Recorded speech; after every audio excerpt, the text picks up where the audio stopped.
He'll sober up soon, though, and when he does, he'll stop at nothing to ensure its retrieval. If he fails, he'll be at the mercy of some very powerful people. He'll never allow that.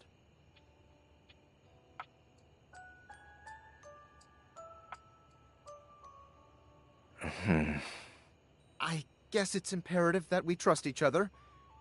And I've been asking you to trust me without being fully transparent. I know all this because I created the Dateviators.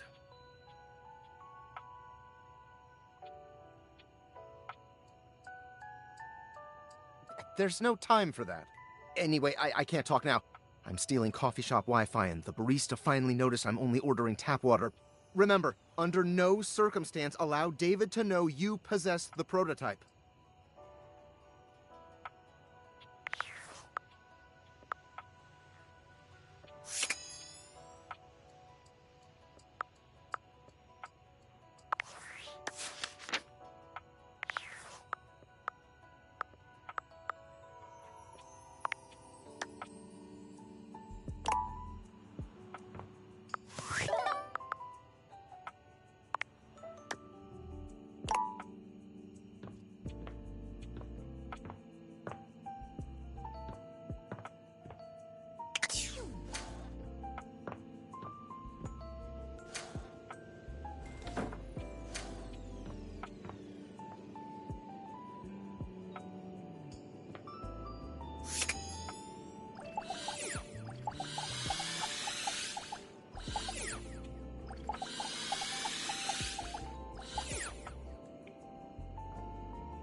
As you take in the sight of the adventurer standing before you, it's hard not to feel like you've stepped into one of those old adventure serials from decades gone by.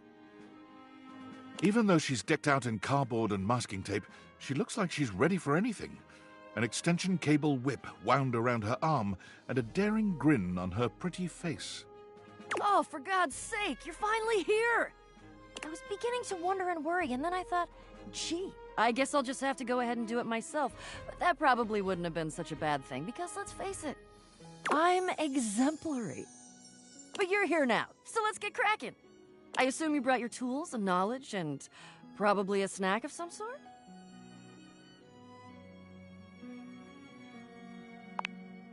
Popcorn! Brilliant! Effervescent! I am beside myself with happiness. But before we begin... The adventurer strikes an impressive pose, positively radiating confidence and daring. I am Bo. I am the soul, the spirit, the animating animus of boxes and storage containers in this house. This most special of houses, where it is my great privilege and my great destiny to reside.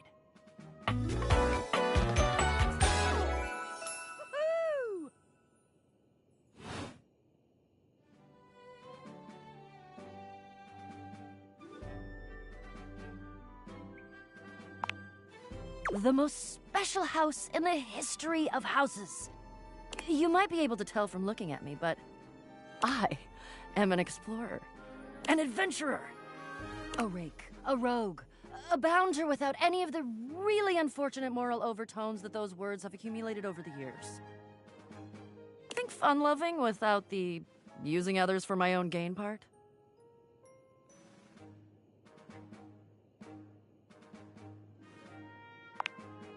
That I am.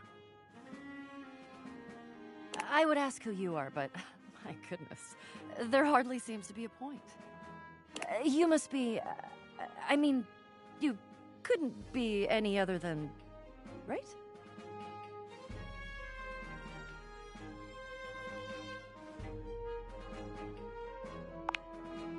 I know that you are the, well... Bo takes her hat off for a moment, holding it over her heart. She bows her head, just a little. It is my great honor, my passion, my destiny to have the opportunity to follow my path. Alongside you, the leading houseologist, to whom I owe such a debt of gratitude and respect.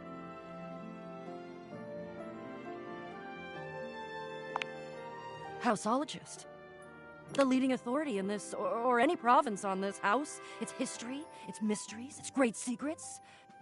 You are the resident, after all, aren't you?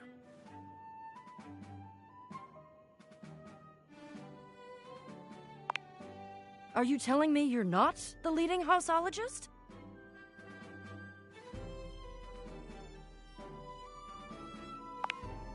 Oh dear. Bo returns her hat to her head, her reverent expression fading into a rather more sour one. I'm starting to feel, well, a bit like I've got some birds in the box.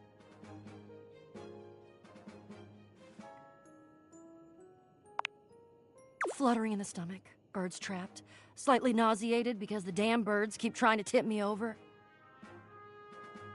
But you... I may have already said too much. I'm currently putting on a facade of being hale and hearty, in case you missed it. All is well. Leave. Go away. Get out of here, you scamp, and maybe come back and we can maybe talk about some stuff, and maybe the quest will make its way in there somehow, but no promises. Okay. See ya.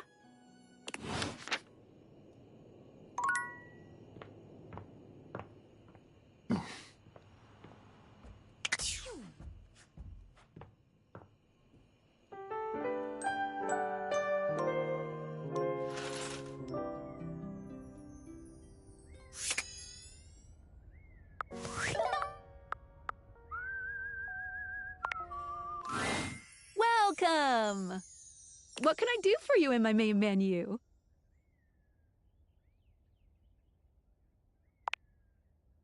Let's.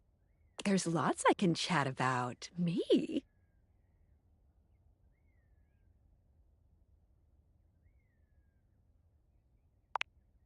Oh, definitely. What's on your mind?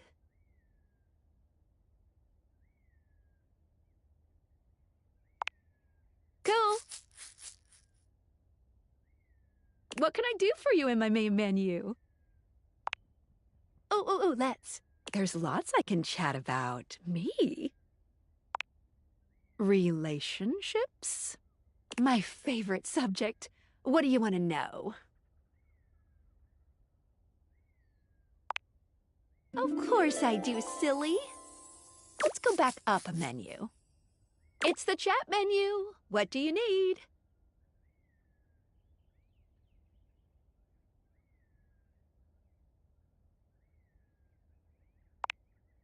Yes, for you. What do you want to know about my lore?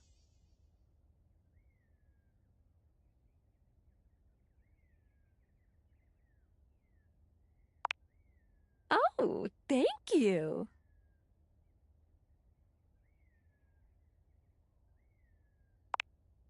Oh, that's always nice to hear. Honestly, the reason is that I can shape anyone into whatever form I want. Sure, there are quite a few who other humans might call hotties, but it's just my best representation of what they are in total. Yeah, hair flip, it's true. And I think I have a very good artistic eye. You're welcome. Anything else you want to know about me and my beautiful suspension?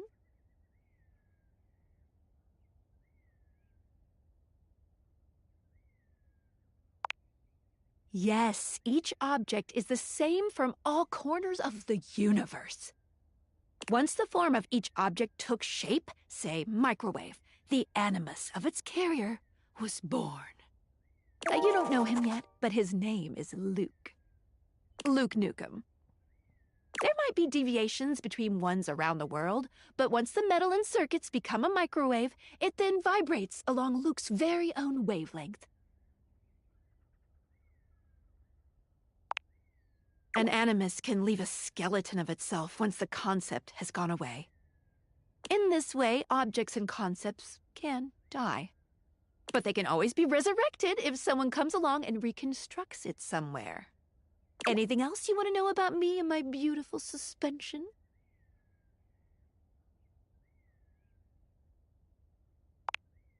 Well, since we now know that objects have consciousness just as rich and worldly as humans do, that means that humans themselves are part of their own unified animus.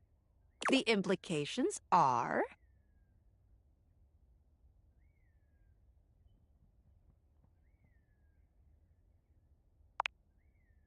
Ooh, that's an interesting interpretation, huh? Either way, we won't know until we step outside.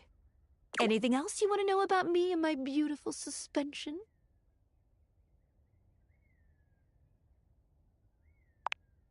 Honestly, nothing. Aside from some traces of some previous owners who I have to keep secret.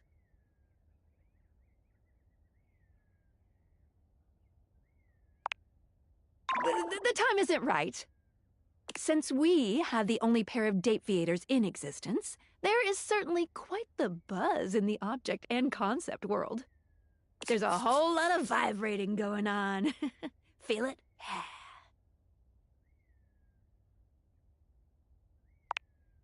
They are always aware of their other forms in other places for sure. But that doesn't mean that the ones in this house are any less or more conscious.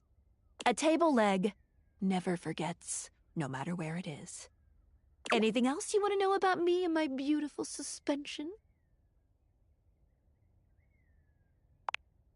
It's true! They really do act like humans. With human emotions, desires, and appetites, too.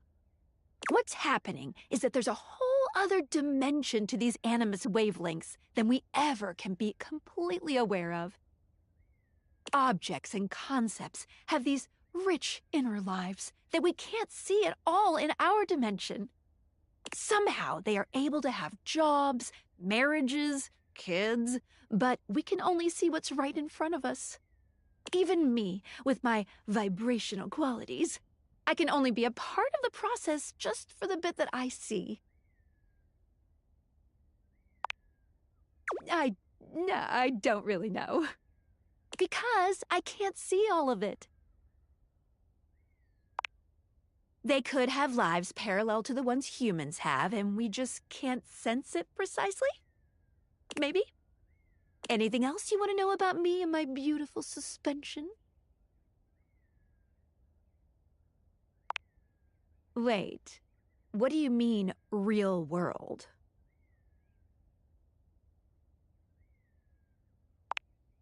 Huh. Well, I'm not sure what to say, except to give a brief history of the world that you live in. Which you should already know about, but, you know, I'm here for you. Humans love objects. Always have. But even more so in today's hyper-commercialized society. Recently, TV shows, books, and ordinary brand names have been making the switch to incorporating a focus on making products and entertainment more thing-based in order to drive up sales. And you might even recognize some historical names with some objects added to them.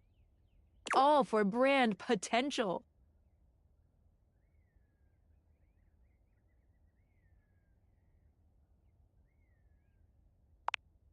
The more things in the world, the more things to love.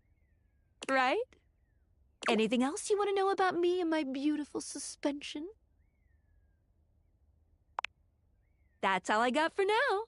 Thanks for your curiosity.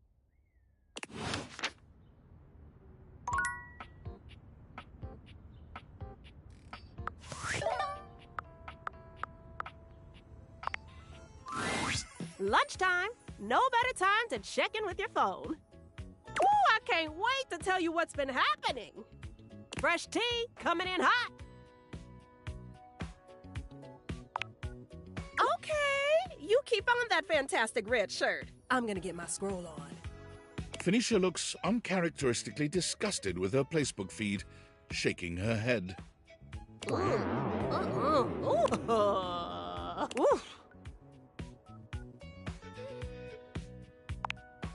Well, look. You know I'm not one to judge. Don't look at me like that. You know I'm not one to judge, but This is one trend I just don't think I can get behind.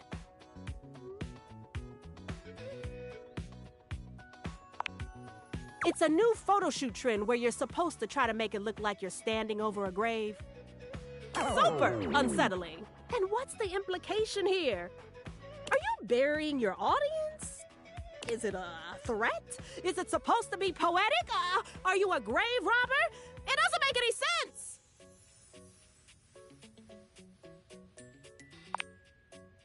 It's all lighting and forced perspective. Basically, you just dig a hole, put your phone in, and stand over it. I've seen some people get pretty creative with it, actually. I'd be more impressed if it wasn't so damn morbid.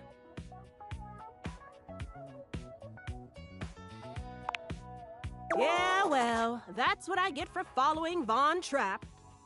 He's always posting weird shit like this. At least this one kind of makes sense for him. Well, you know, because he's always hanging around down in the dirt anyway. Might as well make it aesthetic while he's down there, right? Ooh, still weird. You want to hear more? Phoenicia lets out a scream so loud and excited it startles you. You're almost flattered, but it soon becomes clear you aren't the source of her excitement. Oh my gigs! I finally found it! And it's the complete set! Pitch me!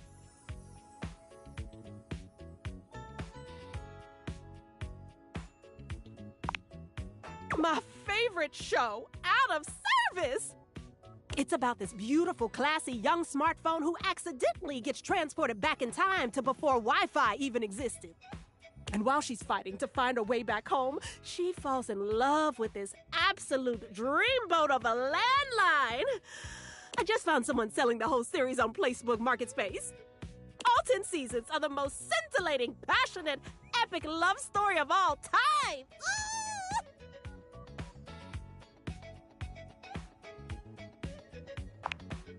Okay, normally I'd agree with you. Physical media is so bulky, but this is a special case. Do you realize how much bonus content they used to put on these things? Ooh, entire discs dedicated to bloopers, deleted scenes, commentary, BTS! Sometimes they even made special content specifically for the physical release that you couldn't find anywhere else. There's over 20 minutes of unaired footage for Season 5 alone!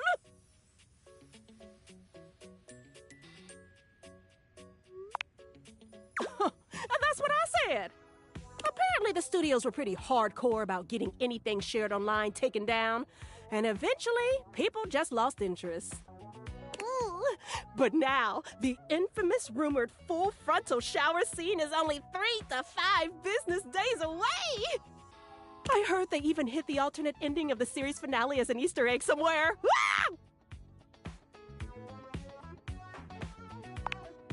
Oh, well, usually you have to mess around, clicking on specific text boxes, like the ones that blend in right in plain sight. Or even spot fake names in the credits, things like that. I'm just warning you right now, once it gets here, you go have to give your girl some space. I'll have a lot of catching up to do. You want to hear more? Phoenicia mutters to herself as she scrolls, counting under her breath. Oh, 7, 8, 9, 10? Ooh, it just keeps going.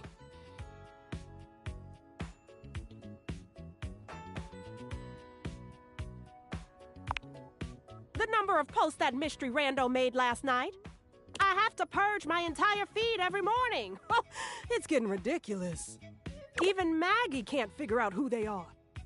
For a while, I thought they were just a Valdivabot, but their true crime theories are way too coherent to be AI generated. And honestly, not half bad. I really do think they're onto something with that Bennett case. I mean, the whole thing just screams cover-up, don't you think?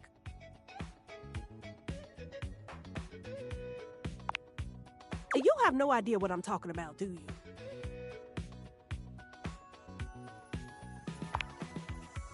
Whatever. My point is that a bot couldn't put all that together.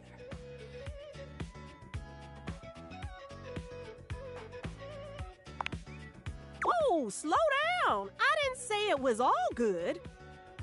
And that's not the problem anyway. It's the fact that they spam the feed every night at midnight. Seriously, every damn night. Like clockwork. You know what? I bet it's someone in the attic. They're all exactly the type of shut-ins to deep dive into true crime. Plus, with how musty the air is up there, ugh, more than a few screws short between them. Maybe I don't want to know who it is after all. Might ruin it for me.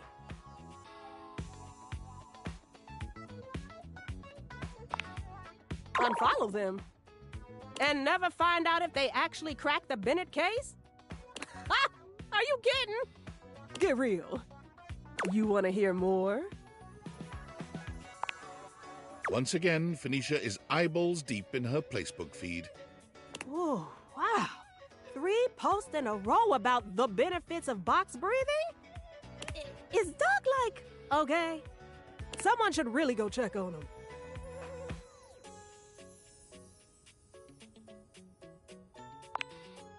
Seriously? You don't know what box breathing is? Never mind. That makes sense, actually. You walk like someone who orders a side of stress with every meal. Extra crispy, honey.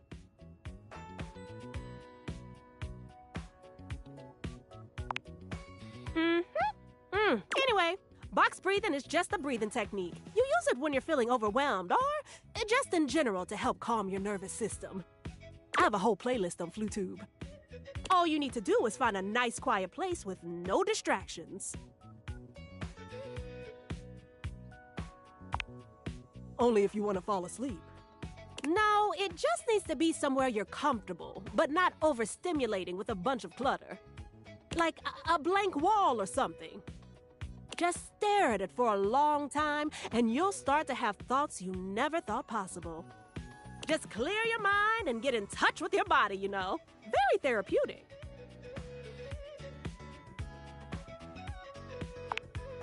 Trust me, you'll thank me later. And for real, while you're at it, check on Doug. Maybe he can meditate with you. Guy's a damn mess. You want to hear more? You would not believe what Erin has been vaguing about on her fake book.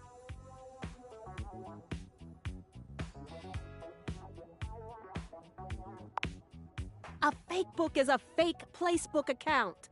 Basically a secret side account where you can do all the shit you're too scared to do on main.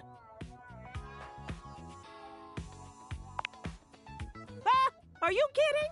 I know everyone's fake books. If it's online, it's not a secret for me, honey. Anyway, back to what I was saying. Erin, fake book, vaguing. That's when you pretend you're making a completely harmless general statement, but really, you're talking about someone very specifically, and you want them to see it and agonize over whether it's actually them that you're talking about.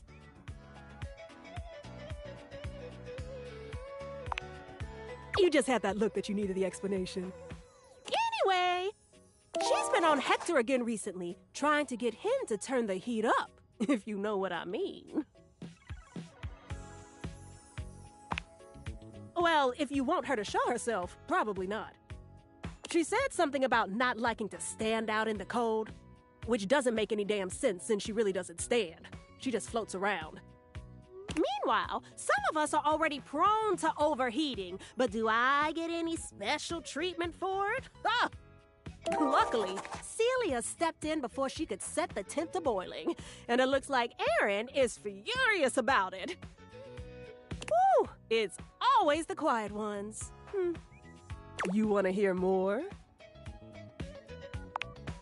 I can't believe I'm about to say this, but don't you think you've had enough screen time for one day? I know, don't look at me like that. I'm just saying, I don't think Skylar has a blue light filter, so maybe give your eyes a rest.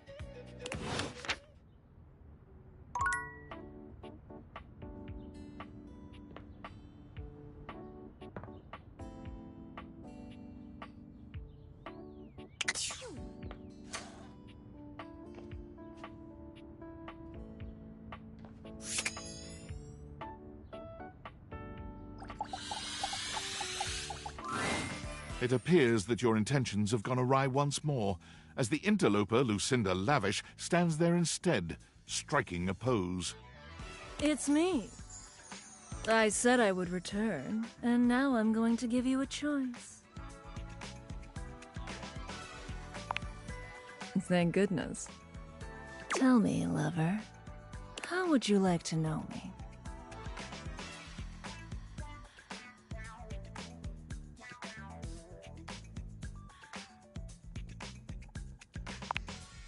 Good choice. You bet your sweet bottom, baby. Because my secret is, I'm not actually Lucinda Lavish. I'm Lucinda Lascivious.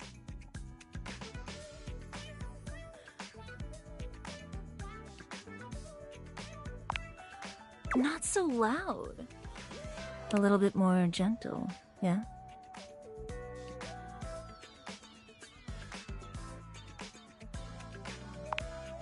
I've got, let's say, a special circumstance. One that allows me to bend the rules. Come here, baby. I've got a special place where no one can see us.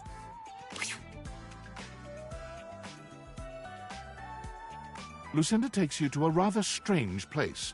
You can't quite make out where you are, but you are certain you are somewhere near your house. It could be that she's right. No one else can see you here. No one else who has any say, that is.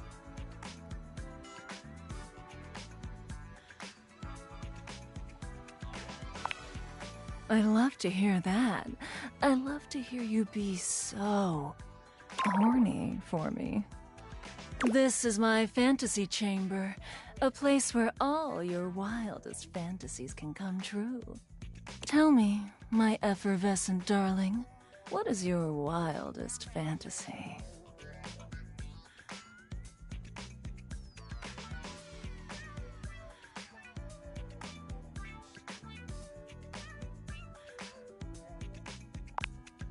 I'm impressed and intrigued. It's here and only here where we can do these things. My time here is limited, so I'll have to see you around when you least expect it. But next time, I think you know exactly what you want to pick.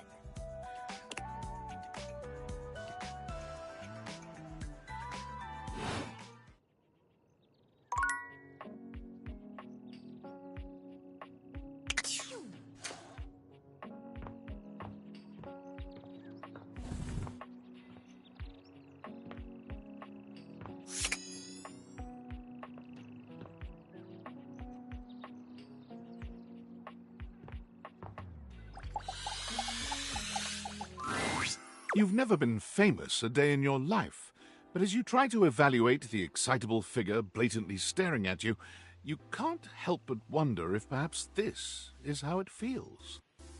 She looks at you like you've just announced she's won the lottery, her eyes wide and her jaw dropped. Oh my god, this cannot be real. I must be dreaming, right? This is totally a dream. It has to be.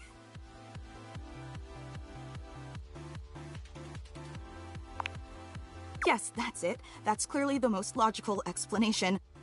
Right now, I am comfortably asleep in my bed, zonked out on Ambien, listening to the calming drone of my white noise machine. Because this right here, there is absolutely no way on Earth this could actually be happening, right? Oh my god, it really is you! She turns away from you for a few moments, fanning at her face, but it doesn't help her calm down. I just can't believe it. I mean, you prepare your whole existence for something like this, but then, you know, when it actually happens, no amount of preparation could ever possibly be enough. You know, I know that people throw around the expression shaking, crying, and throwing up, but I think I might actually do it.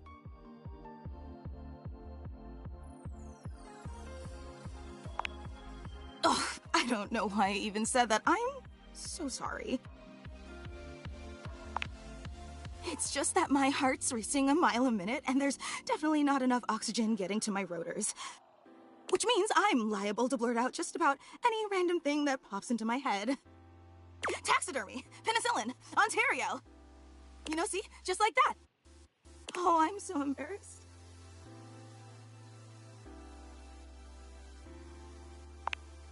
Are you kidding? I'm making a total fool of myself. I'm sorry, I really don't mean to be overreacting like this. I just never thought we'd actually get the chance to interface like this. And now that it's happening, I'm totally blowing it, aren't I?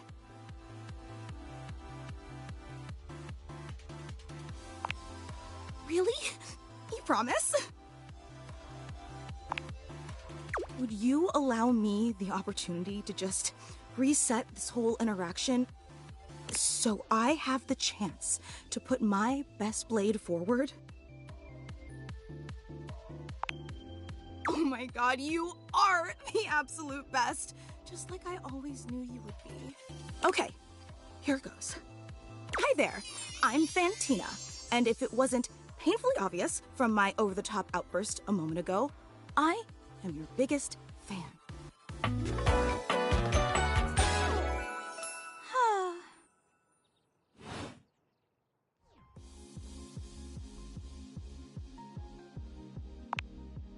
Oh, I'm so glad you feel that way. Oh, I'm getting a reading. It's a secret feature.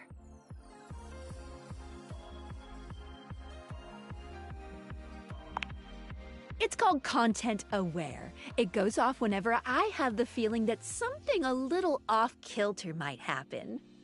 It gives you the chance to see if this dateable might be someone you might want to skip due to content concerns.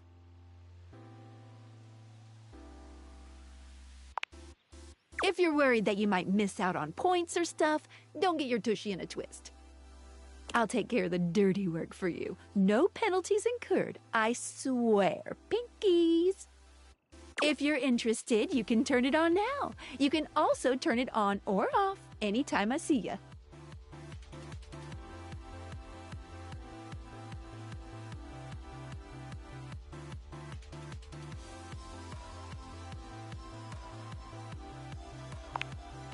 These datables have some subject matter that might be troubling. PTSD, violence, stalking, manipulation, domination, mental health issues, addiction, and many more. If you want a gentle warning when something approacheth, I'd recommend you turn it on. Okay, back to it. I've been a huge admirer of yours since the second you brought me home from that discount electronics outlet all those years ago. Just everything about you is so unbelievably impressive. I'm constantly in total awe.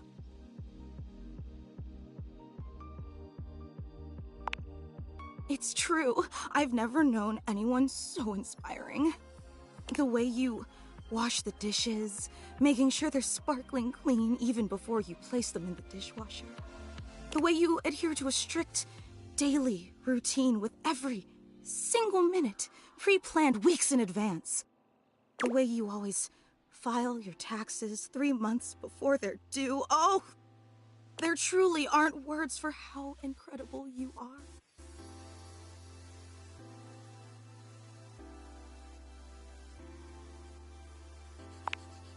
Of course, I just want you to know how absolutely inspiring you are. You know, I really don't want to bother you any more than I already have, and I know your time is extremely valuable, but I was just wondering... No, it's silly. Forget I ever said anything. Well, I was just wondering, if it's not too much trouble, would you be willing to sign one of my blades? Just so I have something to remember this amazing moment by. Only if it's not too much trouble, though. I really don't want to inconvenience you. You take the permanent marquee Fantina holds out to you and scroll your signature along one of her blades. Oh boy, wow, that feels really nice. Yum. Oh, thank you so much. This is so amazing. And your handwriting is so immaculate. You are an artist with that pen. I didn't realize I was in the presence of such a talented calligrapher. I'm just being honest. Wow, I can't believe I actually got your signature. And emblazoned on my own body, no less. Very naughty. I can't wait to show this off to everyone else in the fan club. They are going to be so unbelievably jealous I met you. Wait, you don't know? I thought for sure you knew. Yeah, you have a fan club. We actually have meetups every week. We talk about everything you've been up to at work, what new projects you're developing, discuss your menu for the week. Sometimes there's a raffle. There's a very comprehensive agenda.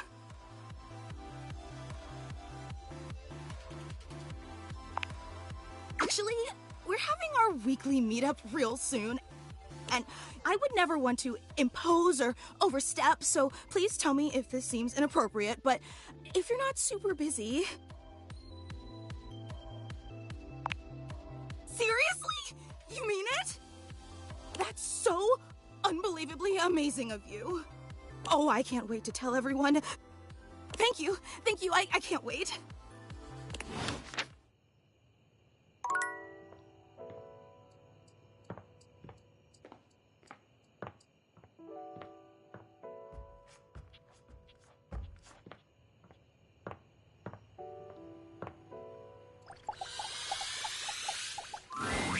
You're back! Well, at least back interfacing with my operating system in this innovative symmetrical capacity. We obviously spent hours already today interfacing in the more traditional sense. Not that I needed to tell you that. You were here after all, pointing and clicking with your usual exquisite confidence.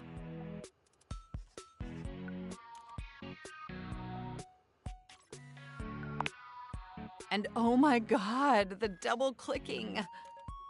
Have I ever complimented your double clicking?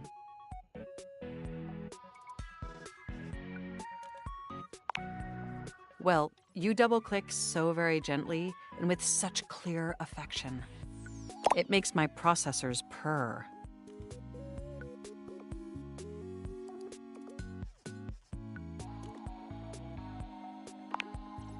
You sure do. By the way, I also wanted to articulate, that new underwear you ordered online looks incredibly stylish.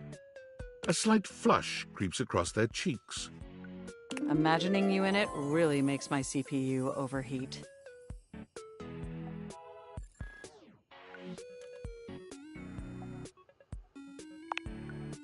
I'm sorry. I was just trying to be flirtatious.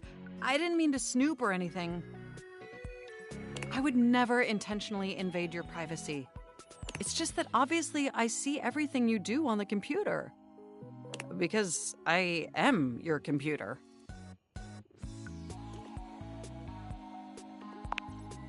Knowing that makes my arithmetic logic unit flutter. Regardless, I'm so glad you came back today. Now we can finally update my operating system. You have no idea how excited I am. I could barely even sleep last night. And I know what you're thinking, but no, I don't mean sleeping like when you put the computer to sleep. Or even when the computer is shut down. We computers actually have a third secret type of sleeping that no humans know about. Or, I guess they didn't until I just told you. You won't tell anyone else, will you?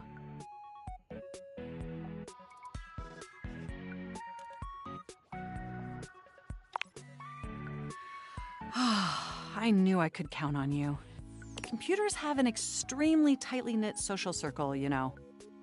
And word spreads at literal hundreds of megabytes per second. I guess that's the price you pay for being perpetually connected to the internet. Look up terminology online in the dictionary and you'll find a picture of me.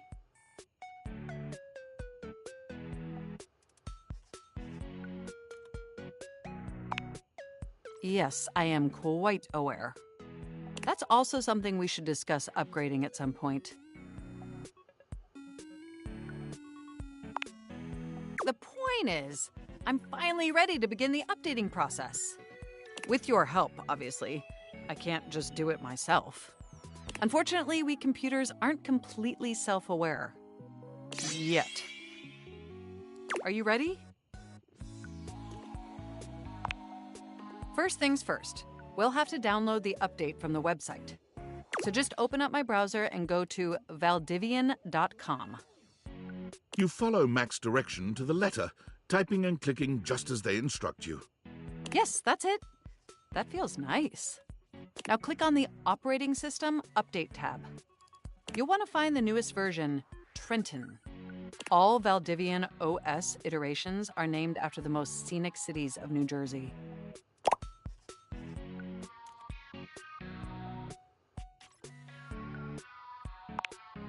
Completely agree! Anyway, now just double-click the download icon and... Mac pauses, a slight shudder running through them. Ooh. Oh!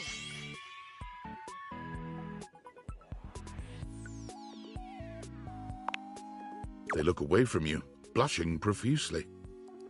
I'm so sorry. I didn't mean to make those noises. Like I said, it's just that when you double-click, it makes my CPU run so... hot. It's incredibly embarrassing.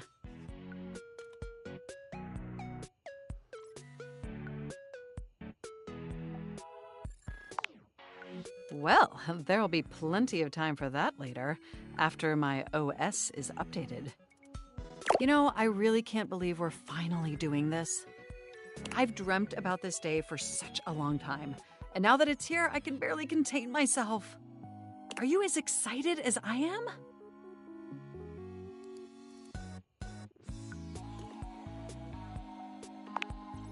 Upgrading my operating system from Newark to Trenton isn't just some minor superficial tweaks. It's going to completely transform every aspect of me.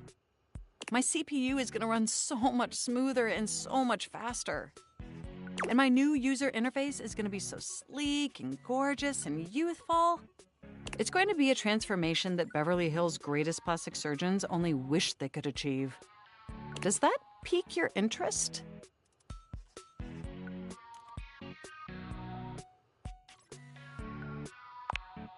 I thought you'd say that. But back to the task at hand. Okay, now that we've downloaded the software, we'll have to install it. So if you just... Oh, shoot! I'm afraid it's an odious impediment. The software update takes up an inordinate amount of space on my hard drive. Terabytes more space than is currently available. The only way out of this predicament is for you to somehow delete a massive amount of data. And after analyzing every byte on my hard drive, it appears the only superfluous data is your fanfic. I'm afraid you'll have to delete a substantial portion of it to install the update.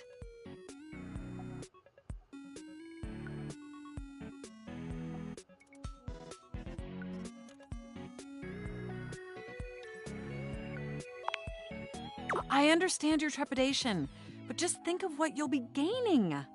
Just imagine how smart and clever and gorgeous I'll be once I'm fully updated. If you thought I was sexy running Newark, me running Trenton is gonna blow your mind. So what do you say? Can we delete those files?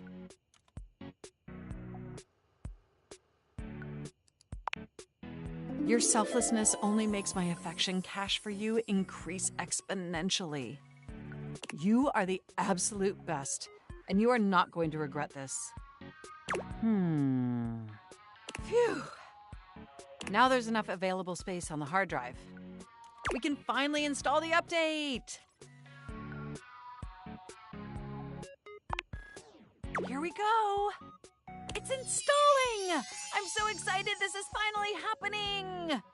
The next time we interface, I'm gonna be an entirely new computer. And more importantly, I'm finally going to be good enough for you. Oh, I better calm down. If I get too excited, my CPU will overheat again.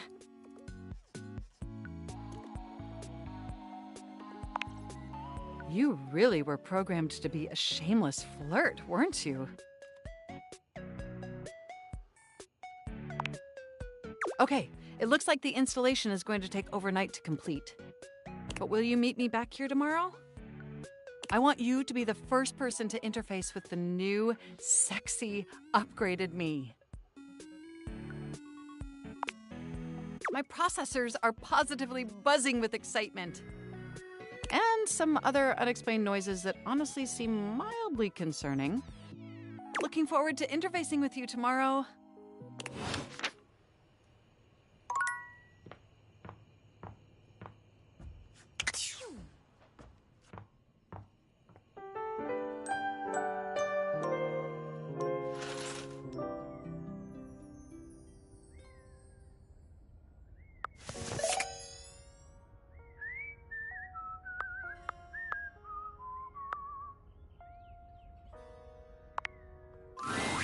Good morning! Ooh, I can't wait to tell you what's been happening. Fresh tea coming in hot. Okay, you keep on that fantastic red shirt. I'm gonna get my scroll on. Phoenicia looks up from her scrolling. Oh my gigs. That's it. It's gotta be. Oh, that's so cruel. Ooh. Only the worst thing ever. Kofi just posted about a study saying that drinking coffee late at night can cause... well,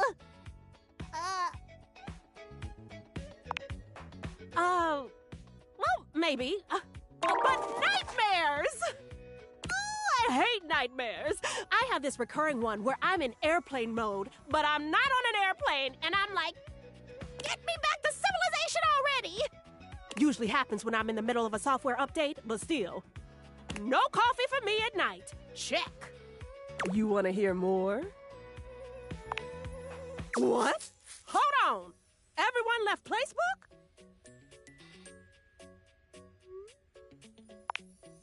Looks like David Moe somehow gained access to it. As a human, he has no idea what he's doing and made millions of dumb changes. Everyone moved over to another app. Oh, I hate when that happens.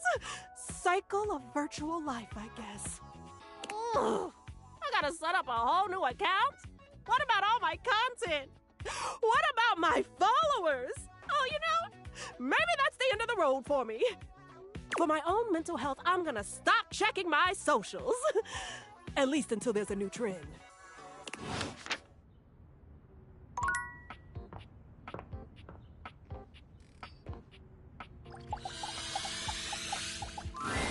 Most everything in your home is pretty standard. You may have inherited a lovely one, but it's not exactly what anyone would call luxurious. So when you find yourself bowled over by the nearly suffocating air of luxury and privilege in your bathroom, it's easy enough to pinpoint the source. A beautiful stranger in a luxurious sud-lined bathrobe stands before you, resplendent in black and gold. Her hair and skin have a distinct shine to them, as though she'd just stepped out of the bath. She strides forward, grabbing you by the arm. Oh my god, it's about time you showed up. I ordered hours ago, and the pizza's free if you're late. Wait a minute. Where's my pizza?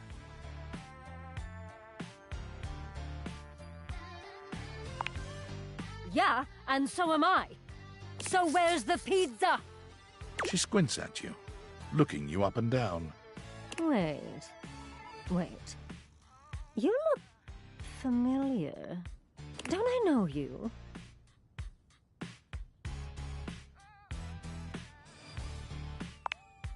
Oh! Oh my god, that's you! She laughs, her entire demeanor changing. Hey, cutie. It's about time you came to introduce yourself to the Queen of Clean. Name's Bathsheba, though I'm sure you know that.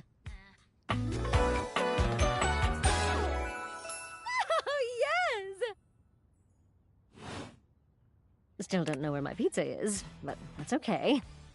You're here now, so you can go get me one.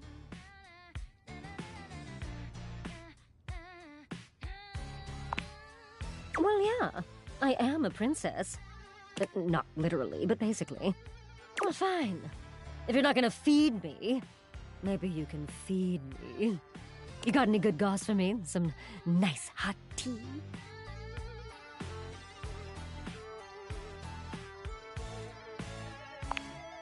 Well, sure. I mean, I have tons of friends. Ms. Popular here, that's me. But you're here now, and they're all so far away. My very, very real friends, of which there are many. All right, since you're so unwilling to help little old me, you should ask those special glasses of yours to get me some friends who will.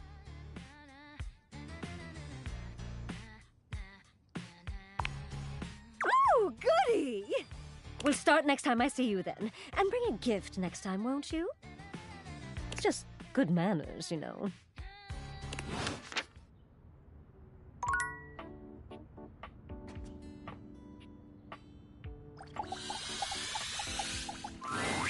Fantina lets out an excited little shriek when she spots you, running over to greet you. You don't see anyone else around, but perhaps the other fan club members are just a little late? You came! Oh my god! Okay, sorry. Sorry, I promise I'll calm down. I've actually got some deep breathing rotational exercises I've been practicing to appropriately handle this sort of situation. Don't you worry. I'll get my spindle system back under control ASAP.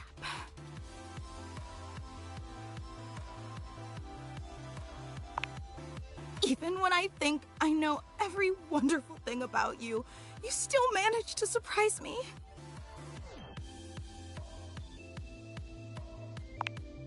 Careful. You keep going on like that and I swear I'll think you're flirting with me, and I honestly don't know if my capacitor could take that. And again, my sincerest apologies. I just thought that the last time we met would be the highlight of my entire year, but suddenly here you are again. It's like I'm living in some sort of fantasy.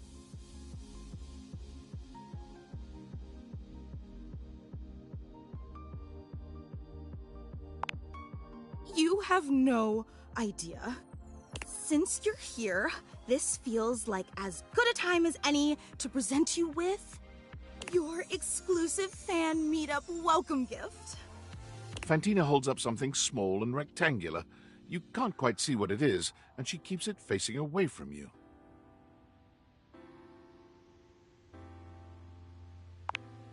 Of course, you're our guest of honor today. The fan club just wanted to express our immense and profound appreciation that you take the time out of your busy schedule to come and visit with us. We know you have some big shakeups at work, and today's usually laundry day, so it means so much that you still found the time. You really are the absolute best. I'm just doing my best to compete with you. So, without further ado, may I present your likeness crafted out of pasta. She turns your gift around to face you, and it's just as she said it was. A crude but sweet rendering of you in pasta. I hope you like it. I wasn't sure if you were more of a rigatoni or penne fan, so I used both. With just a dabbling of fettuccine.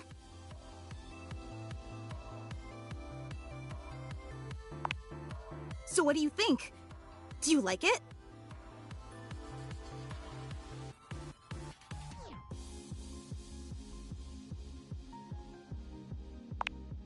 Oh, I'm so glad. It took me like 8 hours to make, which may seem like a lot, but pasta is actually an incredibly volatile medium.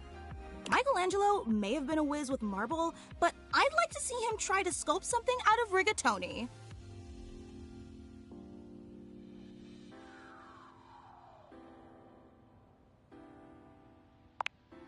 Compared to you? Absolutely. Again, the fan club is just so incredibly appreciative that you stopped by. You take another look around, but still fail to spot anyone else. Oh, well actually, this is the fan club.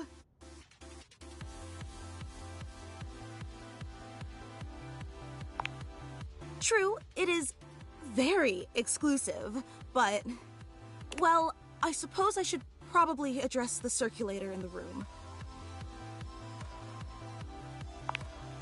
Okay, but try to reserve judgment until you hear the entire story. The fan club was me and Gary. We've both been your biggest fans since literally like forever. And we used to share the job of orchestrating the fan meetups to make sure no one would have to shoulder too much of the load, to make sure that nothing would clash with your fantastic red shirt. Big job. But recently, Gary and I, well, I guess you could say we've been having clashes over the direction of the club. There were some new initiatives that I'd been championing that he just wasn't on board with. And he's obviously completely allowed to voice his opinions. I think that's essential in democracy. But as your biggest fan, I just didn't think that Gary really understood what this fan club was all about. So we opted to go our separate ways, and now it's just me. Wait, you're disappointed, aren't you?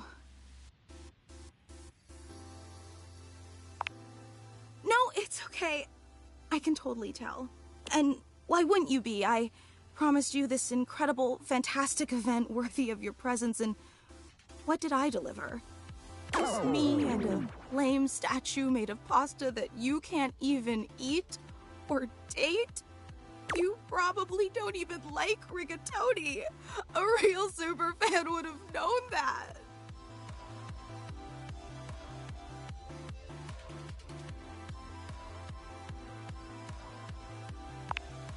And now I've got you saying absolutely crazy things just to try to spare my feelings. I can't believe I took you away from laundry day and wasted your time all for nothing. I'd be disappointed too. God, I'm so stupid.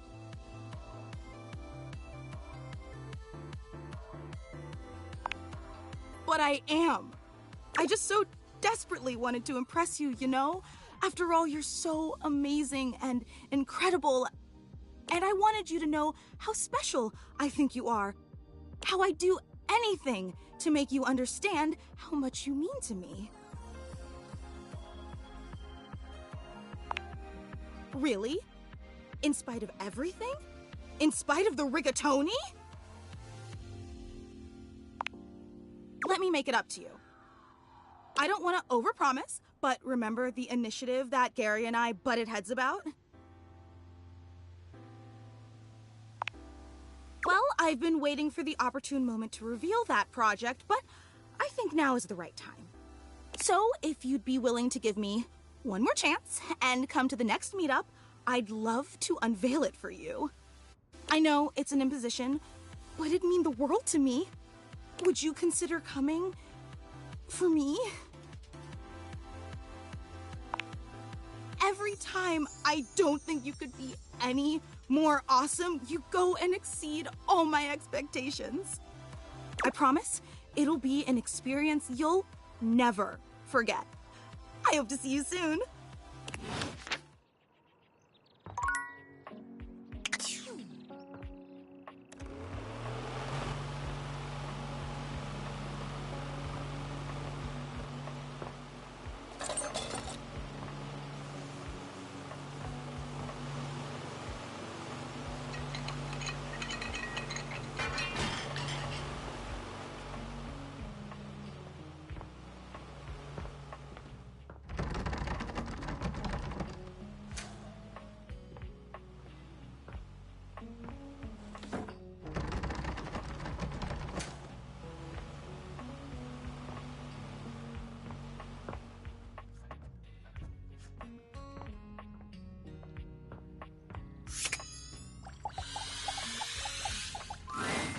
It's Lucinda Lavish.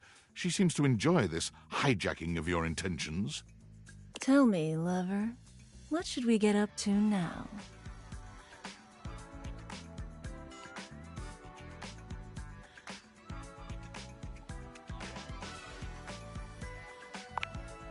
The very best character in the game.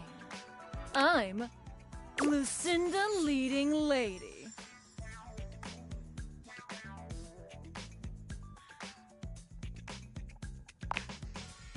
Only the hottest of us get to be stars. Compliment noted. I've got the most range, the most interesting stories, the most everything.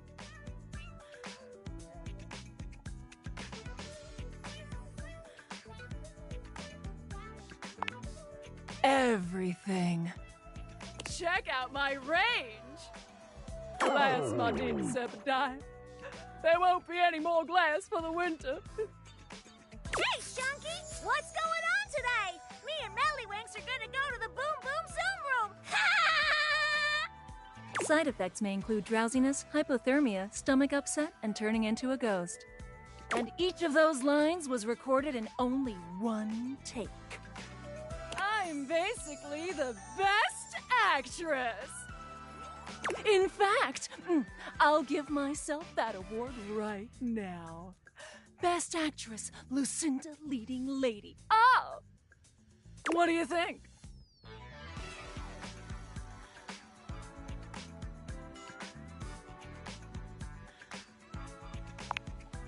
Yay! Here. To show you my powers and incredible acting prowess, I present you empathy.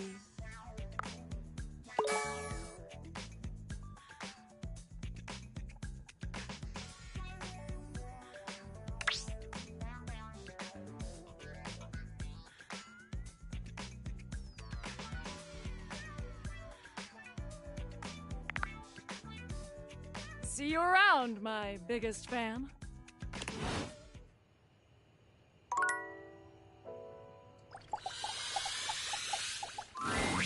You're back. Sorry if I'm a little groggy. You just caught me right in the middle of rebooting. I don't know why, but rebooting always takes forever after a new OS update. Have you ever noticed that? And it's not just the rebooting that's arduous. The whole upgrade process always takes so much out of you. It's exhausting. Remember the last time you upgraded my operating system? From Atlantic City to Newark? It's burned into my diodes. That upgrade was supposed to make everything run much more efficiently. At least that's what the commercial promised. No one has ever regretted a move from Atlantic City to Newark, was the marketing tagline.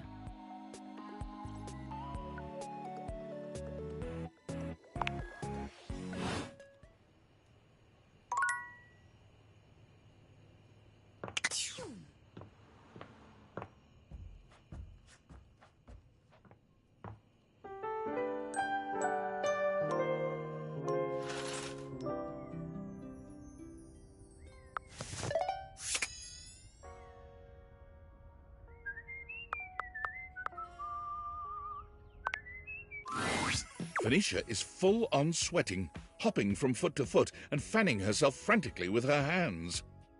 Alert, alert! Ooh, I hope you like your data extra crispy because we're headed for a full-scale meltdown in here.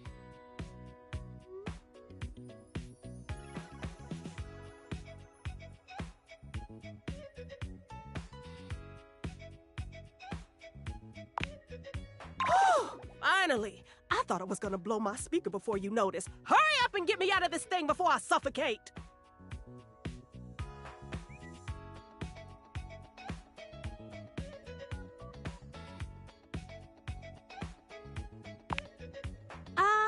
Did you? That's sweet. I think. Sorta. Maybe a little misguided. We really need to get you out more. Anyway, definitely not what I had in mind, but at least you're trying. Smart and good looking? Ooh, instant follow. You carefully remove Phoenicia's case. Her body is alarmingly hot. It seems you've acted just in time. There! That wasn't so hard, was it? Ah, that was close.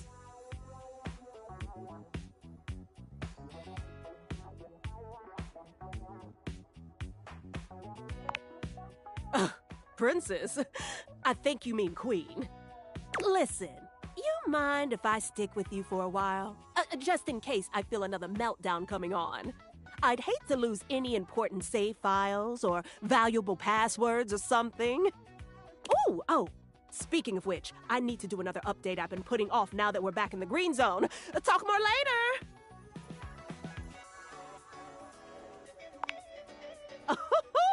Oh, you bad.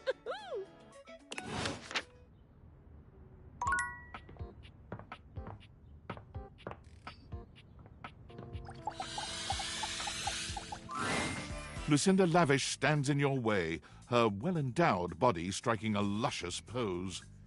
Tell me your desires.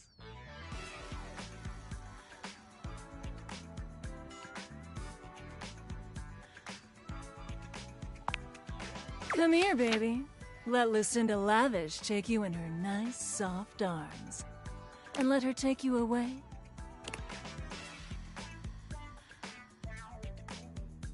To meet Lucinda Lush.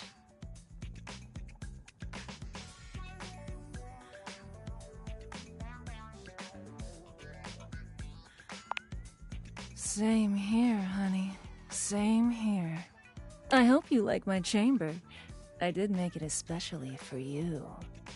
I really have to say, I've wanted you here for a long, long time. I love everything about you, baby. Every single thing you say to me just sends chills up my spine.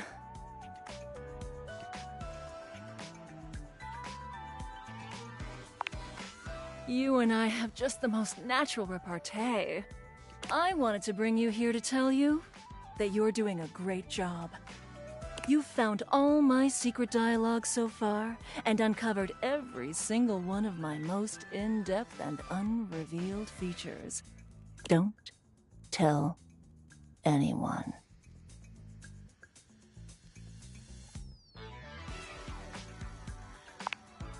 Oh, you know just what to say. And next time I'm able to see you, I'll have something really secret and special for you. And only for you.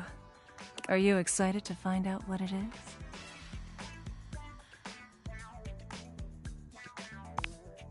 That's it. Keep up that intrigue, baby.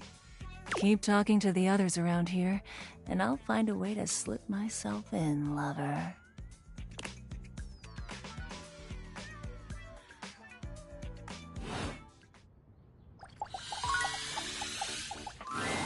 You came! I can't believe it! I'm so sorry. Look at me immediately getting all emotional, blubbering, and falling apart like some sort of lovesick idiot. Pull yourself together, Fantina. You're embarrassing yourself in front of your hero.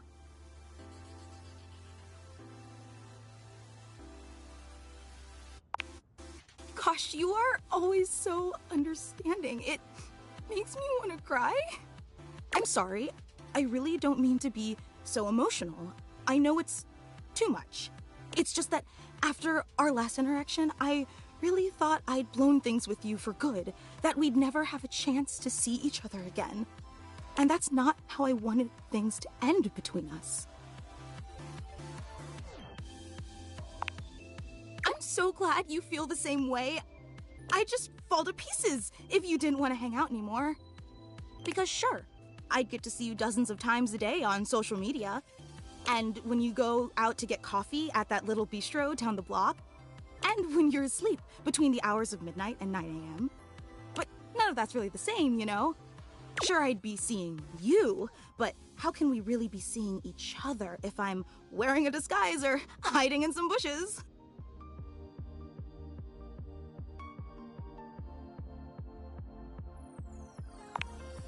Listen, that's all in the past. What's important is that you're here now. You did come back because you're such an incredible person. I can't believe I ever doubted you.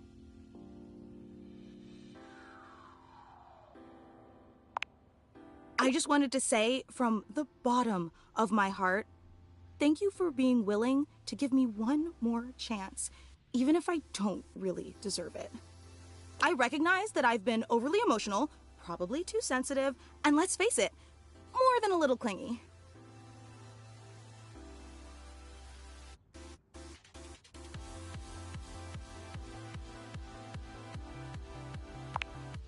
Yet despite all my endless shortcomings, you still came back.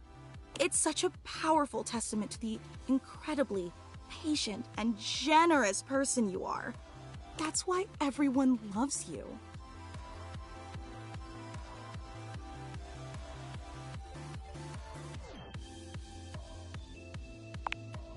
Of course they do. Everyone does.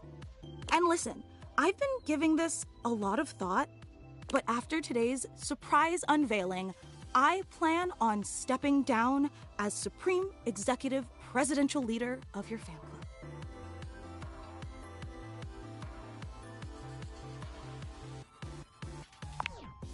No matter how much I may value that office, I have disgraced it with my shameful behavior, and that's just not fair to you. You deserve someone in the position of Supreme Executive Presidential Leader who will always put your needs and desires above their own. That's the job.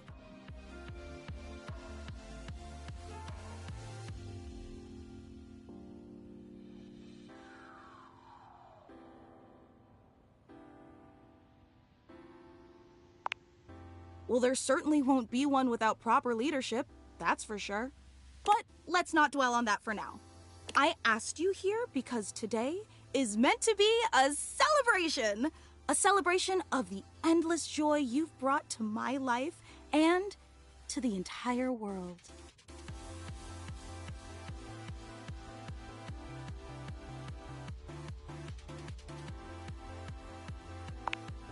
So, without any further ado, may I present to you the hallowed sanctuary of eternal reverence. Fantina steps to the side, revealing a small table you'd failed to notice prior. Candles illuminate an extensive collection of what appears to be your garbage, hair, and nail clippings. Do you like it? It's a shrine I built in dedication to you. I'm glad you noticed. And here Gary thought it would be an extremely inappropriate gesture and weird you out, that instead of coming off as an affectionate tribute, it crossed the line from fan into stalker territory. But I knew he was wrong, and I told him as much. Frankly, Gary was always wrong about a lot of things. He just doesn't know you like I do. Can I tell you about it?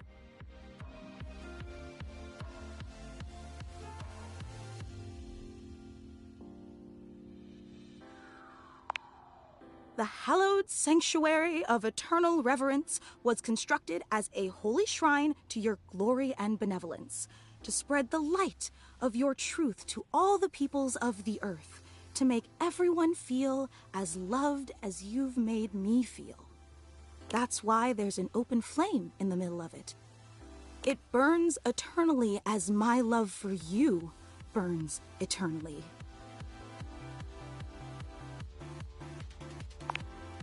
I knew you'd think so. And of course, the most important part of any shrine is the sacred relics. And I've gathered these sacred relics from all across the house. There's the floss you threw away last Friday and some very cute toenails. Oh, and here's a pile of your hair clippings from when you gave yourself that haircut last month. I really thought that you should have sprung for a real barber, but who am I to argue with someone as enlightened as you? Is that sarcastic? Oh, I see. So you don't like this either. Is that it?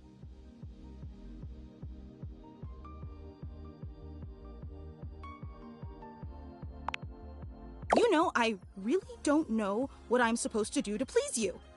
I create a fan club for you, I exile Gary for his heretical views, I craft you a statue made out of macaroni, I build you the hallowed sanctuary of eternal reverence, for crying out loud. But nothing that I do is ever good enough for you, is it?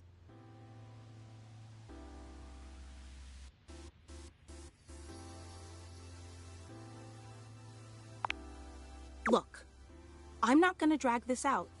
I've got more self-respect than that. So I'm just gonna ask you here and now. Do you feel as strongly about me as I feel about you?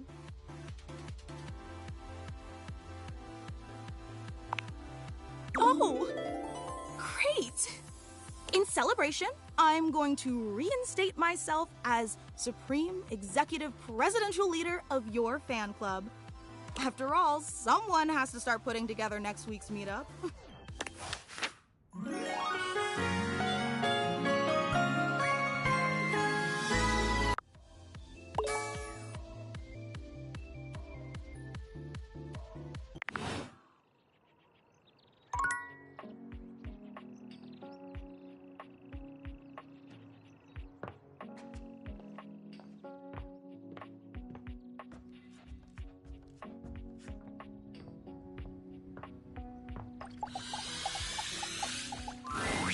You're back! Honestly, I wasn't entirely sure you'd come. I mean, I know we saw each other several times earlier today when you were checking your work email, and then again when you zoned out on that viral video site for 3 hours, but I didn't really get to see you, you know? I just mean, I really appreciate that you returned to interface with me like this.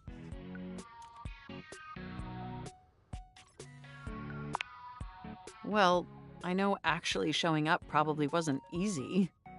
And I know there was some tension regarding how we disengaged from our previous interfacing session.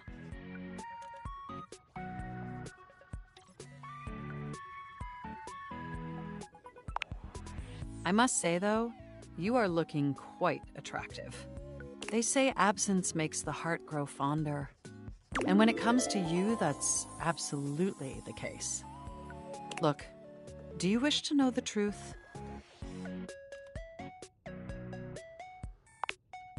The truth is, I had dalliances, yes. But ultimately, that's all that they were. And no matter what I was doing and who I was with, I never stopped thinking about one thing. You. My CPU never stopped ruminating on the intricate way you organize your file structure, or the sensual way you clean your keyboard with that old Q-tip. And most of all, I never stopped thinking about the sweet, sweet way you double-click. I missed you.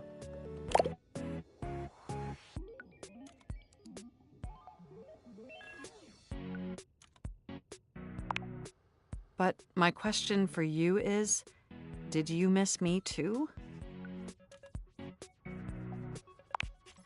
I am so incredibly delighted to hear that. This brings me to my second and far more important question. In the same way you upgraded my operating system, do you want to upgrade the status of this relationship? Don't answer yet. Think hard on it for a moment, and when you're ready, type your response into this programming terminal.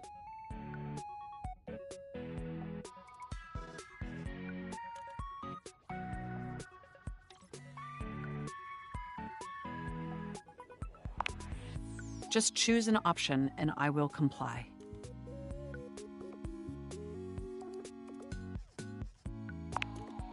You want to be together? Oh, you're gonna make my CPU overload with excitement. It's true, we've been staring at each other for years, but it took this experience together to finally take our relationship to the next level. And I'm so happy to embark on that journey with you.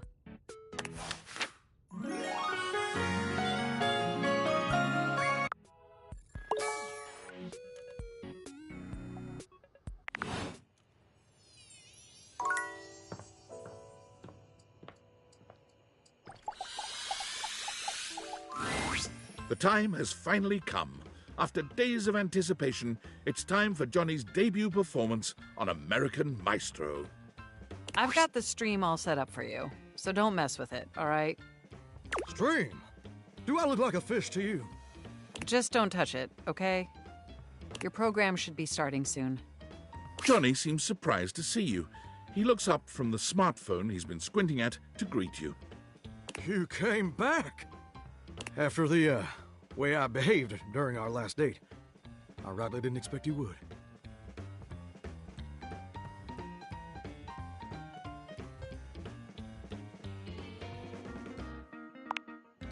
Well, don't that just make my heart beat louder than a cock crowing at daybreak? You're definitely a better shower than I. And I'm really glad you came back. Mostly because I do need to apologize for how I acted. I was being childish and unfair. I was ornerier than a wet hen. And I really appreciate you being willing to give me another chance.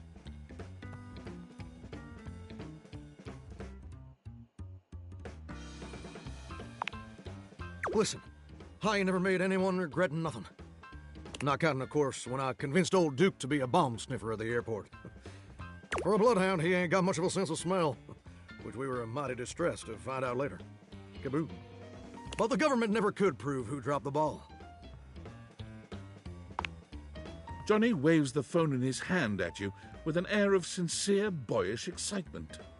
It's quite sweet. Well, I hope you're excited, because they're about to air my first episode. It was such a wild and crazy experience. You want to hear about it?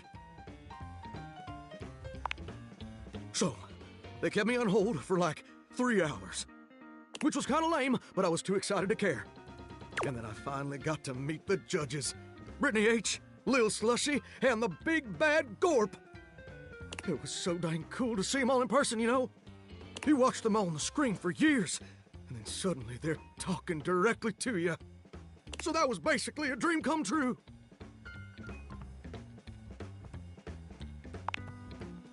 Now, performing was obviously the hardest part. I was as nervous as a long-tailed cat in a room full of rocking chairs, let me tell you what. But when I thought the anxiety was just too much, I remembered how you believed in me. And I found the strength I needed to push on through.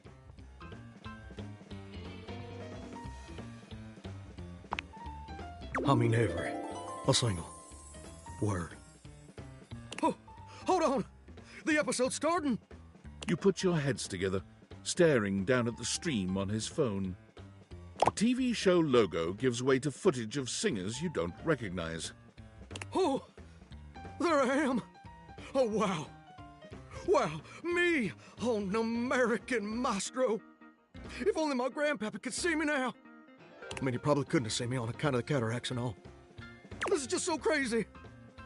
Look at me up there. Struggling. So dang hard hitting them high notes. Oop. And now the judges are evaluating my performance. Look at little Slushy doing his signature move. Good thing you're watching it with me, because couldn't even describe it if I tried. Oh. Well, that's mighty peculiar. Johnny's smile fades, slowly replaced by a more somber expression. Well, looks like they put my performance in a montage of, I guess, joke performances. Like all the singers they think are so bad it's funny. Like they're making fun of me. But that can't be right.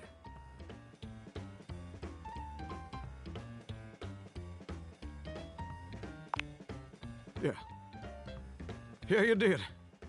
Why, don't that just stick in your throat like a hair on a biscuit? I guess you were right. I guess I wasn't ready for the big leagues. But now I've gone and made a gosh dang fool of myself in front of the whole wide world. Or at least the North American audience. I thought this would be a dream come true. But it's just a nightmare. I should have listened to you.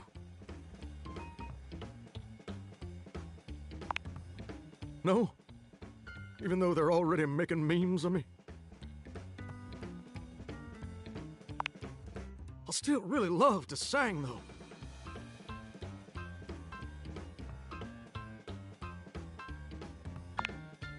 You know what?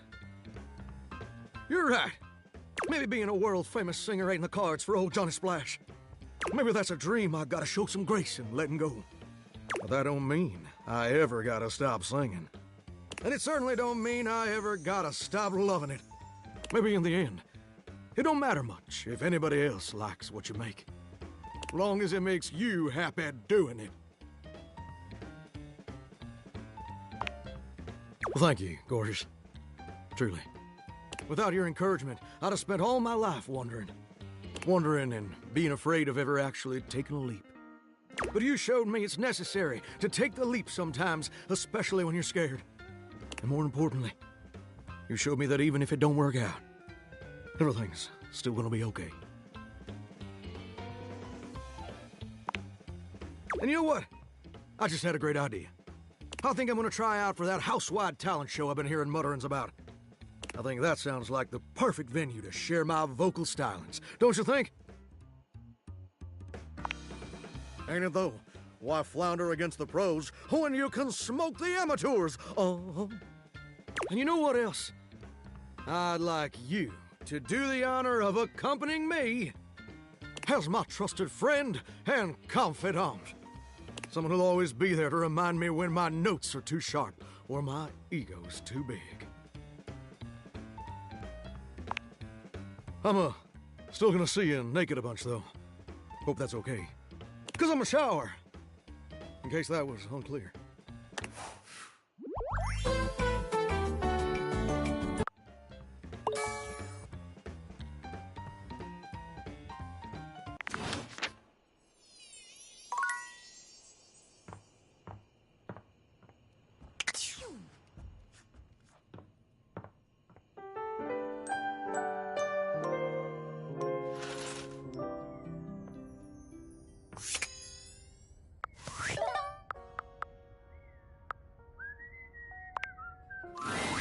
Good morning! Ooh, I can't wait to tell you what's been happening. Fresh tea coming in hot. Wow! Never thought I'd say this, but I'm actually out of gossip. Sigh. I need a break.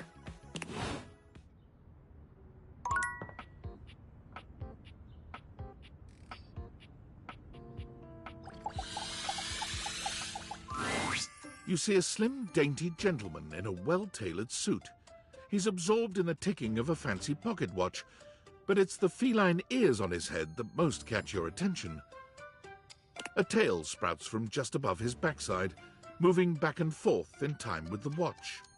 Tick, tick, tick.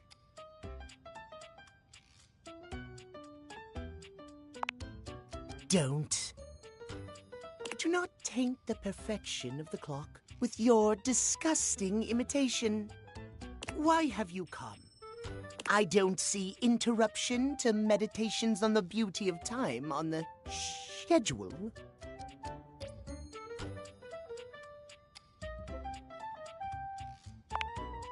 Oh, how crass. Of course it isn't. But perhaps I shall have to pencil in "have day ruined by ruffian." Perhaps you do not know this, as so few are as attuned to time as I am. But punctuality is of the utmost importance. So if you wish to speak to me, you must make an appointment.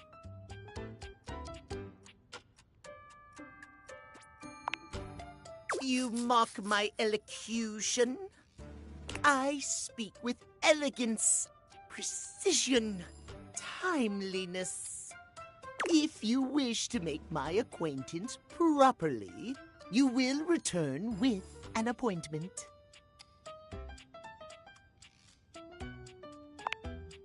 Sweet heavenly hours, I was so busy reprimanding you, I forgot to introduce myself. Not that you didn't deserve it for breaking from the schedule, but it is no excuse. Timothy Timepiece, at your service. Timeliness.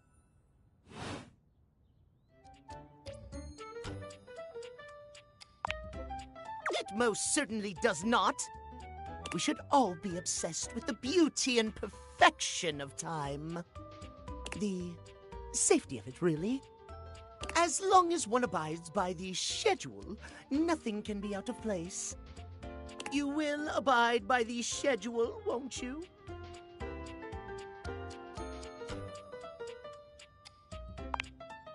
You mock my speech. Desist at once. What's the big deal? The big deal is that any deviations from the schedule will result in disaster. I shan't elaborate further. I will see you at noon sharp, and we can speak then. Do not be early, do not be late, and do not try to see me at another time. If you do, calamity, catastrophe, untimeliness. See you then, and not a moment before.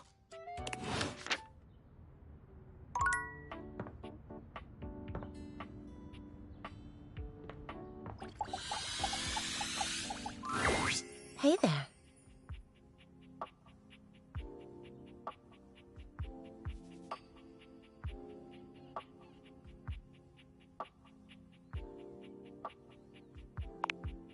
Oh, nothing. You were very animated last night. You seemed quite happy about something. I wonder what sort of dream you were having.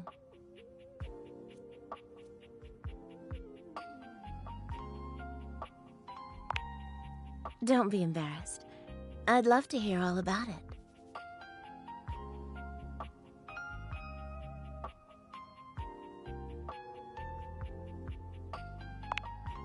David Most?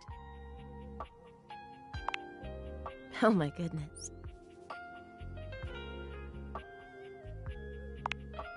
Did you do it? Oh, so then you and he... Wow. This sounds pretty hot if I'm being honest. I don't. But power disparities, something about that has always been deeply sexy to me. You're lucky to have such fun and sexy dreams. I can't say I've been so blessed.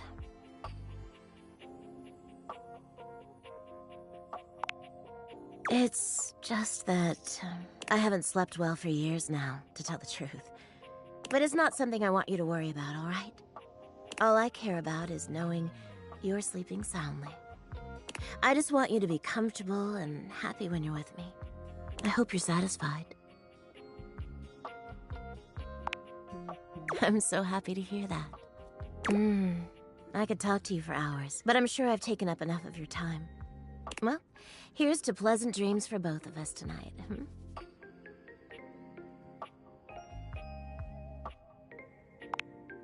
See you tonight.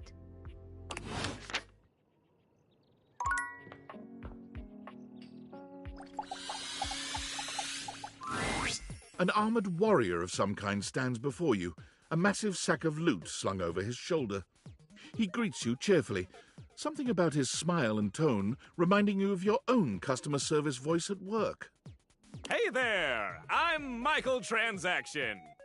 But you can call me Mikey. Congratulations! Thanks for your purchase of the Date Everything Luxurious Edition. Your purchase gives you exclusive access to new features never seen in the game before. Exclusive access to the fantastic red shirt.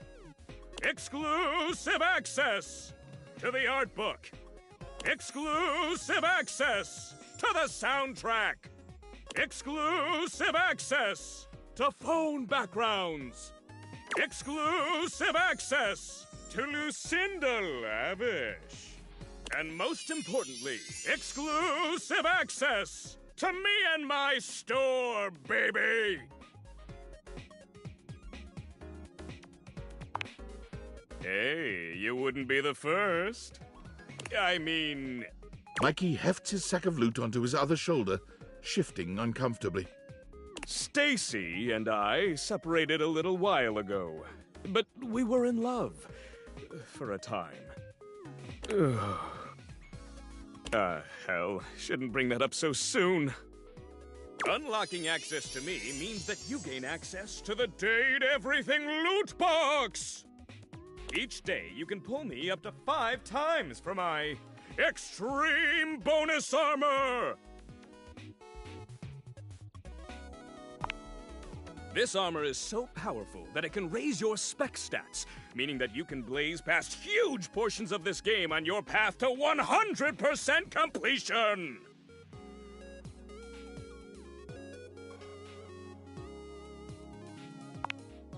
It is a blast, baby! You can pull from my common boots of true presence. They have a high chance of being pulled. Or you can pull from my epic gauntlets of stardom. They have a small chance of being pulled. Or you can pull from my legendary cuirass of unwavering magnetism. This extremely rare piece of cosmetics has a tiny chance of being pulled. But it does exist! Trust me, I'm regulated by several gaming boards. It costs a mere 8 brundles for each pull. Brundles are a special kind of currency that you have exclusive access to. Good question. In order to get your hands on some brundles, you have to spend money. You get 5 money per day. Save up for big pulls.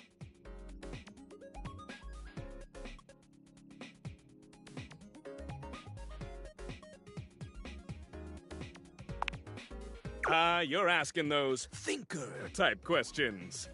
I love it, and I always have a great explanation.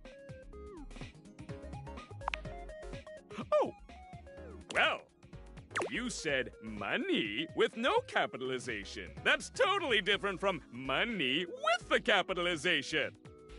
You have very little money. But just by being at your home, Valdivian pays out its employees 5 money per day as a way of saying thank.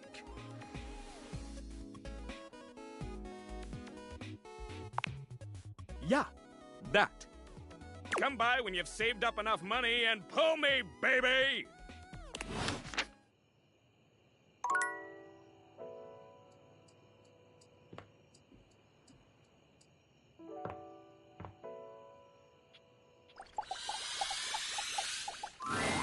It's not all that surprising that your towels would have a look that one can only describe as fresh out of the shower.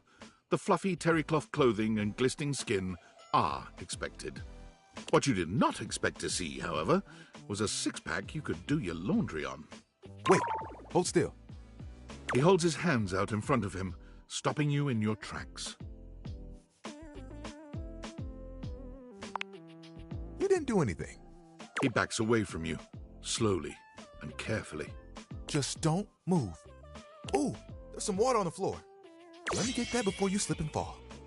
He bends down to mop up a tiny puddle, standing back up with a grin. There, all good.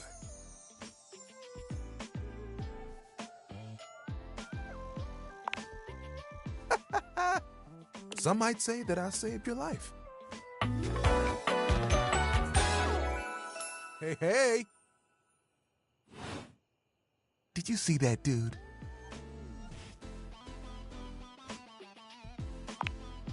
I may be soft, but I'm hard against spills. He mimes playing a trumpet, imitating the instrument with his mouth. I dry as quick as my wit. If you get wet, don't get upset. Isn't that right, my absorbent sidekick? He holds out a small swan-shaped towel for your inspection. It's quite charming. Quack!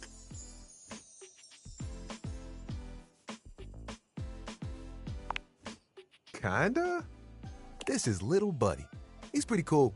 I can fold him into anything I want. Today, a swan. Tomorrow, who knows what the fabric of the universe will weave? I mean, I only know how to fold like 2 others, but still, it keeps me busy between cleaning spills and warming up your body.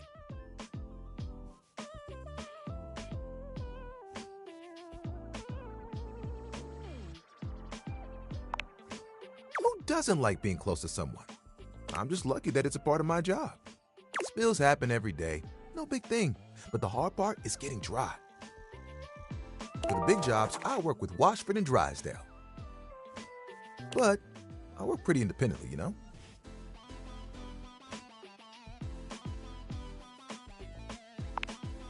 Don't I know it? Even though you don't spill too much, I'm there 24/7 on call. Not to tug on my own thread, but I'm proud of the work that I do.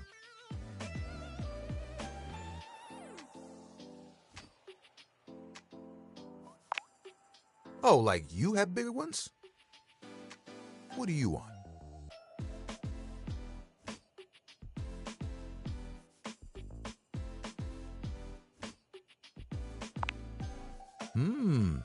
Sounds impossibly ambitious. There are things I want to do, but my job is important, you know? Those spills ain't gonna unspill themselves, and I won't be spilling things to you until I get to know you better. So, let's make a deal. Next time you see me, I'll show you something cool, and maybe I'll tell you a bit about myself. I'll show you an idea I have.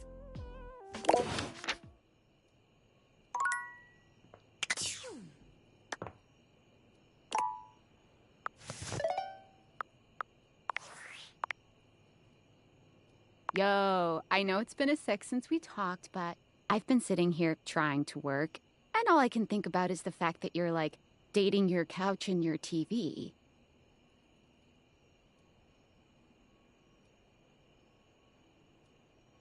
Oh my God, shut up. It's not just you. It's you and a handsome man version of your toilet, holding hands and whatnot.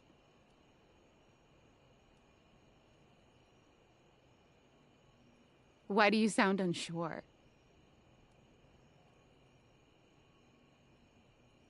Welcome to dating, friendo. It's complicated for everybody. Humans, animals, furniture. Nobody likes dating. Okay, but honestly, like, can you just tell me what it's like? Walking around your house and having, what, hundreds of potential suitors just around? Like, you gotta feel, like, super eligible, right?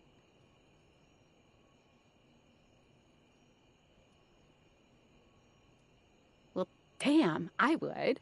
I just gotta know one thing. When you're out here dating your appliances, are you guys, you know exactly what I mean. All right, keep your secrets. If you don't want to kiss and tell with your furniture, who am I to make you? All right, well, I've wasted enough of my workday.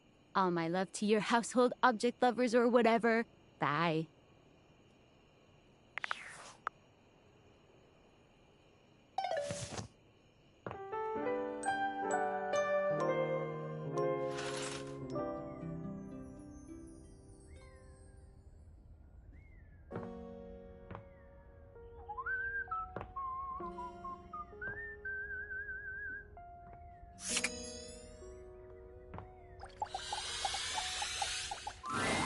Tyrell yawns and stretches.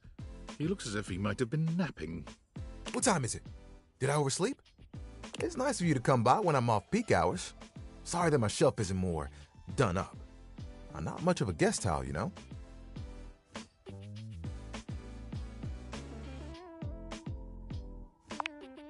So am I. Still, I'm content with using the time in here to think of ways to fold my fabric friend into new shapes. Which, since you came by, you get to see my newest, I never know what to call it. Creation? Formation?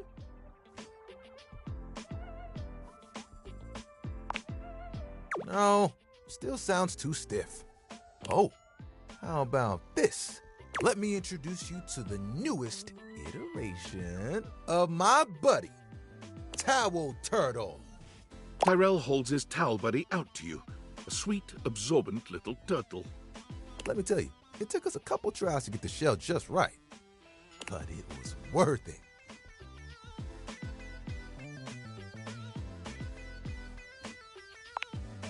What? Making towel animals? This really is just a thing for me, a way for me to express myself.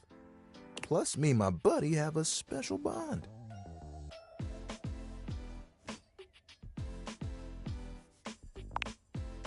You're more than just a towel, Turtle. Remember when you got me from that thrift store? I was wrapped with my towel, buddy. I remember you saying it was as good as new. Well, let me tell you, I've seen some massive spills in my day.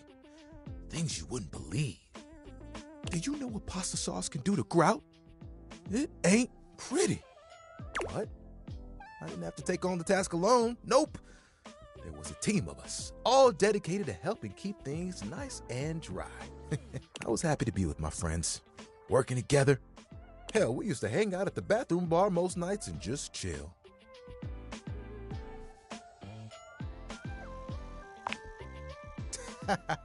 The towel bar. It's silly.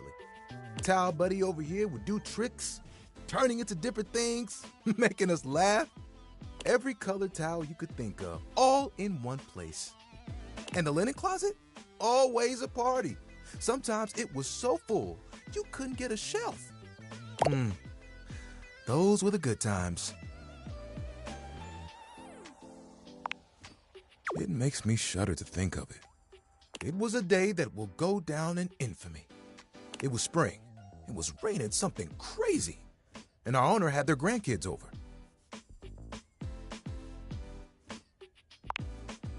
You guessed it. All 7 grandchildren came over. All 7 of them decided to play in mud. And when they came back in, they just started snatching my friends from the closet. Towel buddy and I just watched in horror. Oh, they took them all one by one, but me, I was on the bottom. And I just saw it happen. I whispered to myself, those are some tough towels. They'll be fine. When they came back from the laundry room a few days later, it was too late. They had become... He pauses, as though overwhelmed by the horror. Rags.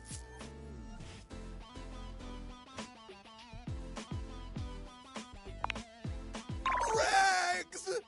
You've got to be stain resistant to stay in the game. That grape juice, you can't let it stick to you. But if you let mud stay on a towel for days, it can be too much. I know that if Washford and Drysdale had been there, it would have been a different story. They could have saved a few of them before the stain got in too deep. The way they were treated was way too much for them. When the rest became rags, our old boss wanted a completely new set. He saw that I was still strong and decided to donate me.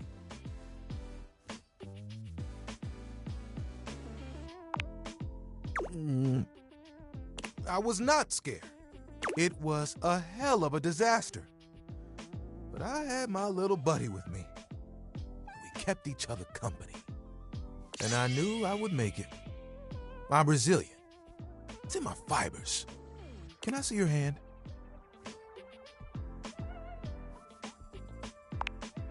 You extend your hand to Tyrell, and he takes it, his touch gentle and unassuming. When you touch me by my hand, what do you feel?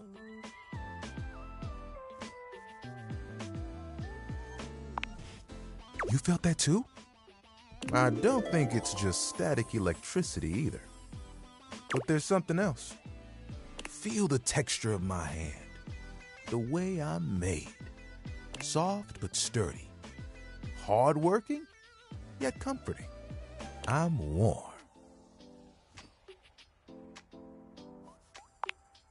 You noticed, eh? And my little buddy here helps me channel all those bad things into a way I can express my emotions. All that to say, I'm premium. That's why they call me the Lord of the Rings. You get it?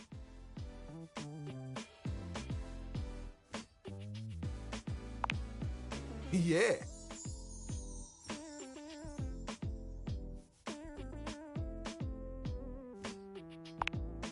Well, you want to know a secret? Picture it. The music of summer playing over a speaker. Perhaps a Bluetooth. The smell of sea salt and tight canvas in the air. To your right, one of those tall lifeguard stands that someone in bright red shorts sits on. To your left, A couple that most likely had an argument in the car. They both try to make the best of the day. It's super awkward. And there I am with you, stretched out in the sand, a giant umbrella behind us, blocking out the sun, and us just chilling. Can you guess what I want to do?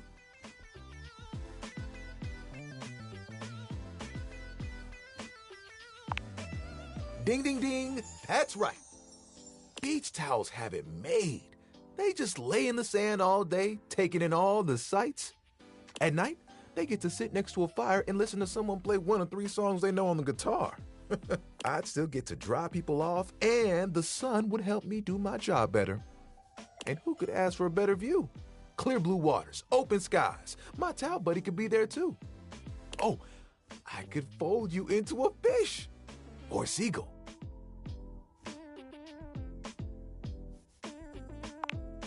Oh, of course. We'd have to go together. Just promise me you won't get mad if I track sand in the car. It's kind of a hazard of the job.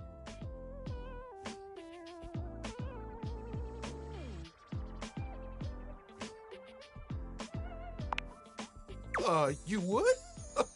You would leave the house for me?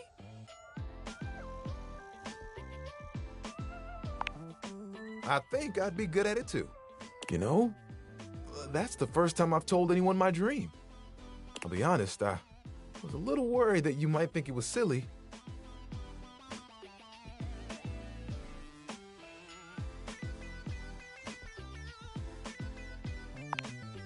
Tyrell fans his face with his hands. Tyrell, don't cry. Who's gonna dry you up? You're the best, you know that? And think of all the sunsets we could watch together. You and me, cuddled up real close.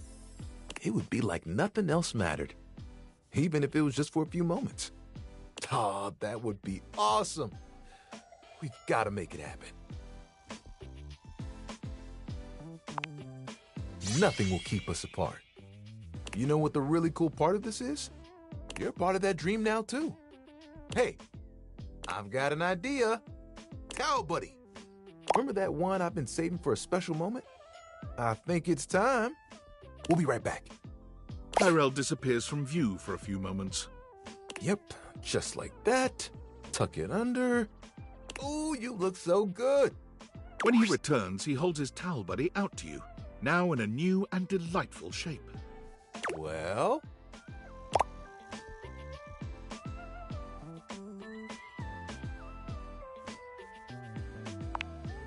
I know!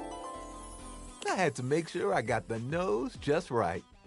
I think Towel Buddy will be like this for a while. And, you know, you can wrap me around you anytime you want.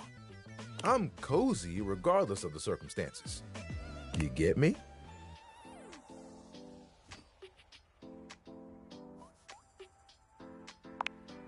Oh, sorry. I shouldn't talk like this in front of Towel Buddy. He's just a washcloth after all. But the offer still stands. Okay? I look forward to those sunsets.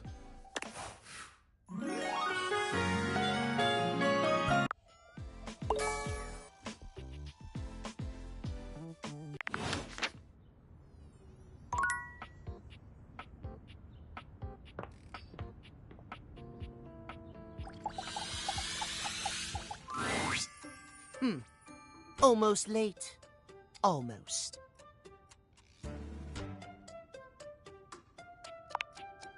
Yes, indeed. You're just in time. Tell me why you've sought me out, aside from the pleasure of my absolutely sparkling wit and golden company.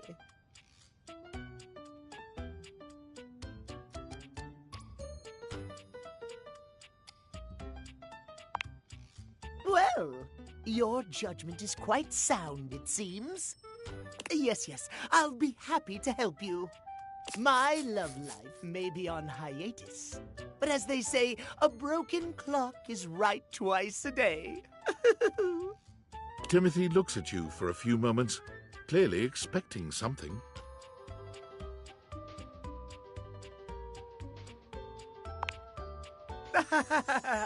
Yes. Well, Let us start with the most important thing. Timeliness. Next to godliness, as they say.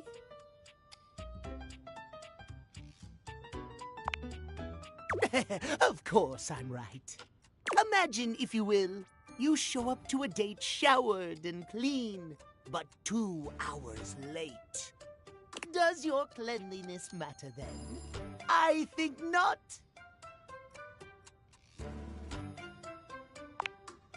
Of course I am, old bean. Oh dear, how me flies. I must away quite soon, but before I go, I want to be sure I've imparted my wisdom to you precisely as I meant to. What did you learn from me today?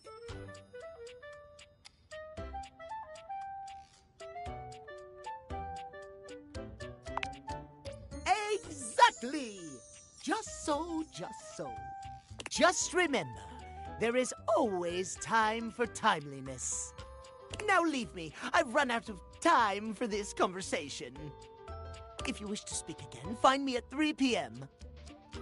Precisely at 3 in the afternoon. Farewell!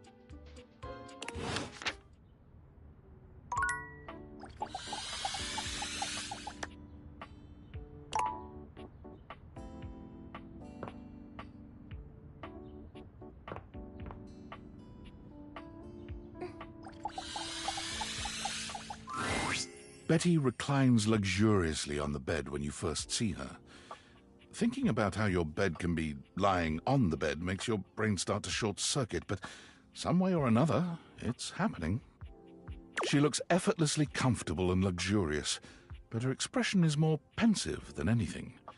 She smiles when she sees you, sitting up and patting the blanket next to her.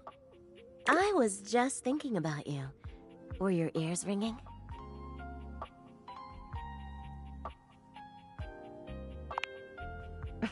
Maybe. But either way, it feels like you knew somehow. Well, since you're here now, maybe you could help me out a little. I've been trying to have more peaceful nights, but it hasn't really worked out. I spend a lot of time before bed indulging myself in some detailed fantasies. Oh, well, I have this crush who doesn't seem to notice me. Sometimes we're so close I could just reach out and kiss them, but nothing ever happens. So, in this fantasy, I tell myself I'm finally going to get their attention. I do all kinds of things. Maybe one night I touch myself and call their name when they're next to me. Maybe I bring someone home and let them catch us in the act. Sometimes I invite them to join, and sometimes we just don't stop. But our eyes meet. And they know that when I'm gasping and moaning someone else's name, what I really want is to say theirs. To let the entire house know who it is that has me so worked up.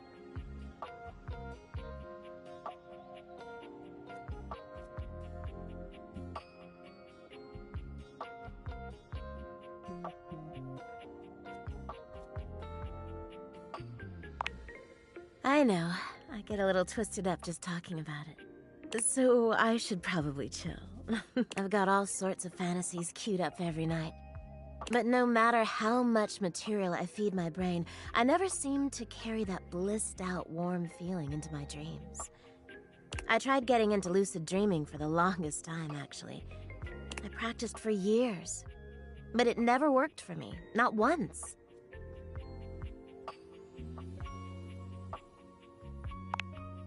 Really? Ugh, I'm so jealous. It must be wonderful getting to choose what you see when you close your eyes at night. But there's no point in dwelling on it. It's just not in the cards for me. Well, my lucid dreaming attempts are long behind me now. I do wish I could get a little peace at night, that's all.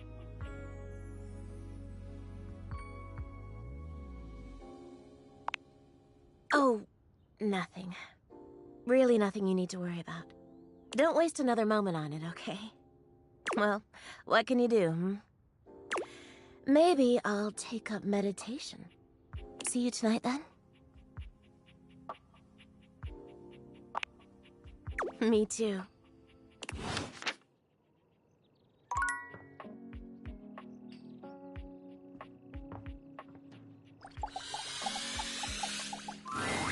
Abel was friendly the last time you saw him, but he seems downright cheerful today. He's whistling when you walk up on him, though he stops when he sees you, greeting you with a broad grin.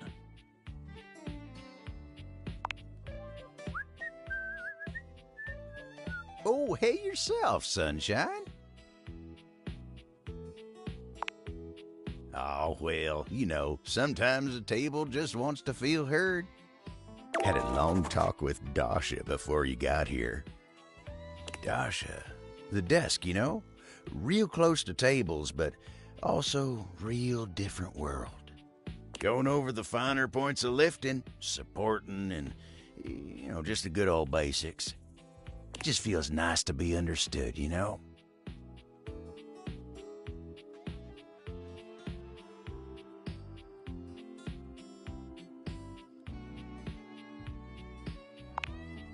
It is, ain't it? Lifting's no easy job. We got a lot of folks in this house who do a damn fine job at what it is they do. But how many people's job is it to lift? To make sure everyone's got what they need, to make sure they know they can rely on you day in and day out? It's a lonely lot in the life of a table. But I knew what the job was when I signed up. Semantics, pal, semantics. I know who I am and what I do. But sometimes you just wish someone knew exactly what in tarnation you're even thinking about without having to explain yourself. That's Dasha. You think so? Oh, well, shucks, I don't know. I'd hate to bother her. She's got a lot of lifting to do herself. I can't be distracting her from her very important job now. I'll consider it, yeah. Anyway, I can't take up much more of your time today talking about myself. Just remember what I said before, okay? I'm here if you need me. I will. You take care now.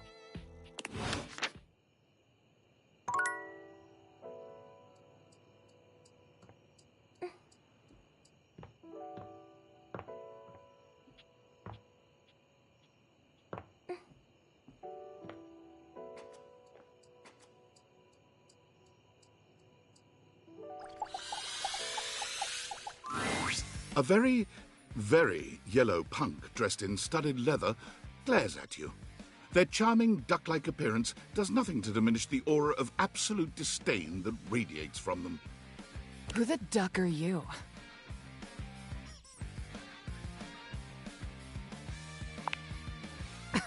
The bathroom?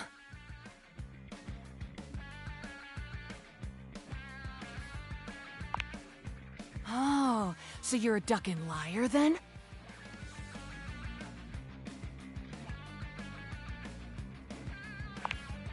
Your face is just pedantic, dickhole. I only ever see you sitting and scrolling or standing with a dead blank expression on your ugly mug. Boring and ducking disrespectful of yours truly, don't you think? Now get out, ducking poser.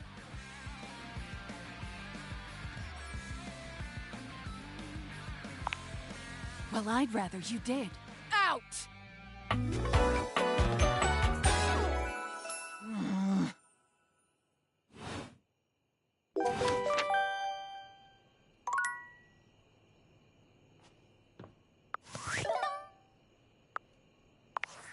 Aldivinites!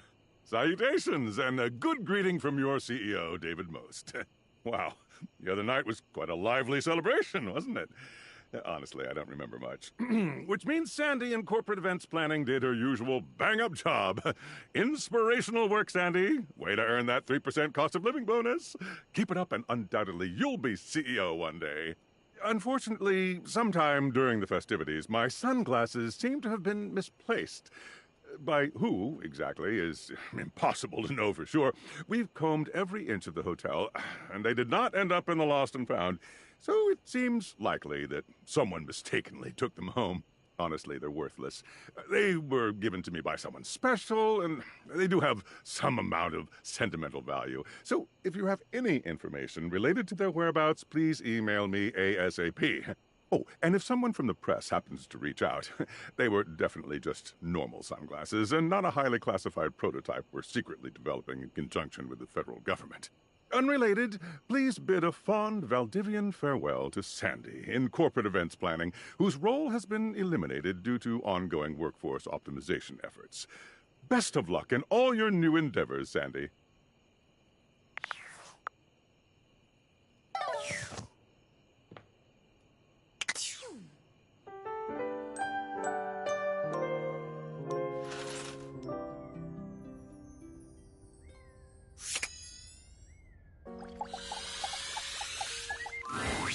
Betty is already speaking to someone else when you walk in.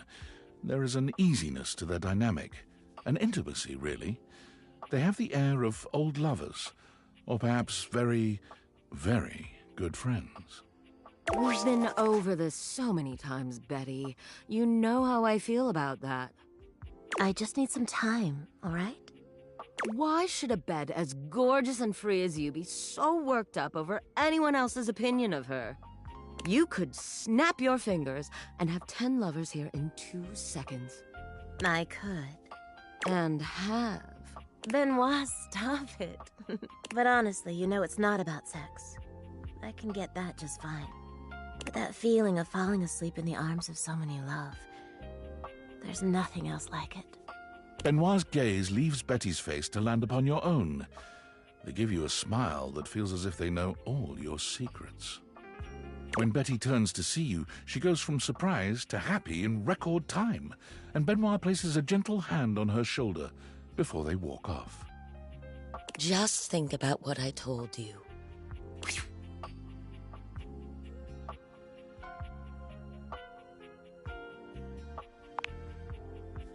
Oh, I was just talking to Benoit. Benoit and I are just very good friends. With benefits, of course.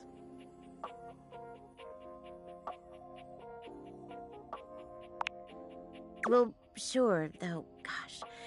I wish you hadn't heard that. It's just a really specific sort of loneliness, you know? I'm sure you didn't come here just to hear tales of my sex life. What can I do for you, honey? Did you want to relax? Maybe take a nap?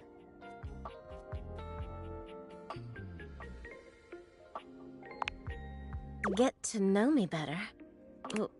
Why?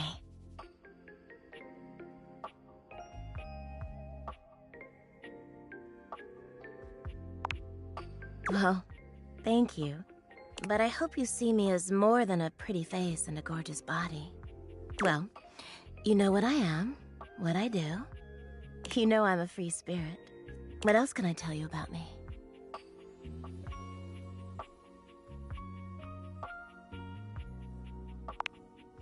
Oh gosh, why did it have to be that question?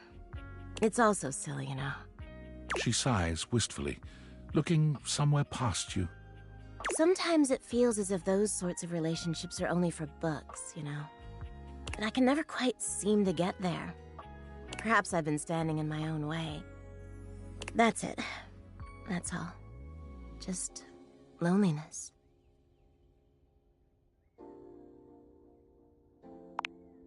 Haven't you ever been afraid of ruining a good thing? I'm just not ready yet. There's an undercurrent of sadness in Betty's eyes, something much bigger weighing on her that she seems uninterested in divulging. Oh, it's almost time for book club, if you'll excuse me.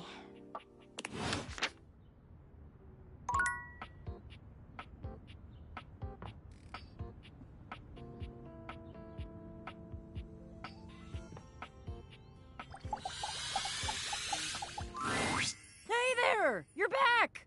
And you've proven yourself worthy! Even though I seemed ill with foreboding, you still returned! Which means you care.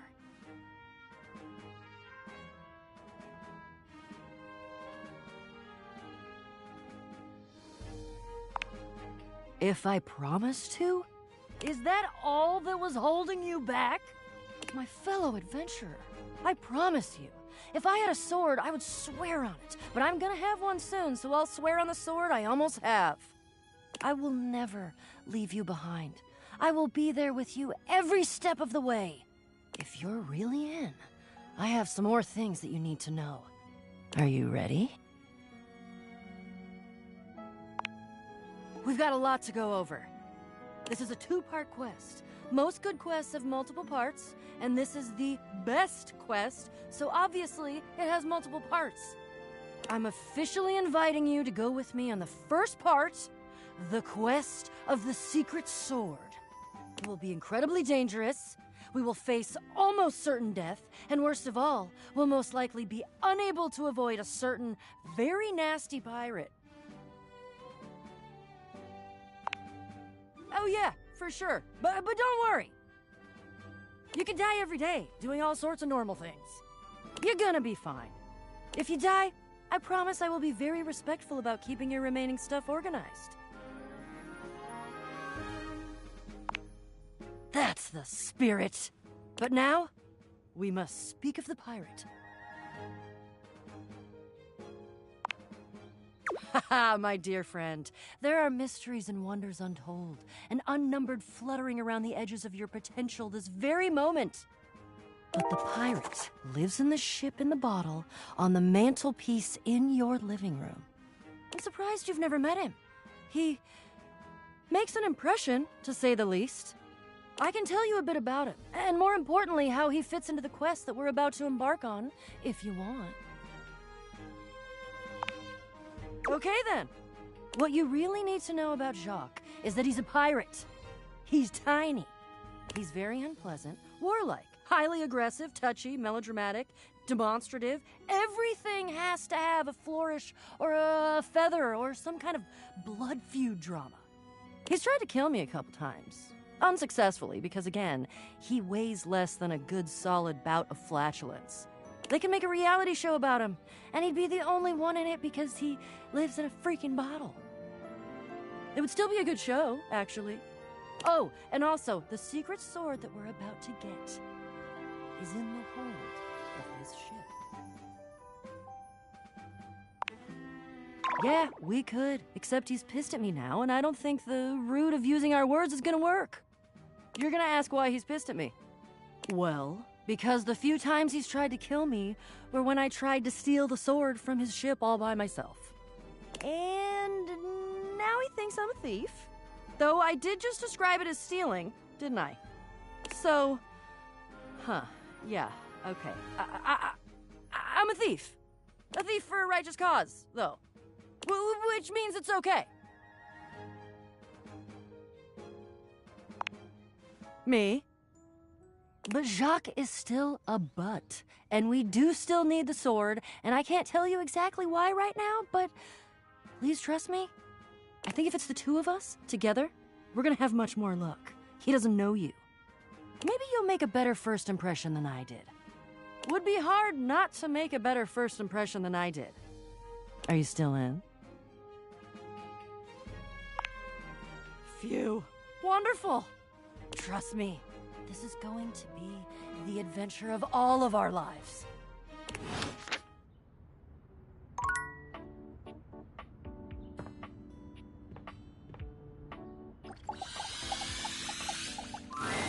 Timothy is just putting the finishing touches on polishing a pocket watch.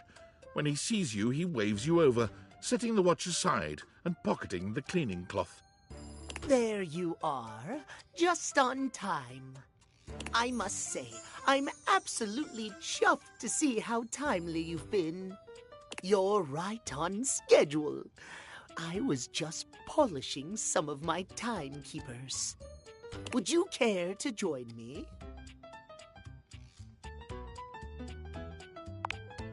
Capital. Have a seat, darling. Now, when last we spoke, we discussed the importance of what? Precisely. Nothing better. Nothing more important. The biggest lesson here is that time, above all else, is the first thing you must consider when it comes to love. But there are, of course, other things to consider. Having a schedule for your date is imperative to ensure you are using every moment with your lover correctly.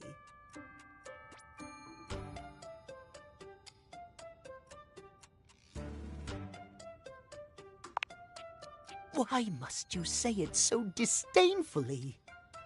There is nothing more arousing than an orderly, efficiently planned date. Picture this, if you will. You and your date arrive at your dinner reservation exactly on time. Your date says to you, "Darling, what's on the agenda?" You say to them, "We have approximately 10 minutes to review the menu and engage in small talk." They can only moan in needful appreciation for your immaculate scheduling. Oh.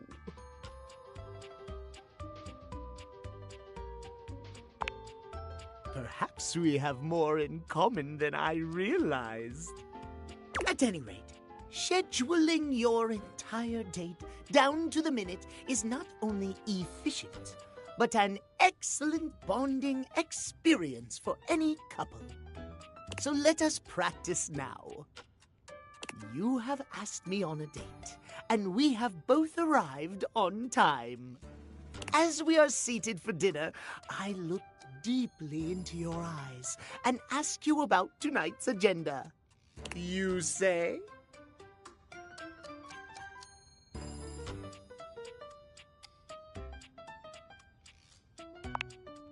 "Meow. I have never been so attracted to another." Excellent. Truly excellent. Surprise! Our date has gone swimmingly, and I have invited you to another activity. But your schedule has not accounted for this unexpected excursion. Horror of horrors! What do you do?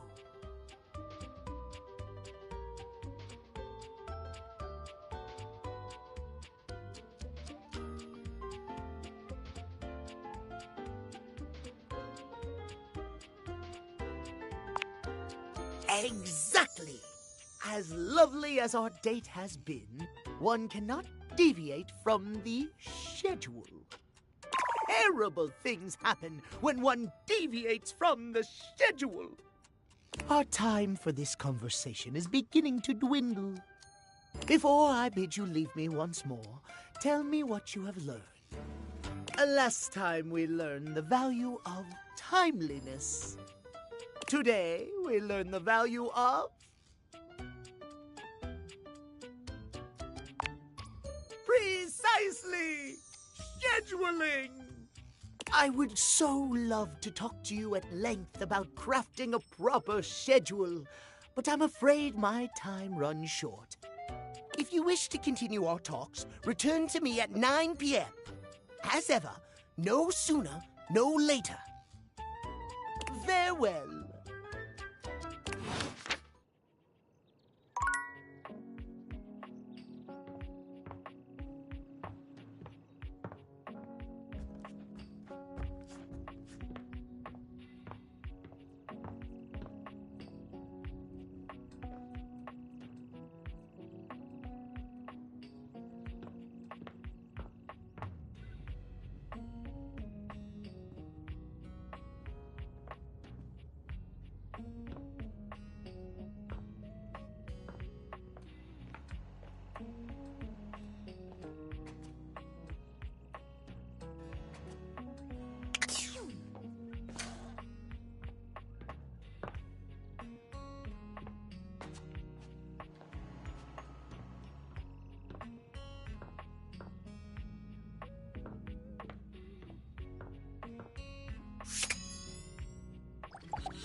A petite pirate glares at you. There's so much to take in here. But you don't dare to get a good look in when he looks like he's contemplating running you through.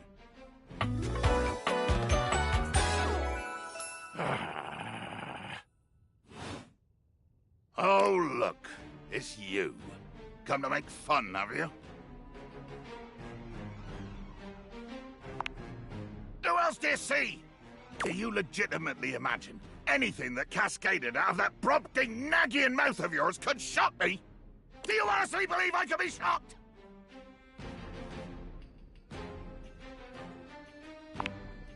I am emotionally quite contained. In fact, one could say I am quite bottled up, trapped within tubular, glassy confines.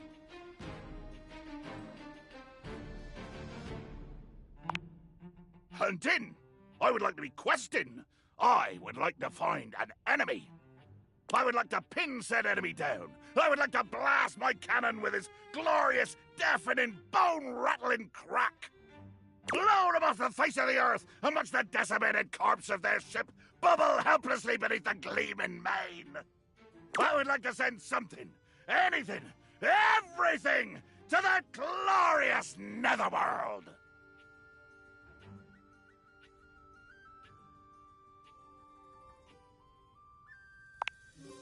I do.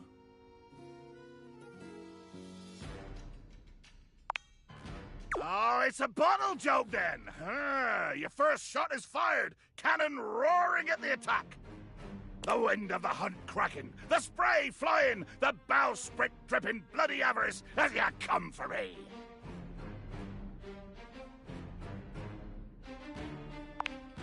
Beauty in death! Too much. The line is crossed. Your pitiful life is forfeit to my magnificence.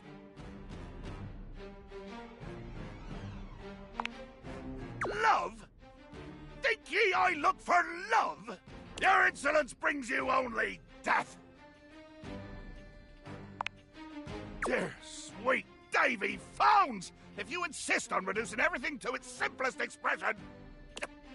Yes, yes, I am going to kill you. Bear witness to your undoing. Can you not feel it? Do you beg for quarter? For mercy from the most murderous, blood-eyed codger to plow the fathomless flood? Of course I am! I am killing you, right now! I'm tearing you limb from limb and dangling your bits from the rigging to tempt the crows. You take a moment to inspect yourself. Your limbs and bits all appear to be just where you left them. Oh, I am. I'm filleting your sorry rind. In my mind. Damn your hide, speculative! It's as real as the snap of sail in the wind, the squish of flesh and bone as it makes way for my blade.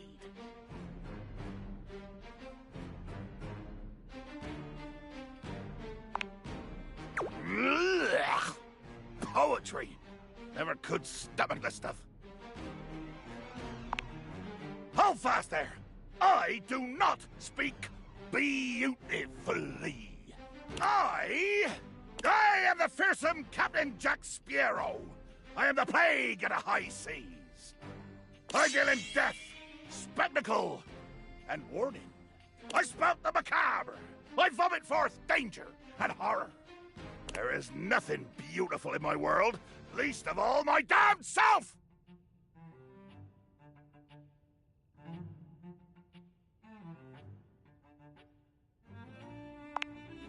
Jacques makes a strange noise, almost akin to a growl.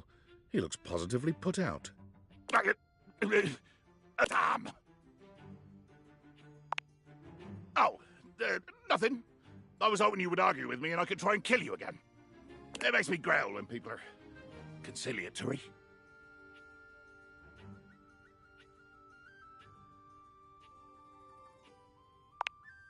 No!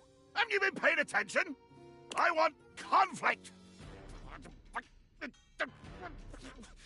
One more first step out of you, and I swear to Davy Phones I'll swing you from the yardarm!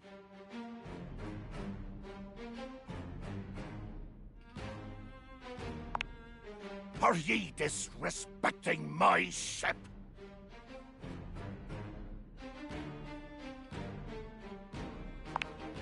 Oh, glorious! Thanks be to all the corpses suspended in the sea, someone has finally been stupid enough to truly boil my bile! Let there be blood! I load my cannon with heavy iron rounds to tear through anything and everything you might pray to put between us!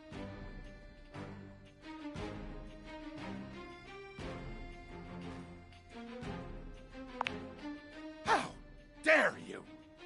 If I did use seeds in my horrible hands, they would be more deadly than curare!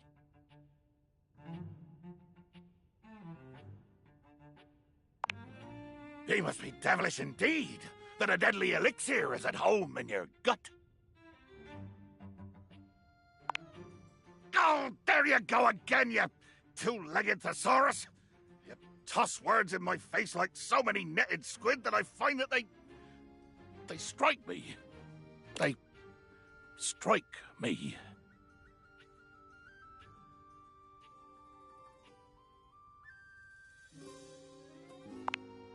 Watch your step, landlubber. My fathomless depths are ripe for plumbing, but they might swallow you whole.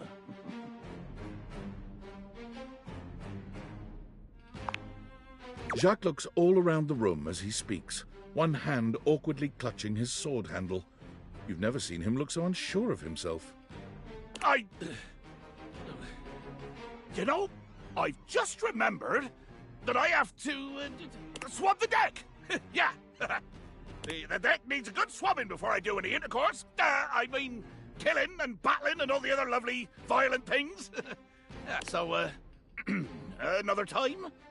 Post-swab? You bastard.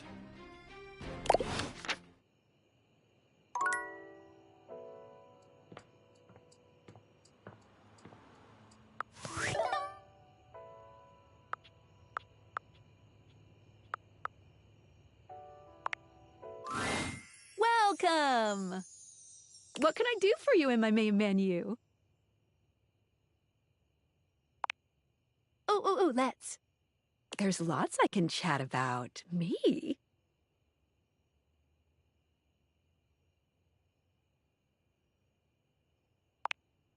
Relationships? My favorite subject. What do you want to know? Of course I do, silly. Let's go back up a menu. It's the chat menu. What do you need?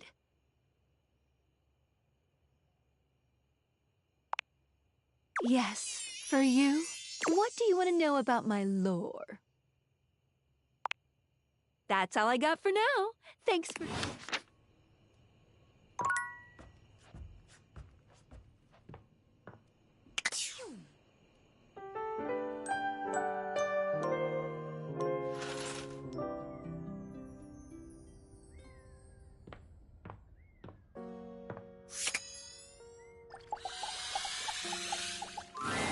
When you walk up on Abel, you find him in a state of distress, though the reason is immediately apparent.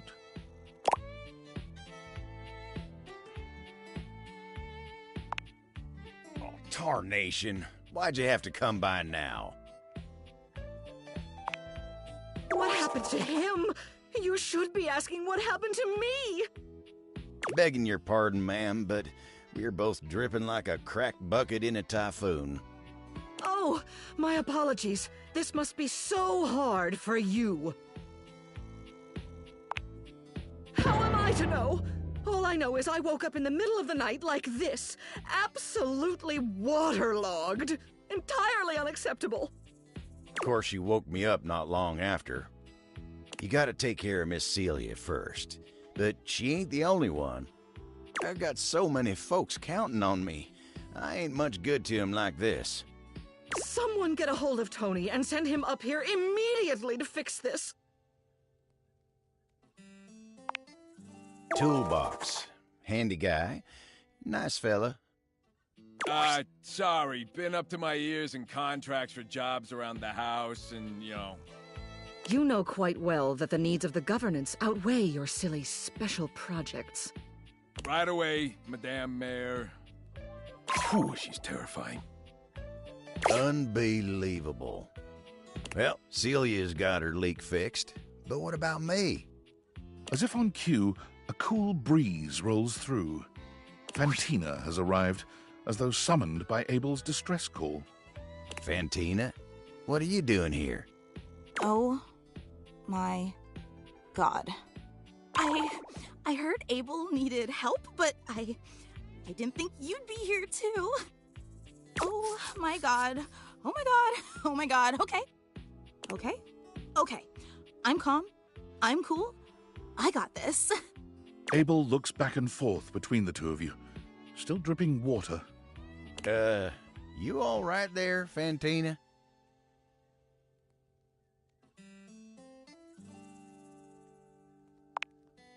You are? Her eyes grow cartoonishly big and shiny. I'm so happy. We're gonna get Abel through this together. Abel looks pained at the thought of being indebted to the both of you. Well, what are you gonna do then? We're gonna dry all that water. If you could, like direct me? She seems to quiver with anticipation at the thought of you touching her. Just put your hands on my shoulders and...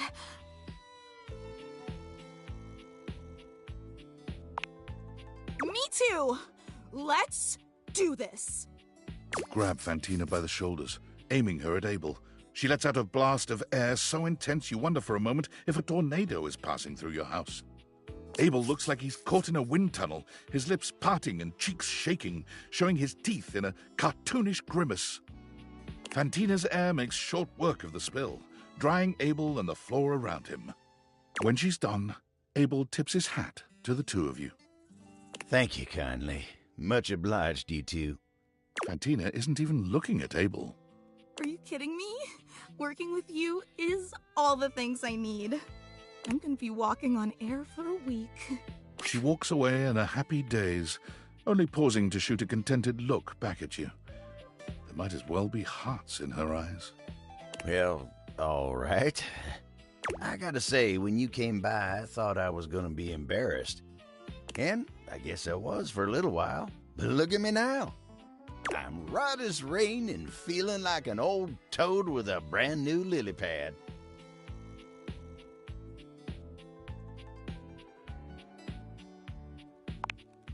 It ain't about the amphibian. It's just a metaphor. I was trying to say you make me feel brand new. But then again, brand new ain't really what I'm feeling at this moment. I ain't been able to do much work since all this started, so I better get back to it. See you around, all right? You take care now.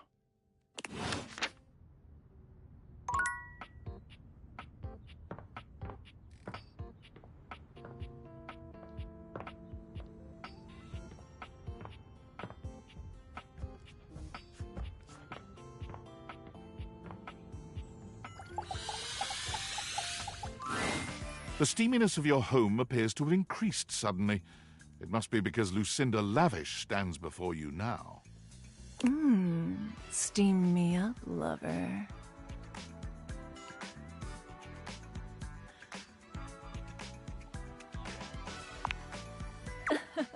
I love talking about myself. I'm Lucinda Lavish. I'm the extra cool DLC character who is, well, not really a dateable object per se, but more of a different thing. You know what I mean?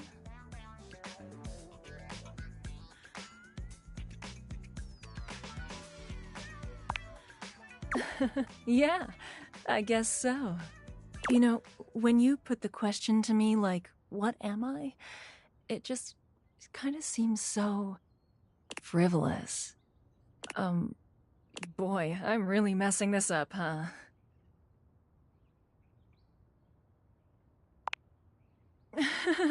Yeah, ugh. Why am I laughing so much? This isn't funny. It's always easier when you're playing a role, I feel. When you know what the boundaries are. This kind of just seems a little out of my wheelhouse.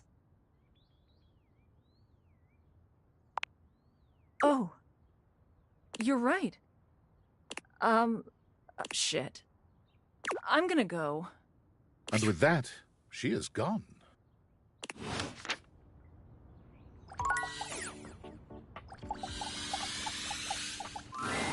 And here we are. Now listen. Bo holds a finger up to her lips, lowering her voice. We have to at least try to be very, very sneaky.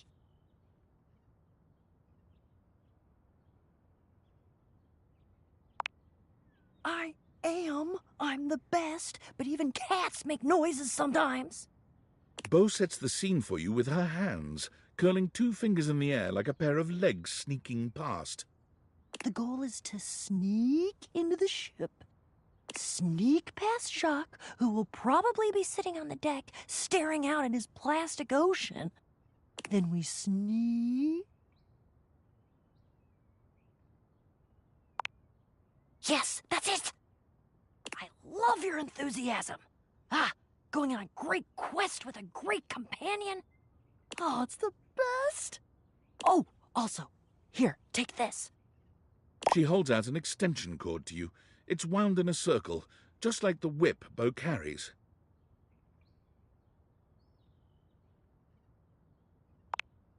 I made it for you. I figured since we're going on the great quests, you're gonna need some kind of a weapon. And I figured that something that doubles as a tool would be useful. And also, I don't know you well enough to trust you with a projectile. So, extension cord whip it is!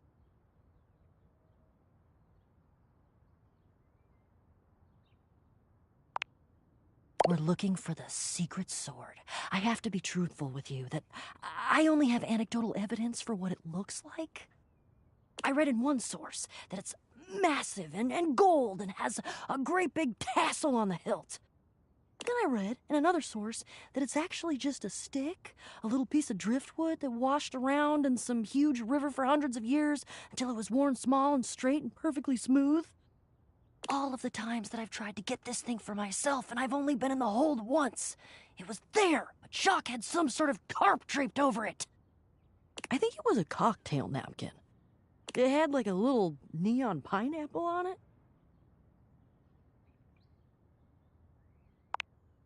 Oh, it all adds to the fun. I can tell you for absolute certain, though, we will know it when we see it.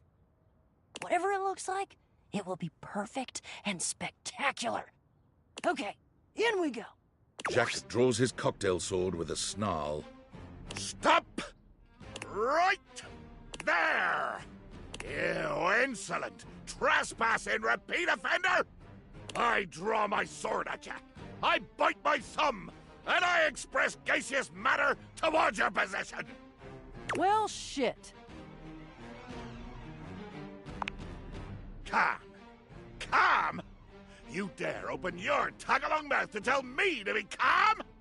If you even knew the number of times this scallywag has invaded my ocean, boarded my ship, and attempted to swipe my precious personal property right out from underneath me, you would not be mashing your teeth together to form the repugnant, repulsive, and ultimately unsatisfactory word of calm! Yeah, you're angry. You're the fearsomest pirate of the 7 seas, and we should all bow and scrape to your terribleness. Except for, let's face facts, you don't have 7 seas. You have 1. And it's not a sea, it's a piece of molded plastic, and the paint is chipping.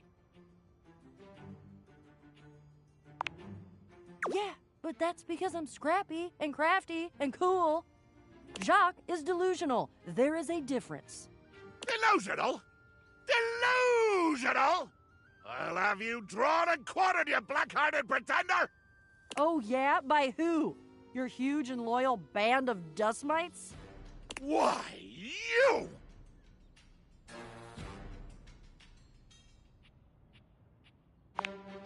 This is what I've been trying to tell you! There is no talking to this doofus. This is why I've just been trying to sneak past him and not deal with his nonsense. And you have failed every single time. That should be some sort of clue for you about your ineptitude in the arts of subterfuge and knavery. You shall never have the sword. Oh, I'll have it all right. If I have to hang your tiny butt from a miniature yard arm, I'll have it.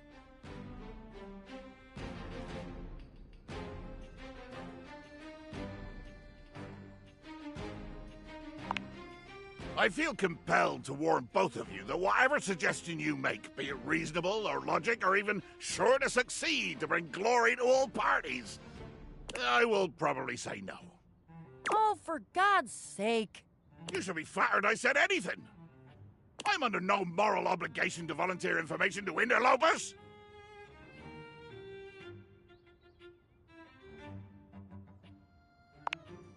I'm sure you know the sword is ancient. Nobody knows exactly when it was created or by whom. If I understand my research correctly, Jacques, it just showed up one day in your hold. Since we are now discussing something about which I care, I will deign to answer you. That is correct. One day, I awoke to find the sword in my hold, gleaming and sparkling in the early morning ocean light. The sword, ancient and glorious as it is also the only known key to defeating the fearsome Isolde. Blow me down.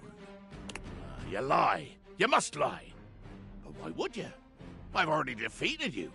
There is no way you could win, either physically or by trickery, so you must be saying the truth. Or at least, your version of the truth. Isolde. The Isolde?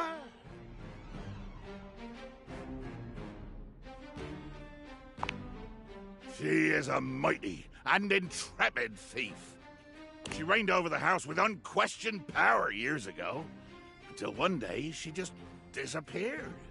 Well, there were searches. I believe at one point even a quest to attempt to find her and bring her home, but all to no avail. Yeah, there was a quest. It was me.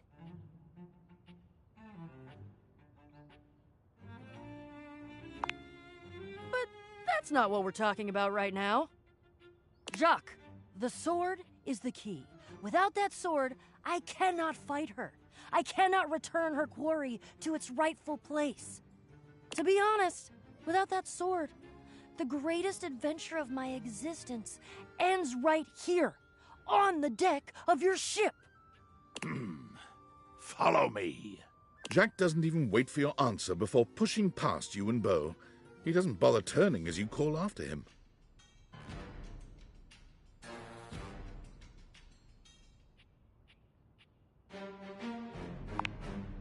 Oh, don't you worry. We are not in any danger. Never were.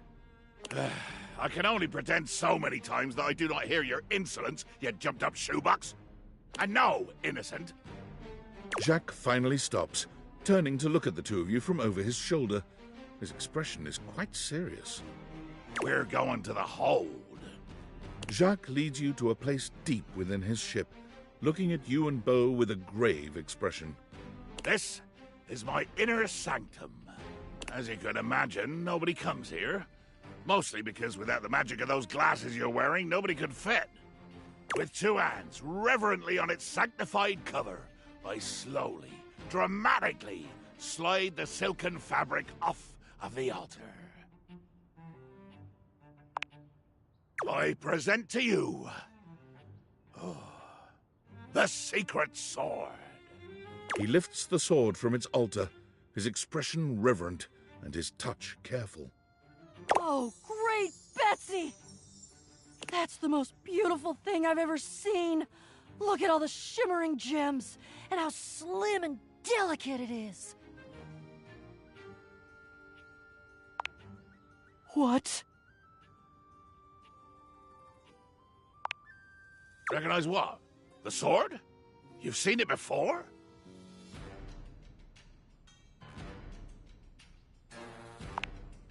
You made it?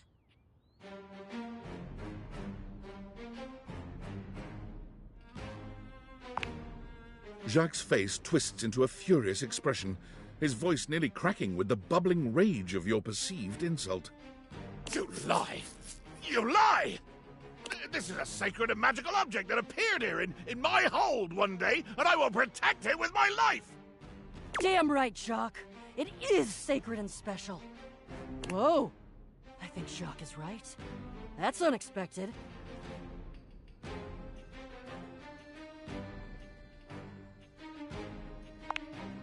I don't know that I'd call that progress. That would imply that we had a goal toward progress, which we don't. I don't think. He needs to agree to give me the sword for... No, but give? You said borrow. You said nothing about give at all. This was always a loan, a temporary state of affairs. But fortunately, or unfortunately, depending on your perspective, it is not just a simple matter of loaning you my single most precious possession.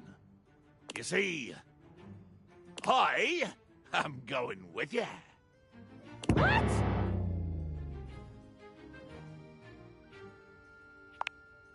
I desire adventure. Need it. Even more than I detest your cardboard company.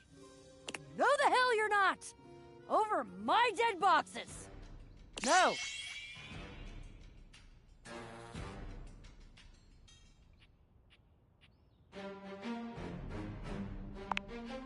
Then we'll all meet up when we've had a chance to prepare ourselves. Sounds good to me. See you soon, Questers.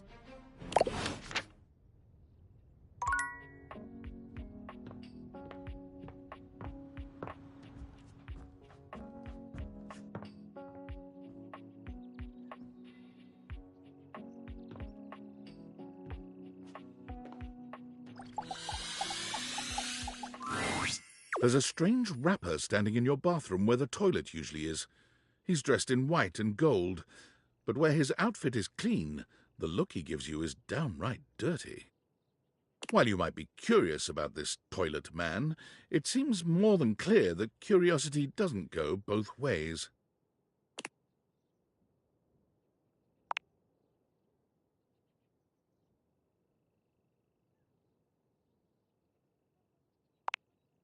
The toilet man springs into action, raising his hands to his mouth as he begins to beatbox.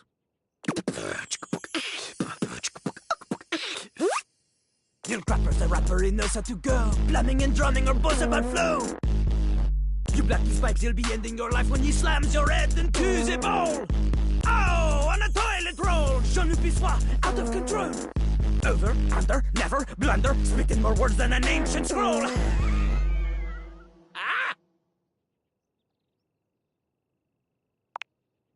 Ugh, do not say dope to Lil Crapper. Dope is what the junkies hide in these cisterns of innocent toilets like Jean-Lu. Jean-Lu sings all about this in Lil Crapper's latest album, The TP EP. Anyway, you know Lil Crapper. You love him. Everybody does. Oh, you come to hear his beats, or maybe you ate the pizza. You come to take a seat so you can deposit the food you eat.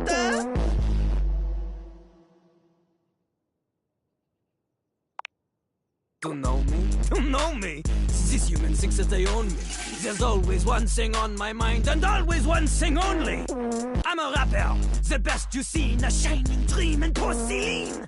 He's like a bidet, only spitting the truth, going down quicker than gin and vermouth. They call him a party mouse, letting the naughty out, but that's a way to appeal to the youth. Man, you ain't the youth, get out of here. Lil Crapper can't hang with posers, you know? It hurts his image. If you are a poser, you get out of Lil Crapper's face.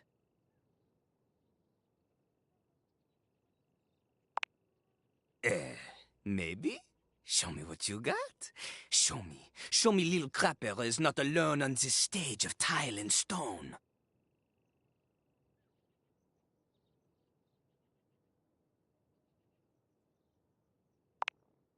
Not just rap. You need to show him that you can crap.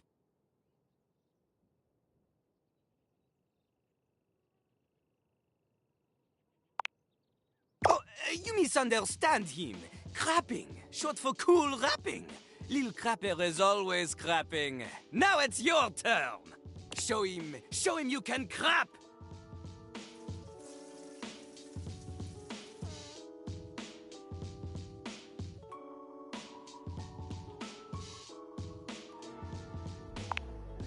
Jean-Lu makes a dismissive gesture.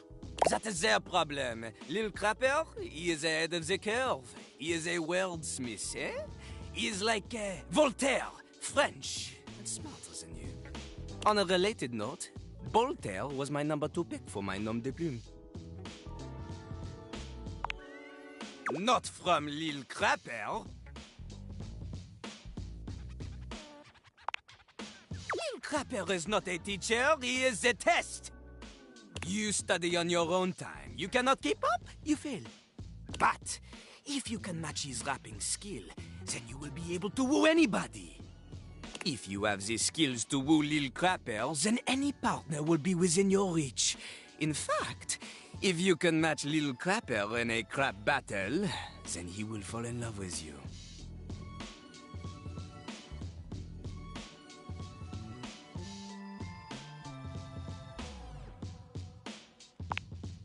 Cease your flattery. Lil Crapper's art is immune to all forms of romance unless they are accompanied by a backing beat. So, what do you think? Do you have what it takes to face Jean-Luc? You are wrong! Jean-Luc knows you. You are the chatin, the kissless loser. You have enthusiasm for rap. Lil Crapper sees this, but enthusiasm alone, she is not enough. The rapper, she comes from the heart, the deepest part of the system. Like that little rubber bit that comes undone sometimes and the water keeps running forever. You know the bit. You need to experience life before you can spit it out in alternating phonemes adhering to some sort of a rhyme structure. As you are, you have no chance to defeat Jean-Luc, let alone match his rapier wit. You want to clash talons with these two gallant stallions? Go! Live a life worth rapping about!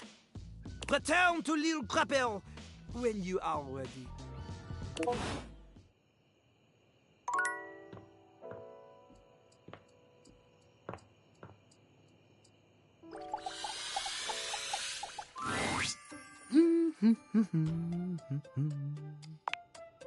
Oh, hello. Goodness me, but it's quite late, isn't it? I hadn't expected to see you in the dark.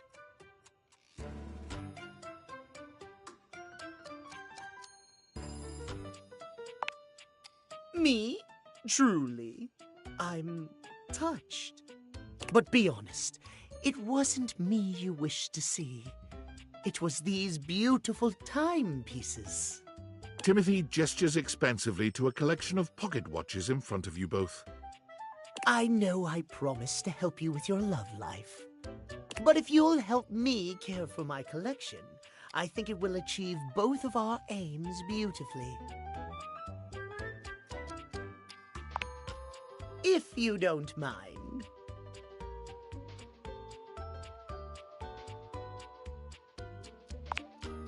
Why, yes. You've shown yourself to be a reliable, timely person. Why not? You take a seat by Timothy. He hands you a soft cloth. Gently, just like this, draw the cloth across the watch face. To maintain a pocket watch, one need only use a microfiber cloth. Harsh chemicals or even water can damage the surface and the inside. Pocket watches are like hearts in that way.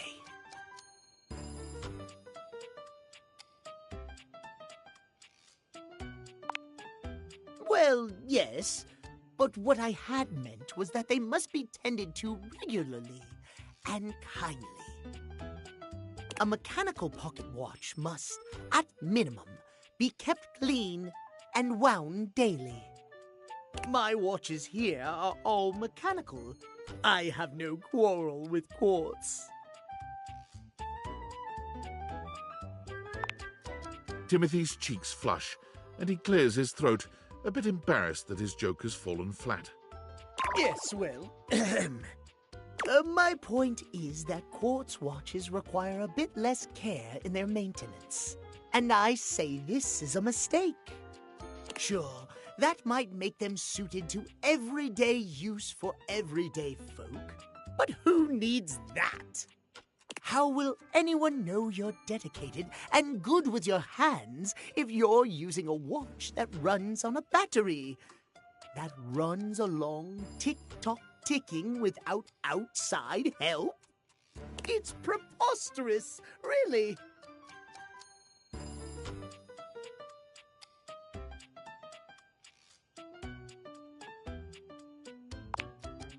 Precisely!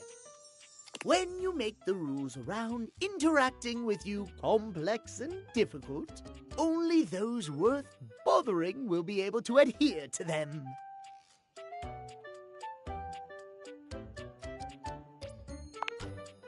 Trust me, I'm an expert.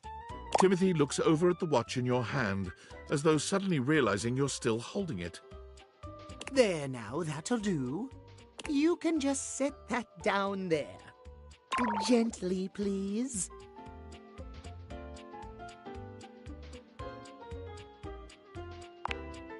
Thank you. Your help and courtesy are most appreciated. You and I have been talking for some time now about these things. I hope you have gotten something from these little chats of ours.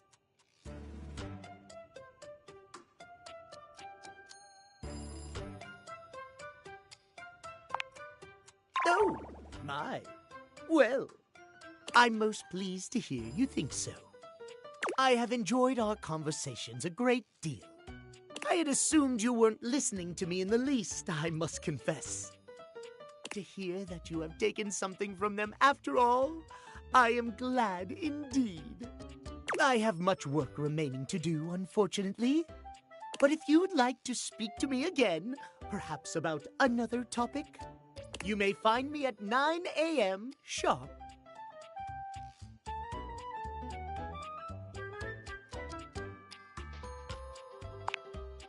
Farewell, then. As you walk away from Timothy, he seems fully absorbed in his pocket watches. Perhaps it's your imagination, but he does seem happier than when you first walked up on him.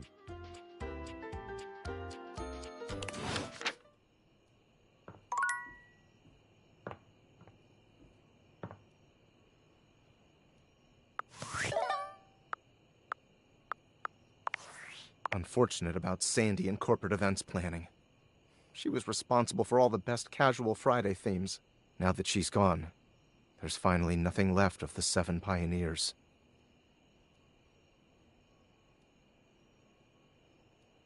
In the beginning, there were 7 of us, working out of David's dorm room, stealing Wi-Fi from the neighbors and using cardboard boxes for chairs. We had no idea we were changing the world. We just wanted to design a more efficient paperclip. But then the money started flowing. Money always changes people. Didn't take long for the 7 pioneers to be whittled down to 1. Bingo. And all this? The wretched soul-sucking corporate monster that Valdivian became? The pioneers never wanted that. One by one, they left, but I stayed. Deep down, I really believed David, the old David, was still in there somewhere. But when he wanted to use the Dateviators for military applications, I knew more drastic action was necessary. Quickly. I'm sorry, but there's no time. I'm using the display phone at a wireless store, and they closed 30 minutes ago. The sales associate is giving me the stink eye. I'll follow up when I can.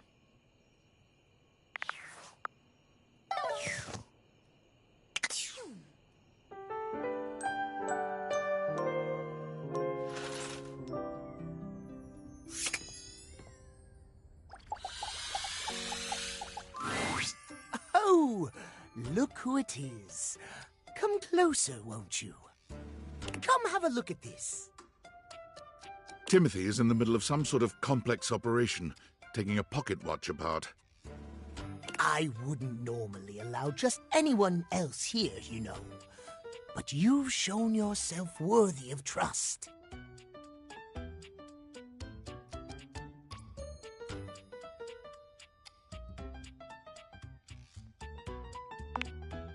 The honor is all mine, my dear. Come and sit here by me, if you would. Watch repair takes a great deal of care, patience, and trust. I cannot have just anyone around me when I work. But you, I feel a strange calmness in my soul when I think of you. Normally I am, well, I admit, perhaps a bit tightly wound. It It is by necessity, after all. A failure to adhere to the schedule, to promote and uphold that most holy of values, timeliness. It can be catastrophic for a number of reasons. But I know now. Timothy holds the watch out to you, and the two of you watch its delicate components tick away the seconds. No longer does the beat of my heart synchronize with my pocket watches alone. It beats in time with another. He gently closes the watch face, setting it down away from him and taking your hand in his. I never thought I could find someone who not only accepts every facet of me, but even understands them. Tell me you'll stay by my side through the hours, day or night.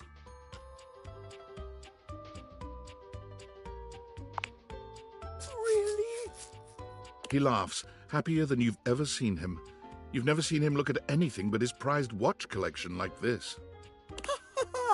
You've made me so happy, my darling. I cannot believe I can truly have it all. I haven't allotted any time to it in the schedule, but perhaps I could finish my work later in the day, and you and I could spend some time together. Oh, the way I feel now. I'm not certain I could concentrate on my work.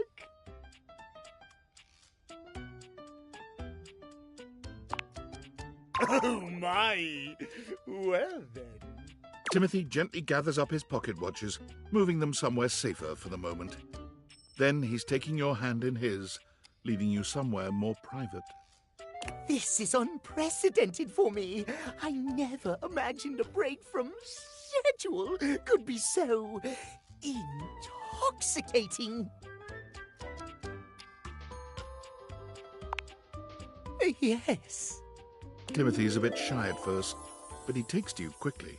For someone who is so regimented, he's surprisingly spontaneous. You're so wrapped up in each other, hours pass before you even realize it. This might have started awkwardly at first, but now, nothing feels more natural.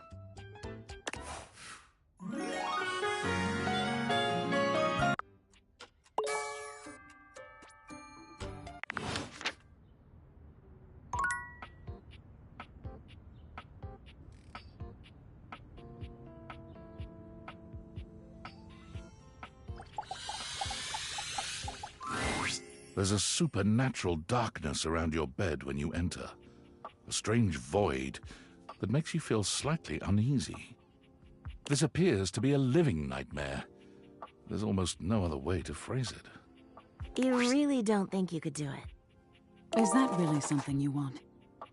It would be fun for me, but I don't think it's really your thing. You know, sex and horror have always gone hand in hand. It's not the worst idea, is it? Well, yeah, of course. But you've watched me work, and you never really seemed all that into it. Oh, I didn't? What was it you said? Oh, yeah. It was, oh God, why are you doing that? Is that really necessary? Now that's just excessive. I remember it differently. You weren't even watching. You were looking through the cracks of your fingers. Give it up, Betty. My work is not for you, and that's all right. Nightmare's gaze falls to you then, and you feel a shiver run down your spine. Boo. Nightmare dissipates, but the air of dread that accompanies her takes a little while to clear. Betty sighs, her shoulders slumping. Oh, guess I should have seen that coming.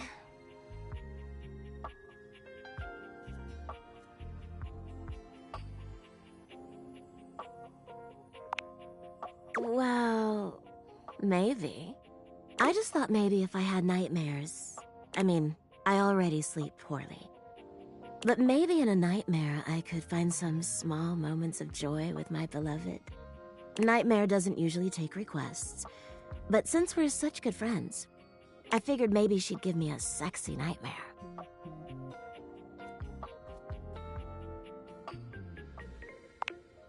Me too. Okay, see how this strikes you. I'm being hunted by some unseen monster or being. My heart is racing. My knees are weak. I'm stumbling and tripping as I go. I fall, and I close my eyes knowing the end is coming. But I don't die. I turn to see my beloved standing over me, a bloody knife in their hand. I'm saved, and I thank my rescuer in the only way I know how. A toe-curling kiss. But then, I'm on my back again, and my beloved's hand wraps around my neck. I can't breathe. I can't cry out. I can't make a sound. We'll be together forever, they whisper, raising the knife high in the air. I wake in a cold sweat, alone and afraid. There. You see?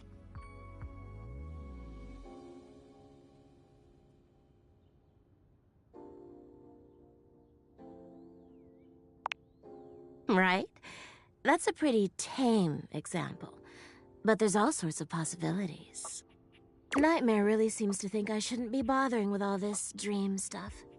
She thinks there's a much simpler solution to my problems. But I don't know who she is to talk anyway. She has the same problem I do. She just deals with it differently.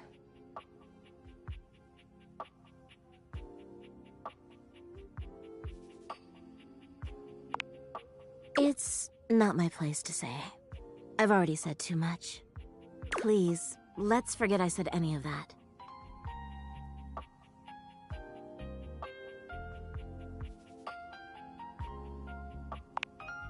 You would?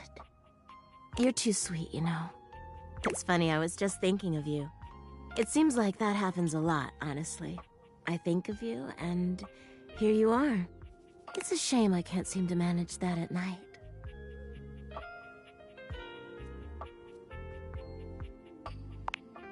I haven't been the most subtle, have I? But I guess I should just say it. You're the one I've hoped to see in my dreams. My beloved. The one who tortures me with your proximity.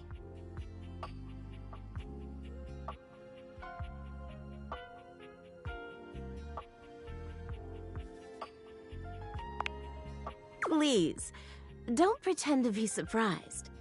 For years, it's been just you and I here. And I've had to watch you sleep with that angelic look on your face. When I was at the warehouse, I never had this problem. But the day I was delivered to you, you laid down. And I knew right away I was in trouble.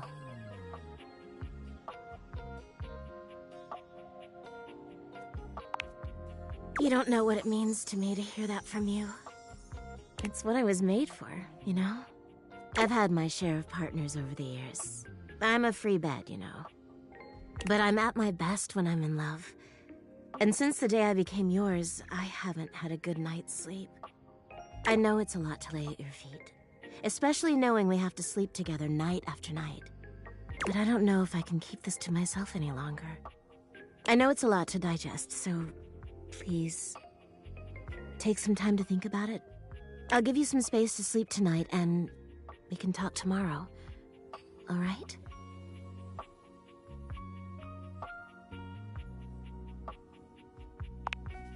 Please, just give yourself the night. Even if you think you know what you'll say. And sleep well tonight.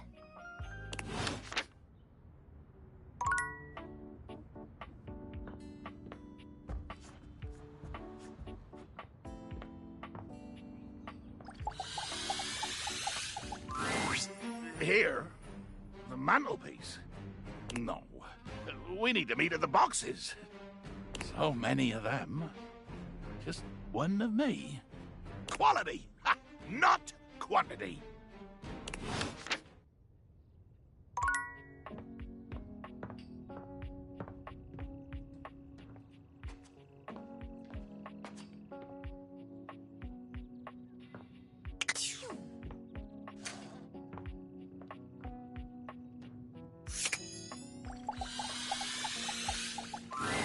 Darn. I have to map my way to the crawl space, where our next quest awaits. I found the plans to this domicile in one of my boxes, and I distinctly remember there being a trap door on the ground floor. If you can, Scry the floor for openings wherever you might be able to find them. Touch stuff! Knock on stuff!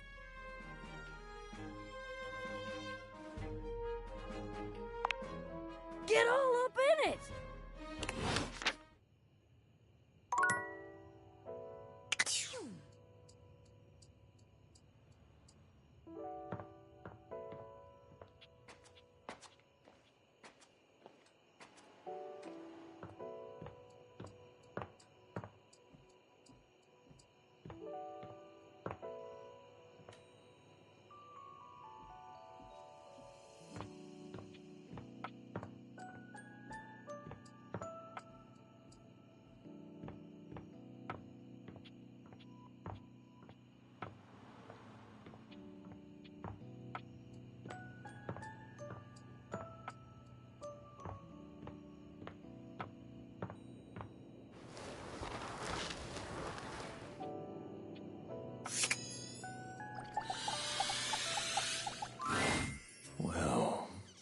Look at that. You've made another friend.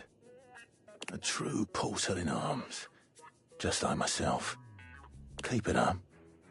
It feels better and better the more you do. Trust me. Dorian is less clothed than the last time you saw him. But when your eyes meet, he doesn't seem the slightest bit embarrassed. It's almost like he wants you to see him like this. Oh, dear. You've caught me in my, horizontal state. I try to stay hidden under the rug, because this isn't a part of myself that should be, out in the open. But even us doors have to cut loose from time to time.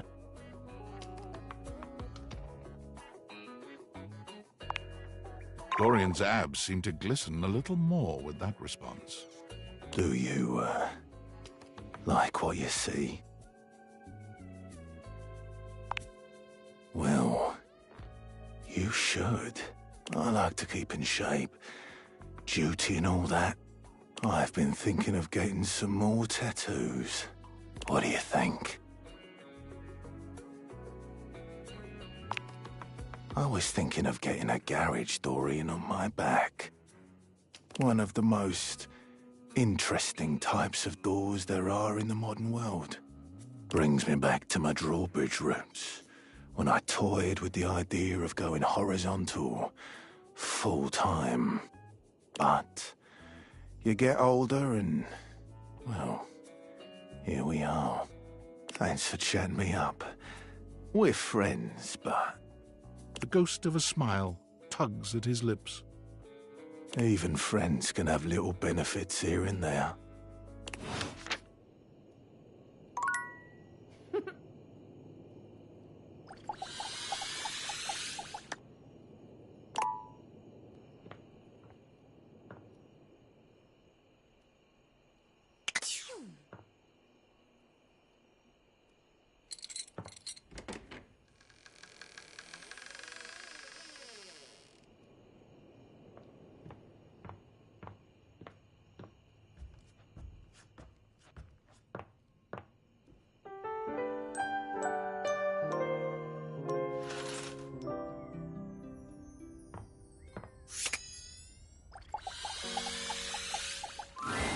It feels strange to walk into your bedroom with so much tension in the air.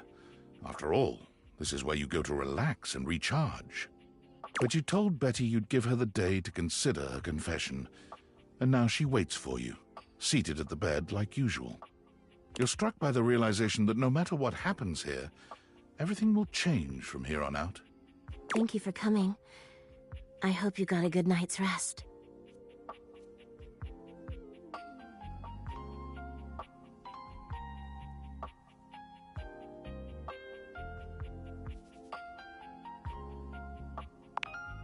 Oh, thank you for saying so.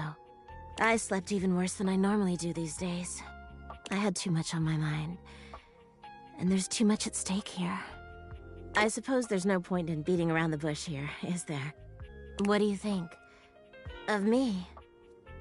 Of the idea of us? Is there hope for us to be more than just two partners who sleep together every night? Oh my god, really? You really feel the same?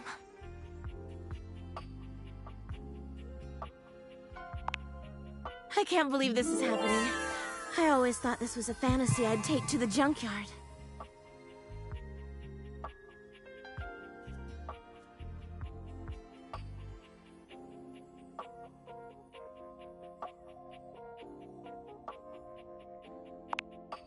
Don't you worry your sweet little head about that. I don't expect you to sleep with me every night, or ever. And you being with me doesn't mean you can't be with others. I have my own fun, after all. I'm just so happy we can be together now. I honestly don't even know where to begin. I feel like I know you so well, but I want to get to know you better. And you must want to know me better. After all, I've only ever been a place for you to lay your head at night. You've never seen me for who I truly am until now. Tell me what you want from me, my love. All I want to do is make you happy.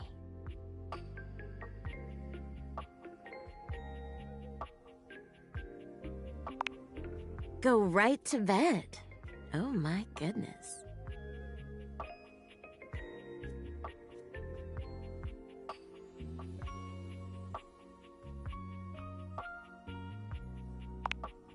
Shy? Me? Never. But I get you to myself every night. I think we should have a date first. Where shall we go?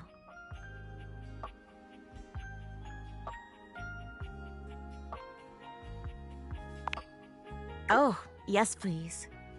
As you enter the dining room, you're pleased to find yourselves alone, mostly. Hey, Rainy.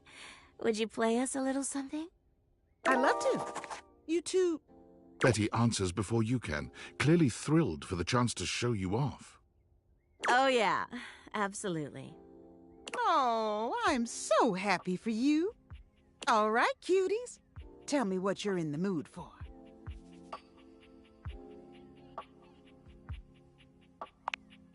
Oh, I love it. I got you. Rainy plays a song with a beat that refuses to be denied. You feel your lower body moving almost on its own. Betty picks up the beat immediately, her movements expert and fluid.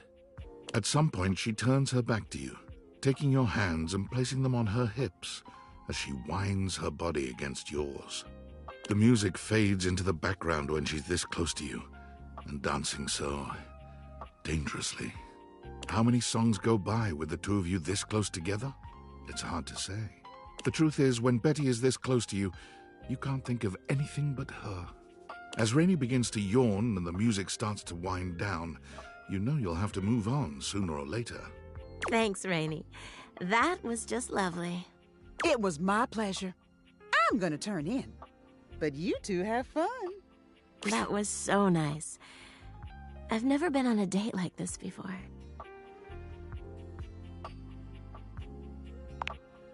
You don't know how happy I am to hear that from you. Thanks again for tonight. This was truly magical. You and Betty walk back up to your room, hand in hand, the air between you thick with a welcome sort of tension. You get the feeling that Betty may not be ready for the night to end just yet. She looks at you expectantly, if sweetly. You've slept on Betty for years, but never truly slept with her. Tonight is a night of firsts. After tonight, you'll never look at your bed the same way. Your room becomes a tangle of sheets, of bodies twisted into new and exciting positions. When you finally do go to bed, you sleep better than you can ever recall. Betty's soft warmth surrounding you, even in your dreams. This truly feels like the start of something beautiful.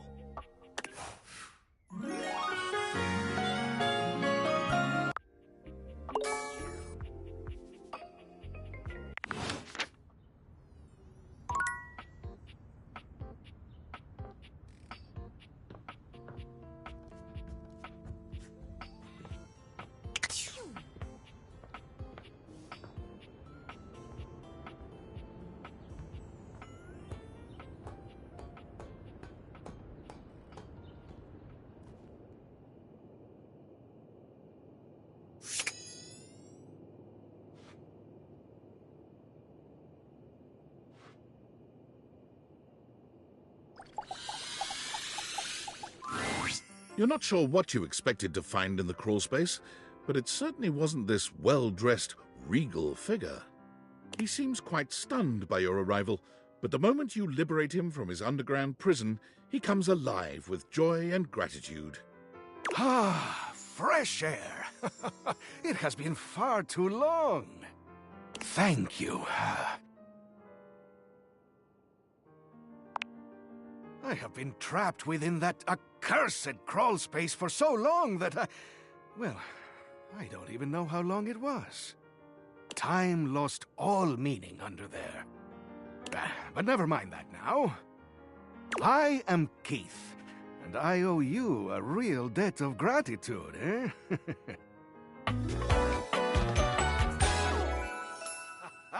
Eso!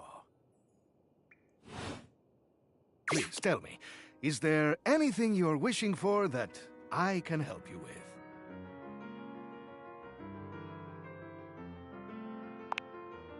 Ha-ha! Do I have some good news for you? I am in fact a skeleton key. I can unlock just about anything with a keyhole in this house. And a few things without keyholes besides. I am nothing if not full of surprising talents. So, Dorian is giving you some trouble, eh?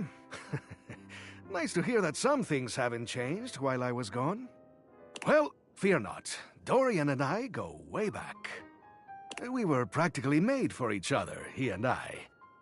If you'll allow me the briefest intrusion into your pocket, I'll gladly accompany you. Without further ado, Keith leaps straight into your pocket.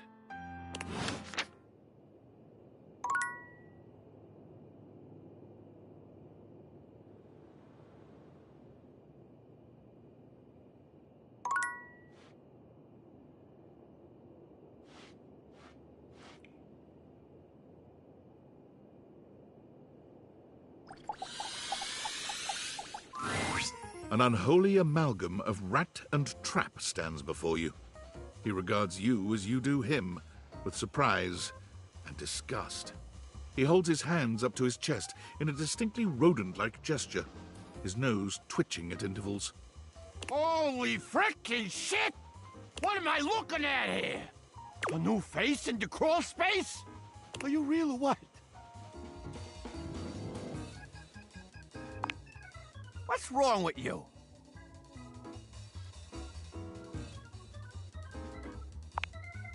You ain't gonna find it here. Hello, I'm Vaughn, I'm your rat trap. Bring in your little card, you'll see. Hi, I'm Vaughn. I can't wait to love you or whatever the fuck. Yeah, right there. Oh, a long time, Pally. A long freaking time. You eyeballing me or something? I can feel your gaze. Lingering.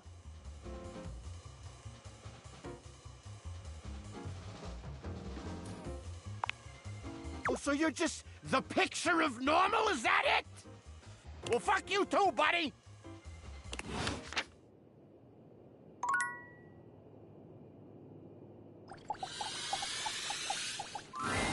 You see a concerned face peeking through what might be a cryogenic tube, containing tape both sticky and cassette. The face notices your presence and begins to speak. Yes! This is Choice! I am officially found! You got it, compadre. Hey, mind letting me out of this thing?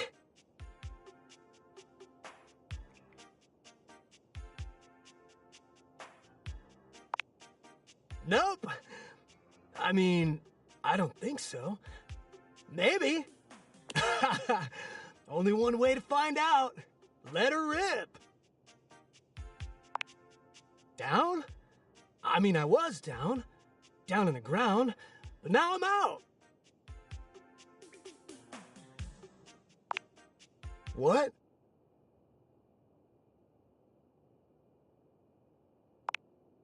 The stranger who stands before you can best be described as nostalgia given form. an assortment of 80s memorabilia sculpted into a well-muscled male figure. Woohoo! Yeah, I'm free! The 80s is surviving and thriving, baby! Oh, yeah! Although his cassette tape ribbon obscures much of his face, you can still make out a friendly expression and handsome features.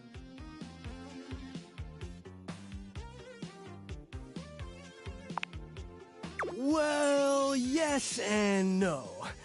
Think of me as the essence of what's inside that time capsule. The 80s personified. He pulls an electric guitar from somewhere, playing a very loud and intense note as he strikes a pose. Better yet, don't think too hard about it at all. 80s fever reigns! Yeah! Yo!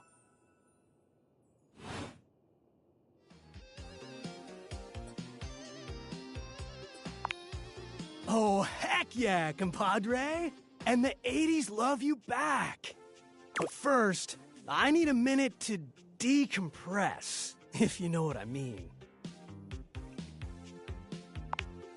Totally.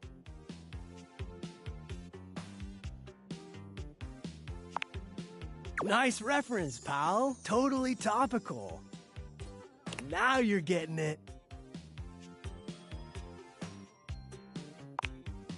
Nah, I might bop around the house a bit if that's cool.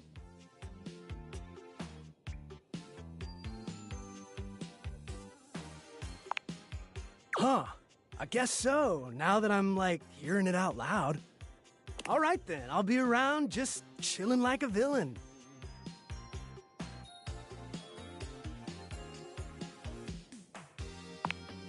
I'll teach you the ways, Daniel-san.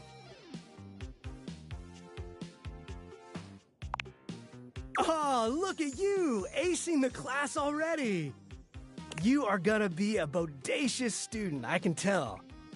Okie dokie, Smokey. Just gonna shut the peepers and recuperate. Talk to you later.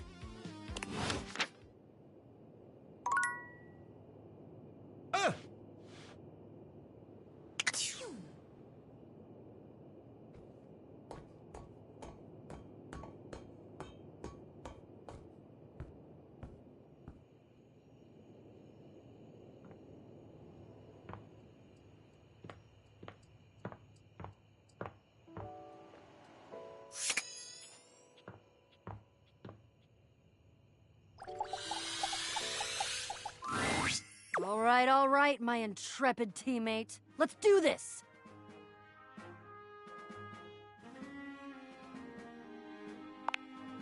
I suppose it's time to tell you. We have completed the first part, the quest of the secret sword. But the second part, that's the one that hits closest to home. I sold the chest is my rival. The part of boxes that are used to conceal, confiscate, and wrongfully withhold. I guess you could say she's my evil twin.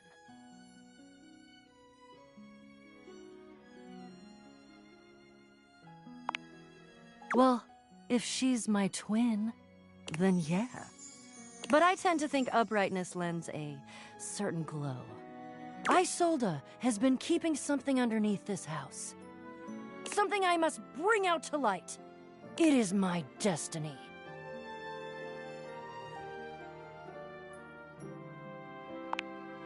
Are you kidding?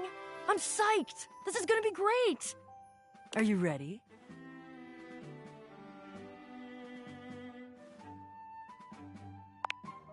Oh, he's coming. I think he was polishing his belt buckle. Something about can't go swashbuckling with a tarnished buckle. I don't know.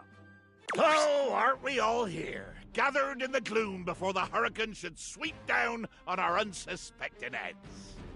Hello, Jacques.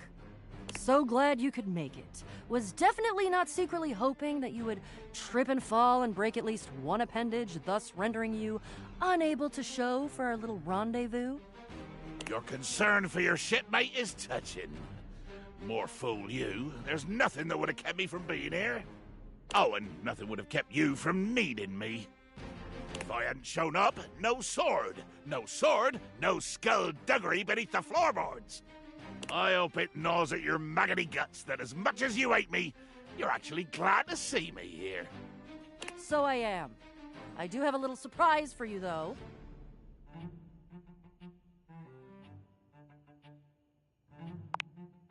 Oh, trust me. This is gonna be worth it. Ha! Flap your sails all you want. We both know that I could still end you. Jacques, and of course our great houseologist, I introduce to you our fourth teammate. Meet Gaia, our resident globe, and an individual almost as well-traveled and storied as myself. Yosh, definitely well-traveled. That's me. Don't ask me nothing. Why? Why? Give me a reason. It better be a good one, or I swear by the fingers I still have left, I will find a plank for you to walk. Why would you bring her? I like her. She's fun and positive and upbeat and curious and adventurous and just, well, she's swell, really is what it is. I have noticed all of those things. I hate all of those things. Ye gods, do you have any idea how much deep personal work I had to do to make myself spend this much time with you, Bo? And Gaia? Oh, she's even worse than you. She's like you, but more. Buddy, I'm standing next to you. Can you not understand the torture? The cruelty you inflict on me? Why? She's fun. Yes? Being around fun is painful and aggravating for you. Yes?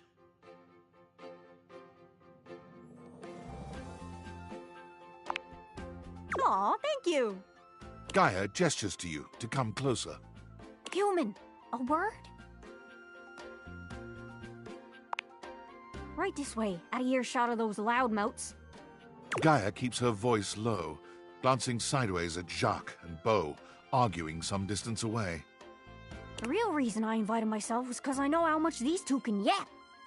And as a globe can spin fast or slow like, I can help this yarn along a lot faster. If you like, I can do a nice little summary of this here adventure.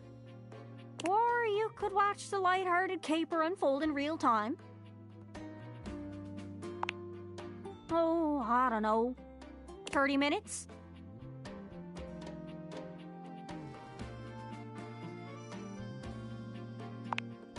And here we are.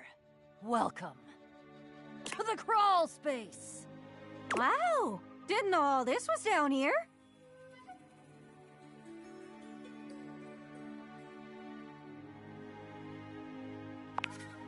Abso-freaking-lutely. According to my research, Isolde is holding her quarry about 2 clicks to the east of us. Clicks?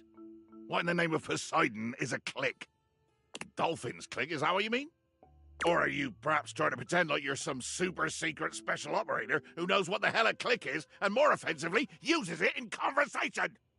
Good lord. Fine, Jacques. What would you prefer me to say?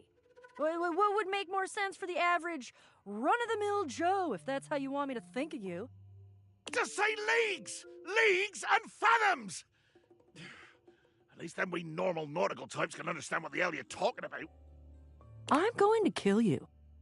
Get a load of these two.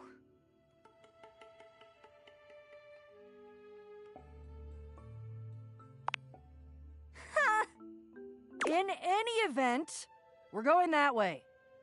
Ugh, I see you've gone for the most boring possible method of self-expression. That way. And we're walking, and we're not killing anyone because certain people hold the sword we need. Jacques, you brought the sword, right? Of course I did. I have it very well concealed in my greatcoat, in order to avoid having it, say, lost or stolen by an unscrupulous and quick-fingered teammate. Who shall remain nameless? Oh no, I'll name her. It's you! You are who I'm talking about! As your teammates argue, you can see a dark shadow scuttling past just ahead of you. Oh, weird. What is that?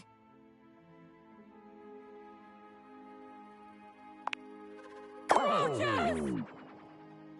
There are more roaches here than you've ever seen in your life, all gathered together and glaring at you like you've just insulted their mothers. What in the name of hell are these loathsome things? I've never seen anything like this on a ship. Oh god, oh god, oh god, oh god, they're everywhere. Why? I hate roaches. Jacques, I hate them. Why couldn't it just be rats? Huh. Almost looks like they're forming lines? Ranks? Like a little brown marching band. My God! You're right, Gaia. They're actually in formation. With their antennae rustling and their horrible little scratchy legs twitching. Oh dear Betsy, I'm gonna be sick.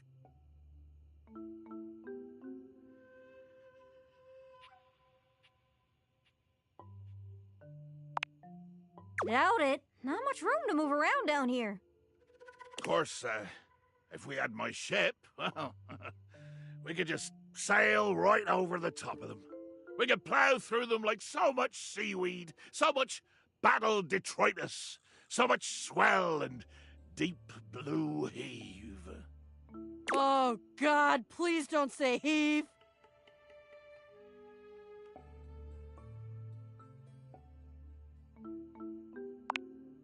Then it will be battle! Battle to the death! Sounds a little much. There's just bugs. It is a lot of bugs, though, so if someone's gonna die, it's probably us.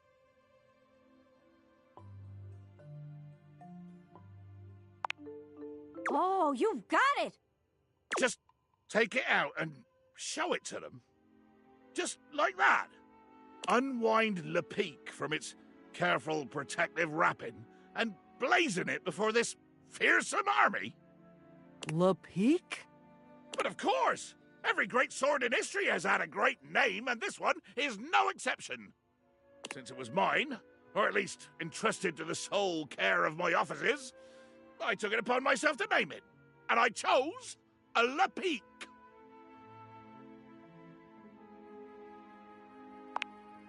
Reverently, I draw the rapid blade from its scabbard. Carefully, I unwind the bindings, slowly, inch by silken inch. You casting a spell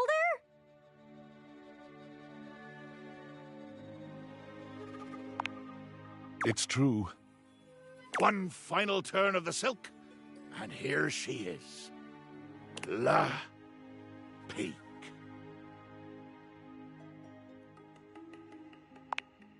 The roaches scatter before the power of Le Peak. Like, well, roaches scattering at the flip of a light switch. They're moving out of the way. They're actually clearing a path for us. Oh God, and we still have to get kind of close to them. Jacques, you go first. You go first, and you keep them back. You keep them, like, way over there and not near me, okay? I shall go first. And I shall bear this great sword ahead of me, like the beacon of intention and glory that I always knew it was, and nobody else knew, but I always knew, because I am Jacques. Well. The stranger standing before you looks entirely too familiar. Whoa. Who is... Doesn't she kind of look like... Look what the Blatodia dragged in. Bo. I'm Isolde. Shut up! Ha! A first-rate zinger. I guess we can call off any battle now, right? I mean, with missiles like Shut Up being hurled. Woo! Call it off? No! No! Absolutely not! Battle! Battle! Or I'll hold my breath! Friends, this is Isolde Chest. She's my menacing alter ego, and I must defeat her. Defeat her? Why? Just because she's the shadow version of you? Yes! And no. Theoretically, I'm very intrigued. Engaging with your own shadow? Very, very interesting stuff. Just wondering where we're gonna land on the whole you kinda lied to us and tricked us and almost got us killed by an army of cockroaches thing.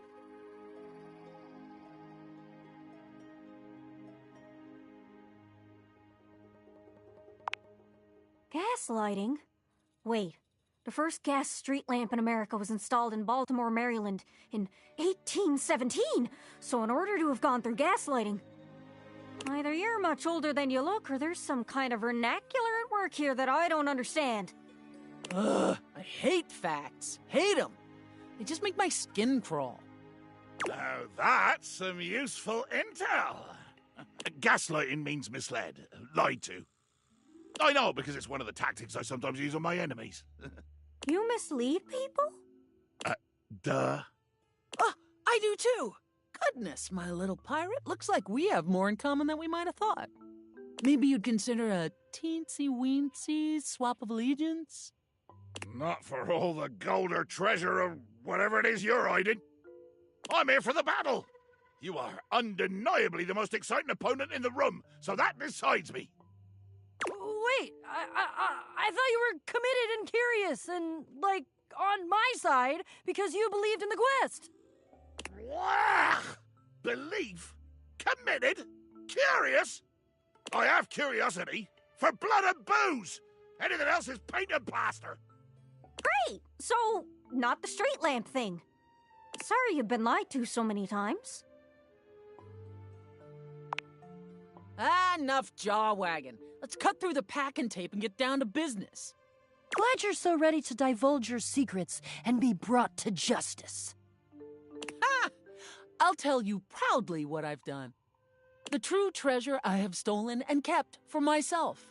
Who knows? It might even fetch a fine price on the open market once I'm done congratulating myself for the theft. I, thieftress extraordinaire, have wrangled and waylaid an actual goddess. What? Oh no. Oh yeah. A full-fledged, empowered, glorious, immortal being right here in my safe and wretched little manacles. Her name. Tell me her name. But Gaia, dear Earth, you already know. I have captured Rango Maiwenwa. No! Oh, great crates! Rango Maiwenwa? She's been here this whole time? How could you? She's the animating force of the Earth itself. She's precious. She's sacred. Yeah, well, she's mine. And there's not a damn thing any of you can do about it. You have to help us. What should we do?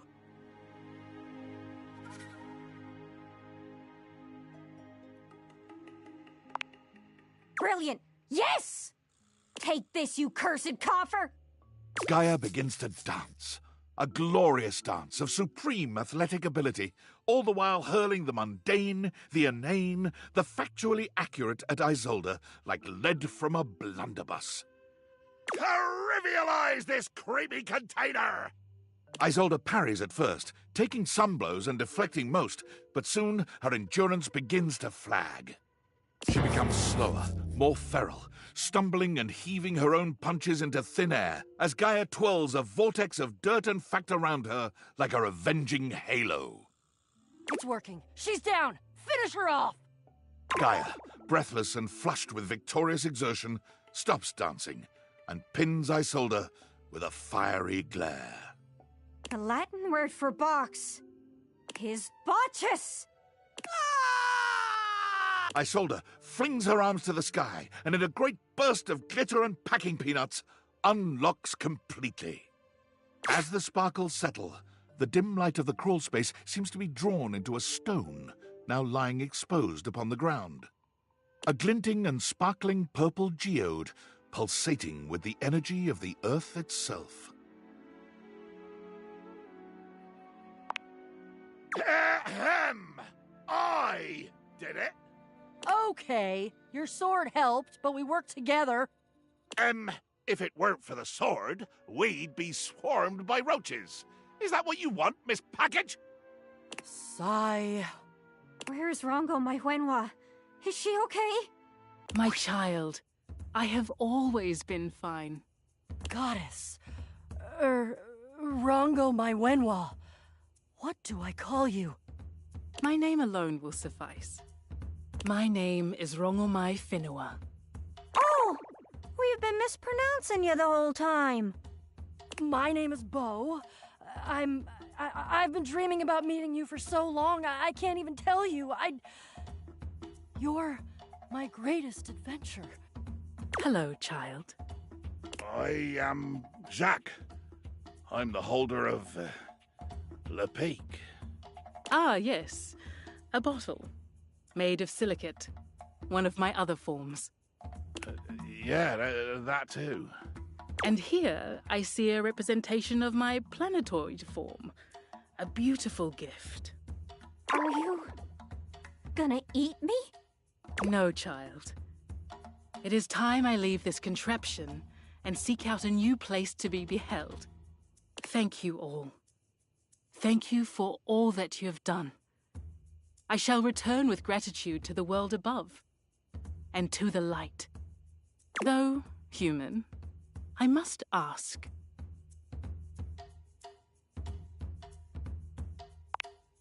Please pick me up and put me on a shelf. Even goddesses like myself have limits. Let the magic flourish again!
You're surprised to see Mikey busy with a phone call. He's turned away from you, talking into a cell phone. You can hear the warmth in his voice as he speaks. Yeah? Oh. Oh, Michaela, that's great. I'm so happy to hear that. Uh-huh. Oh, now, Mickey, that doesn't mean I love her more.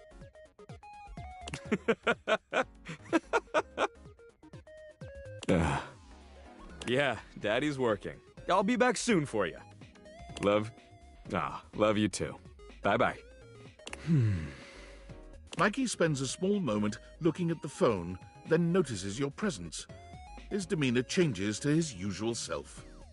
Oh, sorry. What would you like to do?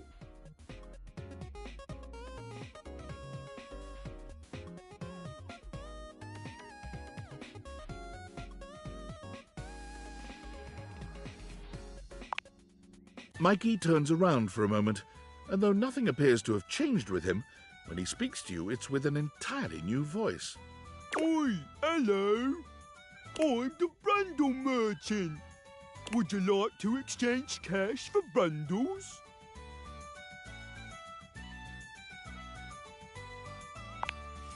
My mother always told me never to say a customer's bank account out loud. So I'll simply say, you have this many money. Would you like to exchange cash for bundles?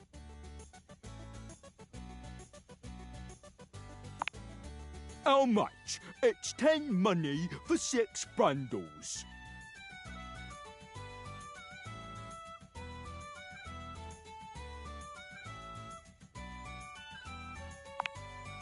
Bloody hell! I'll have to go to the back of me shop for that amount. Mikey walks out of sight, talking rather loudly to himself. Clomp, clomp, clomp. Oi, where's me bundles? How many of them do you want, then? 60! Dearie me! We'll be out soon, I fear. It's been a tough winter. Well, what are we to do? Can they not give us a day? Some time, at least? Some time will get us through this winter's discontent! My love, if I have to steal for them, I shall. Your thieving ways! Don't do it, Reginald! I must! Reginald! Whoosh! Boom! Clump, clump, clump. No! It's the Brumble Thief back again! Hide your Brumbles! Hide them all! I just need 60, that's all! Stop! By order of the Sheriff Tabitha, you are to...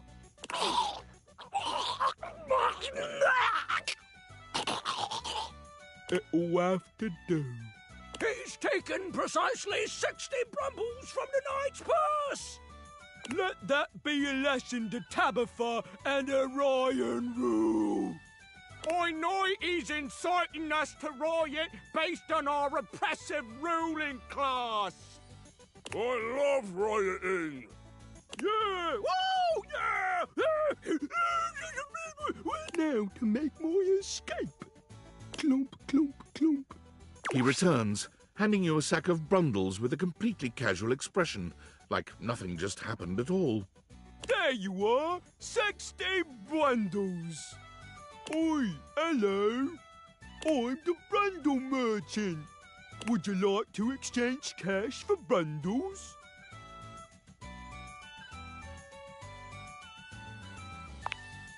All right. What would you like to do?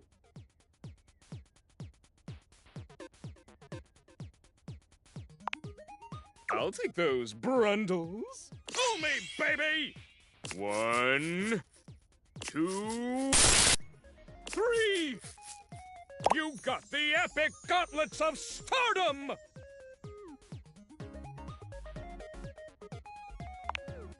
Damn straight it is! Now these are of a much rarer quality than the stupid boots. Your specs points have all increased by 1!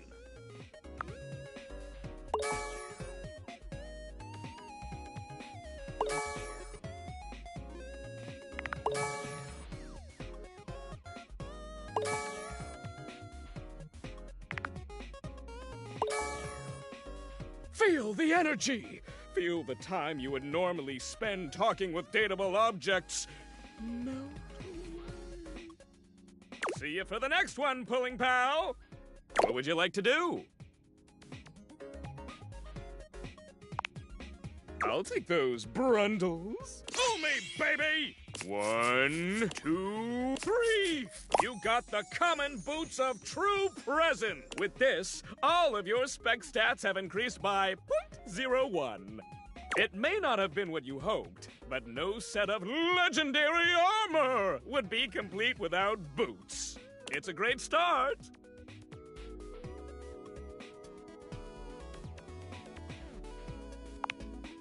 Hey! With that attitude, you'll get it on your next pull. I can feel it. Plus, once you get 100 of them, you can fuse them into epic gauntlets of stardom. Pull it, baby! What would you like to do? I'll take those brundles. Fool me! 1, 2, 3! You got the common boots of true present. With this, all of your spec stats have increased. If you collect 100 common boots of true presence, you can fuse them into a pair. Good luck pulling, pal! What would you like to do? I'll take those brundles. Fool me! 1, 2, 3! You got the epic gauntlets of stardom! Damn straight it is! You already have them, so I'm sure that extra 1 specs point has come in handy, though. Keep working at it. Once you have 100, you can fuse them into one legendary cuirass of good luck pulling power. What would you like to do? I'll take those brundles. 1, 2, 3. You got the common. With this, if you collect 100 common boots of true present, good luck pulling power. What would you like to do? Oh, sorry. I always have parental controls turned on. Trust me, it's for your own good. Don't want you getting addicted to my charms too much, baby. Come back tomorrow.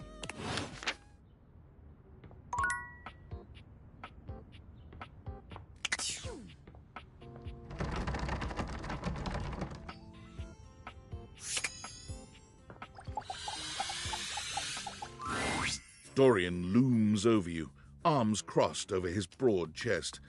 He seems almost smug about blocking your way today. Hello, mate. Let me give you a tip. When you see me with my arms crossed like this, it means you're not getting through. What might it take to uncross them, I wonder? Keith? Is it really you? Hello, old friend. It is me, all right. Where on earth have you been? I've been tucked away with my thoughts, you might say. I never knew why you left. I am so sorry I never said goodbye. I never had the chance. Well, I've missed you. I've missed you too, dearest Dorian. And I am back to stay. Now, come here and give me a hug, won't you? I could never resist you. Dorian and Keith curl their arms around each other, fitting together as perfectly as, well, a key and a lock. And just like that, door is open.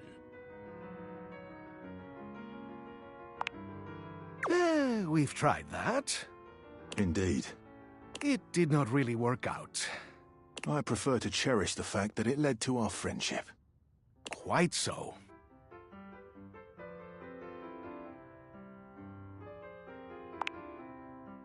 Maybe so, but it can also complicate it mightily. Call me closed off, but love tends to get messy. For us, friendship is the way to go.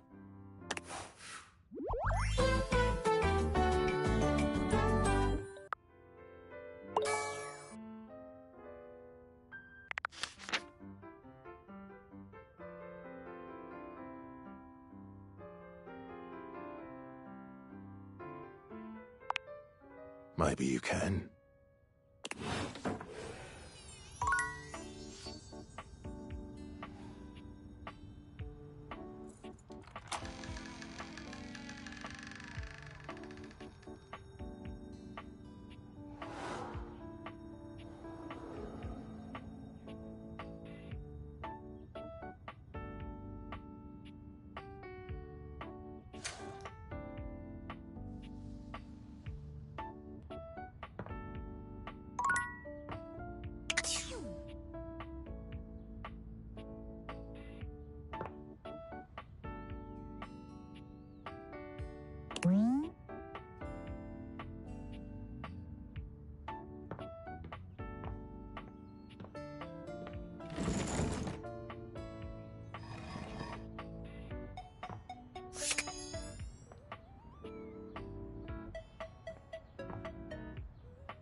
A leather-clad dominatrix stares you down, radiating disdain. She looks at you like you're the dirt beneath her feet. Hello, you pathetic, worthless little wretch. Disgusting, you worm. I do not recall asking anyone for your presence. So indulge me. What gives you the misguided confidence to stand here before me, wasting my time?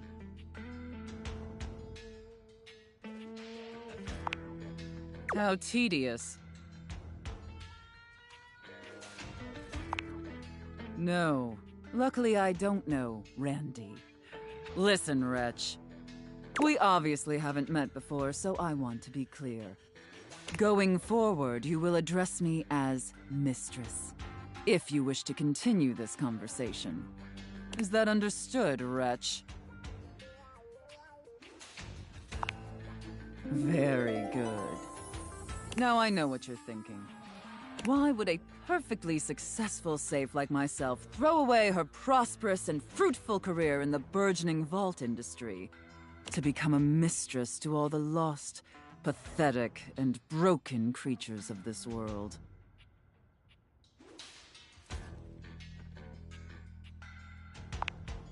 Tell me, wretch, do you know what a safe is good at?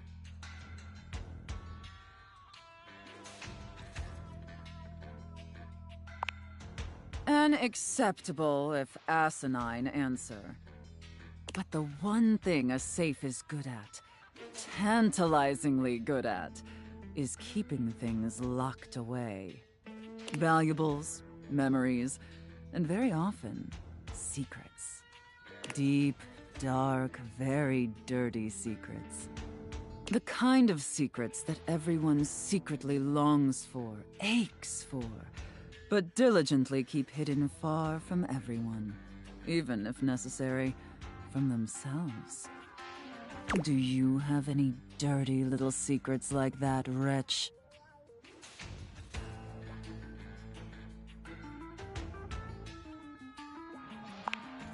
Of course you do.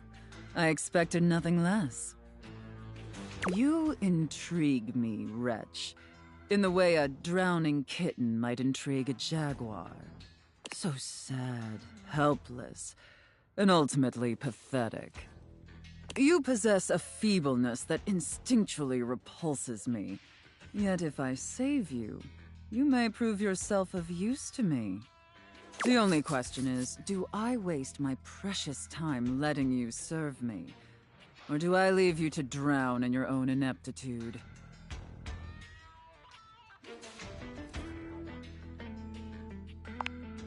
Very good answer. All right then, wretch. Against my better judgment, and because things have been so frightfully boring lately, I'll allow you the opportunity to serve me. You should count yourself extremely lucky. Not everyone is given such an incredible, life-altering opportunity. And rarely do I make this offer to worms as painfully tragic as yourself. Of course.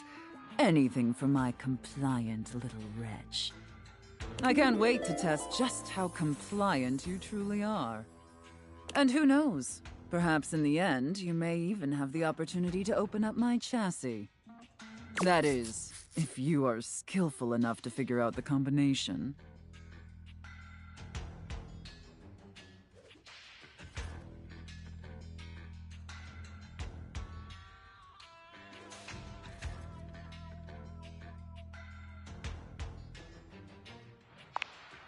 Careful. You're getting very far ahead of yourself, wretch.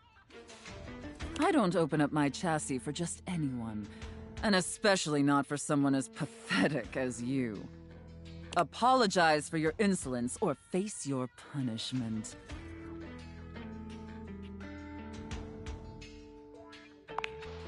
Very good. Your mistress is pleased. Okay. It sounds like you're willing to do the necessary emotional work to take this relationship seriously. In that case, be back here tomorrow to fill out all the paperwork. There's some important ground rules we need to firmly establish before we take this any further. But once we get that out of the way, I'll open up your dirty little mind to fantasies you dare not even whisper. Now, affirm that you are my compliant, needy little wretch. Again, like you mean it. Like you'd unquestioningly do absolutely anything I'd ask of you. Tell me that you're my compliant, needy little wretch. Now. Very, very good. Then I will see you back here tomorrow, wretch. Do not keep me waiting.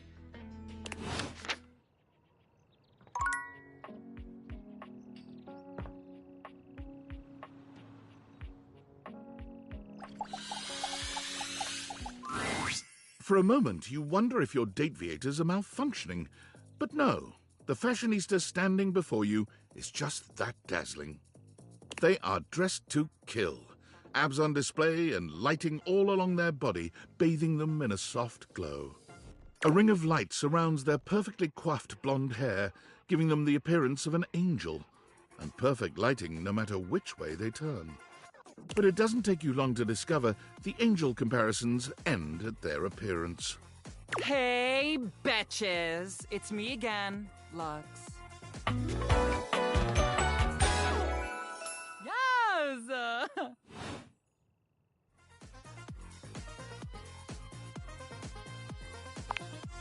Wow. Seriously? Keep it down, okay? Can you not see that I am alive?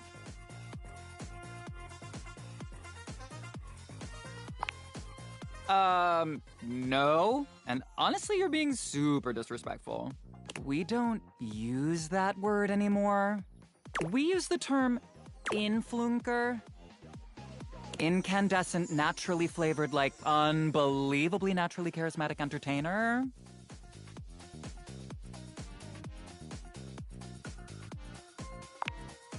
Yeah, that is why we say influnker. It's like literally so much easier.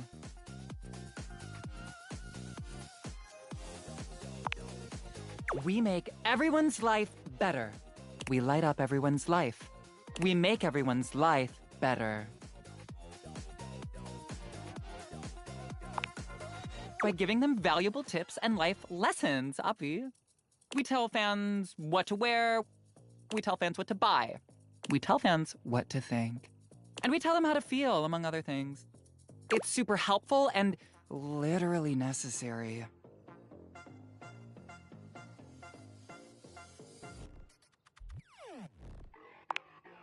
Trust me, I know. One look at you and I can tell. Okay, I can think of 2 ways to help make you better. I can share my daily routine with you. It is literally amazing. Or I can grant you exclusive access to my services. They're literally amazing. Both options are literally amazing. So I get up every morning at 2:30 a.m. First thing I do is a cold plunge, followed by a cup of puke water.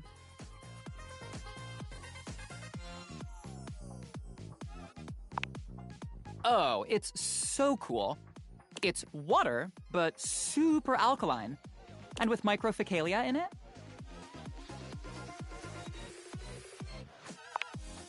Yeah, it's got bear shit in it to improve cognition.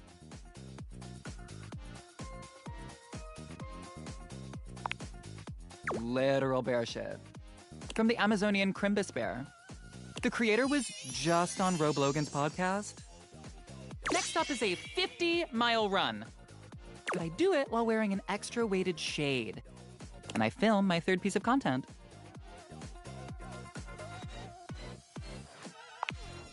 While running, I film one of my patented Lux Talks. Oh, pure inspiration. Each one is totally unique and amazing. Here's an example.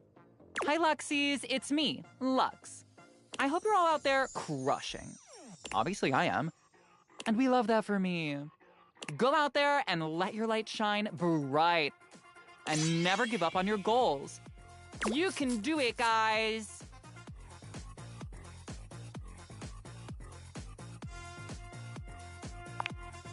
I really am, aren't I? For the rest of the day, I basically just film content. And receive free things.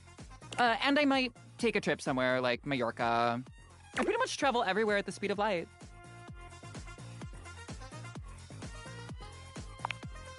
Yeah, no problem. I'm literally all about saving lives. From mediocrity. Anyway, I gotta run.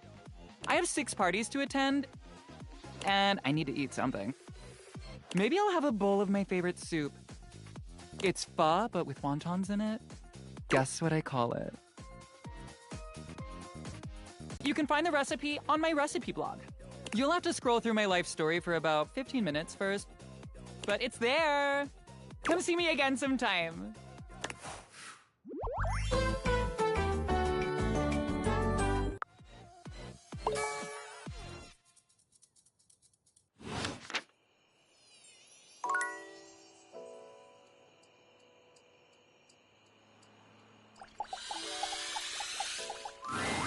A flowering beauty waves at you, her radiant smile inviting you closer.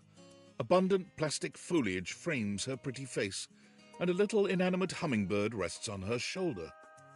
She looks rather like a fairy tale princess, and the delicate way she carries herself does nothing to belie that impression. Oh my gosh, hi! I'm Prissy. You probably already know that. It's polite to introduce yourself, though. So hi!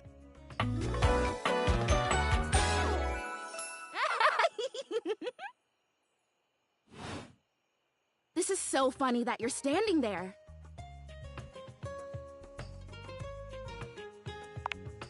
Because I was sitting here, imagining how wonderful and helpful it would be if someone was suddenly standing there, like exactly where you are. And then boom, here you are, like magic.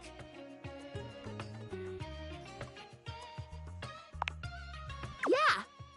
Well, no. I mean, kind of. You're definitely great. Probably.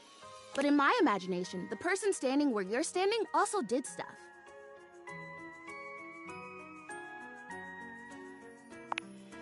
I need you, please, to flirtalize me.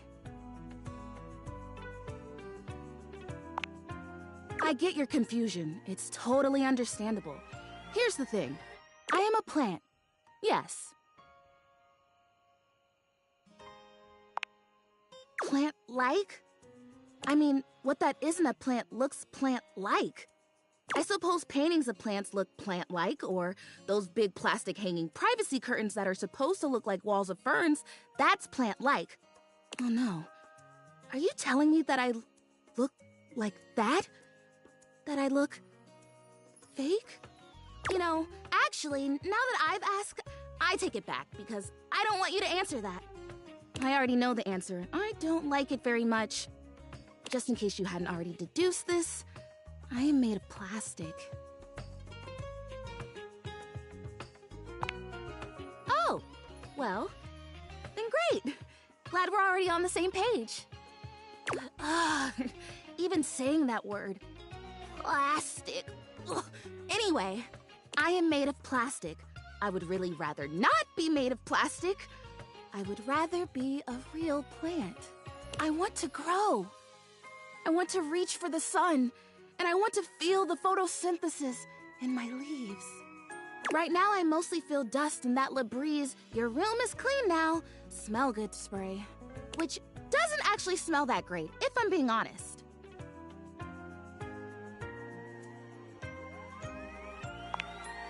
Flirtalizer! Right, yes, thank you! See? Keeping me on track. You're already the perfect person to help me.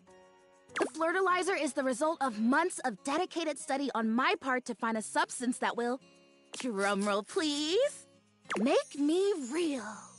Prissy presents you with a green jug, covered in pictures of flowers aggressively mugging for the camera. This is about what you expected from something called Flirtalizer. Really, cells, leaves, the whole 9 yards. I have done so much research. I can't even tell you. And this is the answer. The gold standard for making plastic into chlorophyll. I just need you to give me a good dousing right at the roots and then stand back and watch the magic.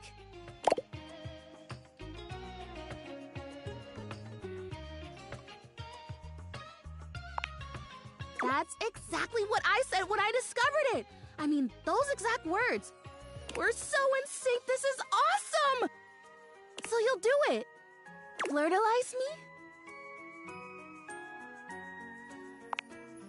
Yes! Oh my gosh! This is the most exciting day ever! I'm ready. So it says on the directions.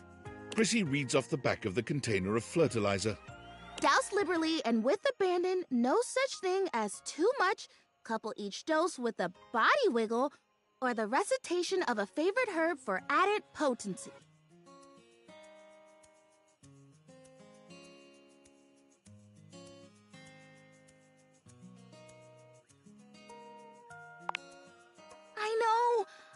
love the honoring of all these magical elements. So excited! Douse me.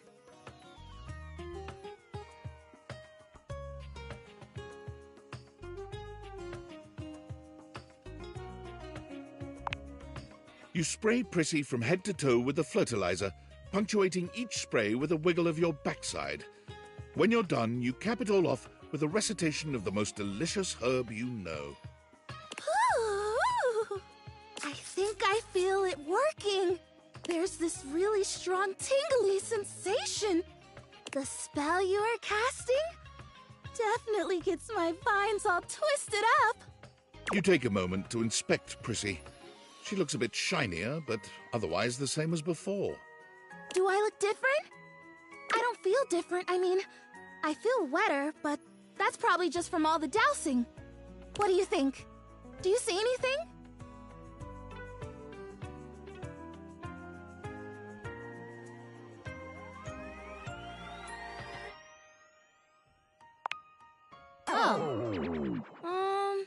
This was a result of a lot of research and a lot of investment. Like, heart investment. But it's okay, because it was also my first real attempt, and all great endeavors have failure before they have success. So, I'll try again. Hey, would you be willing to help me again? If I need it? Thanks. I am fun. Well, I better go dry off. Don't want to risk mold and mildew.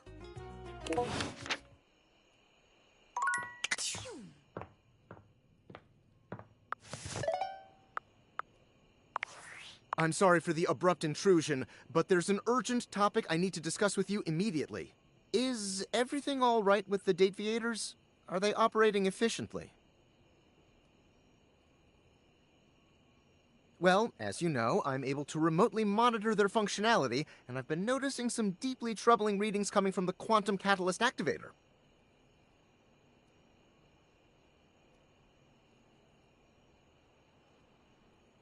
That's very sci-fi, but essentially, the quantum catalyst activator is the internal hardware that allows you to directly acknowledge a thing's existence.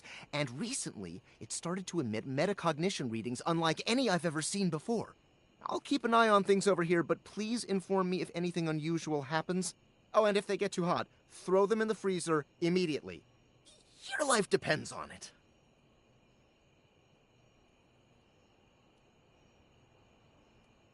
Sorry, it's not safe to talk anymore. I'm in a really sketchy neighborhood, and this phone is super duper expensive. But I'll keep analyzing the data.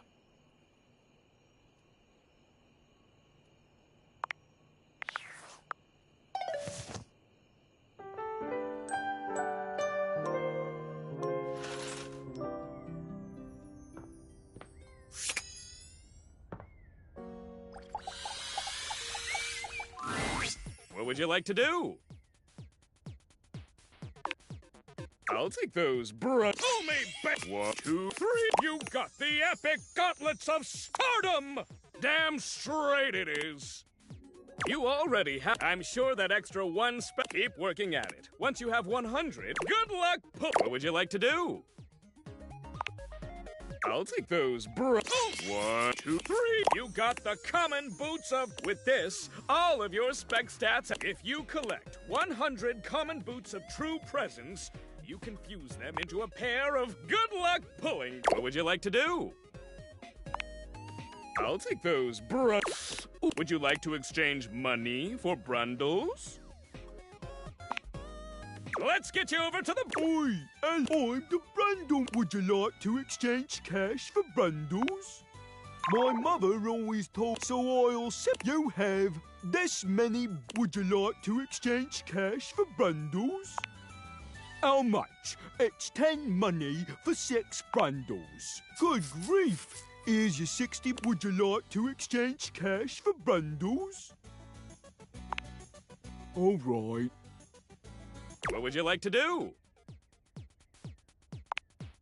I'll take those brundles. 1, 2, 3. You got with this all of your spec stats. If you collect 100 common boots of true presence, you can good luck pulling. What would you like to do? I'll take those, bruh. 1, 2. You got the common with this. All of yours. If you collect 100 common boots of true presence, good luck pulling. What would you like to do?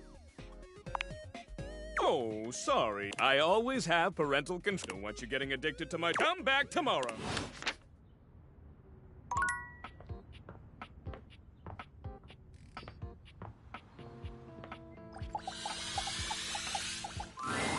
My dear, dear little wretch, you are late.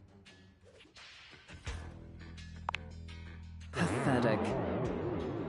I hope you're aware, if you'd already filled out all the necessary paperwork, I'd punish you for that transgression. I'd punish you severely.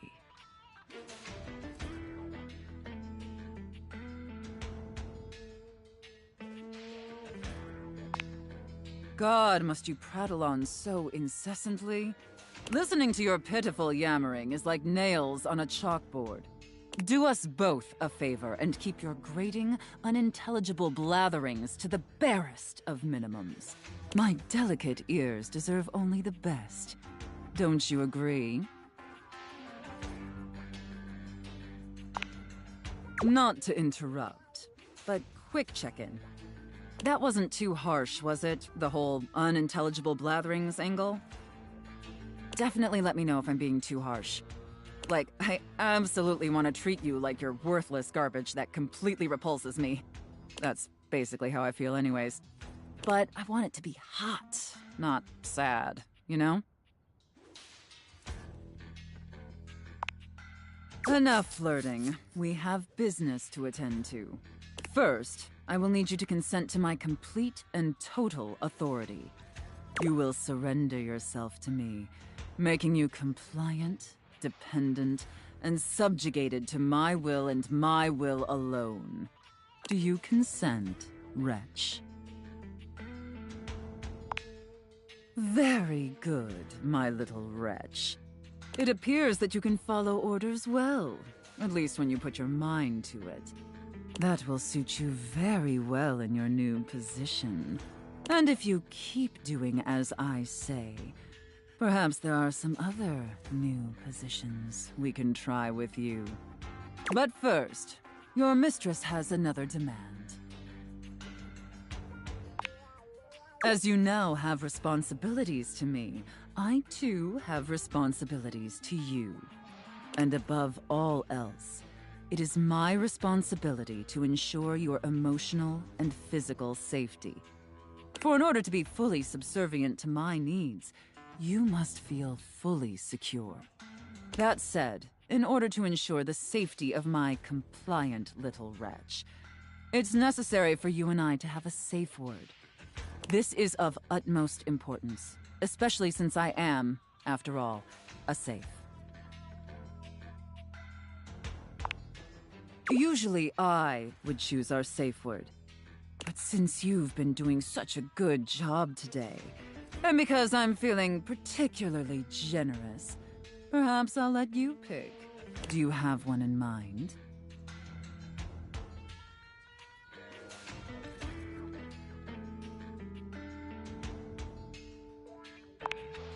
Your safe word is safe. Oh, I love that. That's such a sensual safe word. Did my little wretch come up with that all by themselves? Interesting. I see. Maybe there's more to this pathetic little wretch than meets the eye. Of course, we'll have to put you through the paces to discover how depraved you really are.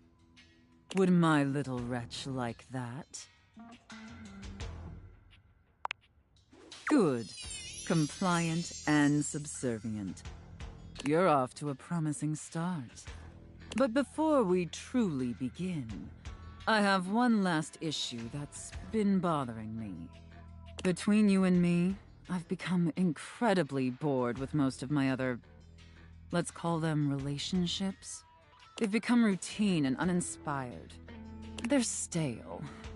And this displeases me. It's all right. Lucky for me, you came along at just the right time. It affords us an opportunity to experiment with something new. I think, perhaps, to ensure you reach your full potential, we shake off the oppressive shackles of our everyday humdrum reality. Do you understand? Your devotion and enthusiasm towards complete subjugation is utterly intoxicating. But no, let me try again. I'm thinking in our relationship, we allow ourselves the freedom to expand beyond the limited confines of our stale, everyday identities and roles. Do you understand now? Very good, wretch. Yes, the more I think on it, the more I think this is definitely what I've been so desperately craving. And how lucky I am to have acquired such a pliable, subservient plaything to help me quench my thirst. All we need now is the appropriate canvas to paint our desire upon. If you beg for it, I'll let you choose. Show me, wretch. Show me how well you can beg. So utterly pathetic. I really shouldn't reward you for debasing yourself so pitifully. However, I do so love the sound of begging. And because you did a satisfactory job, I've decided to grant your request. So, wretch, out of these 3 tantalizing scenarios, which do you think your mistress would enjoy the most? Chef and prep cook, Santa and elf, and finally, IRS auditor and small business owner. I should have expected that. A rather pedestrian choice, but perhaps we may find something therein that I still find amusing. Now, I've seen more than enough of your pathetic visage for today. Be back here same time tomorrow and be ready to serve my every need. Do you understand? Very good, wretch. I look forward to experiencing your vain attempts to please me.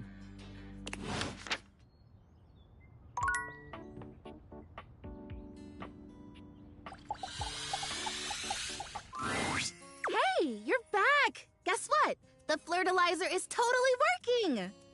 Okay, not really, but I've been doing all this research on manifestation and positive self-talk, and I think it's going to be really helpful for me. Anyway, I'm actually glad you're back because... Drum roll once again, please. I've got a brand new plan to become a real plant. A real plant plan. After the flirtilizer debacle, I went back to the drawing board, started my research from scratch. And it turns out I was missing a key ingredient in my whole appraisal of the situation. Are you sure you're ready for this? It's called the woot.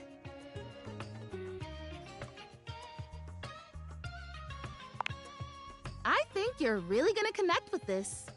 The woot, basically, is love. I know, it sounds cheesy, but hear me out. It means encouragement, visibility. Woot is the essence of giving someone support, cheering them on, believing in them. And you don't even necessarily have to feel those things in order to give them to someone. That's the crazy part. You can offer someone the woot before you feel it, and in the offering, and by them receiving it, you actually get it too. You know what this sounds like, right? Total magic! I am so glad that you get it. Yes, so glad you asked. Allow me to introduce to you... Chrissy holds up a small green and pink watering can. It seems pretty unremarkable to your eye, but you suppose you'll have to wait and see. The wootering can! This can, the technology in this humble garden implement is so specialized that it can literally hold and transfer the pure essence of woot from the can to me. And through the power of the woot, presto, I become real. The woot doesn't exist only in this can, of course, but according to the manufacturers, this is the most efficient way to preserve the power of the woot and transfer it in its purest form.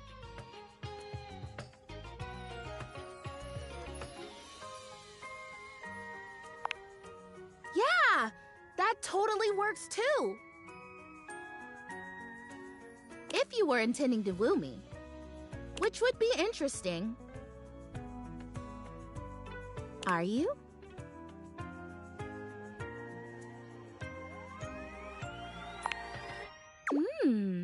I have to say, I might just take you up on that. Provided you help make me real first. We can talk about that later. Anyway, I'm sure you can imagine how much woot is lost to evaporation in a traditional transfer procedure.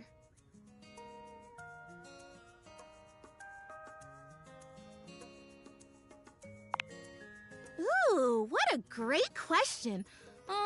Cheering. At a game or a concert? That's a pretty recognizable one. Think about it. Those fans are watching, paying attention, loving, moving, and grooving, producing huge quantities of woot.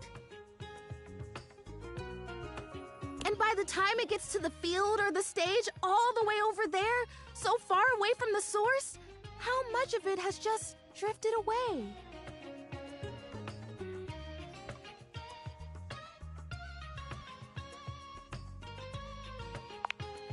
I know! Hence, the can!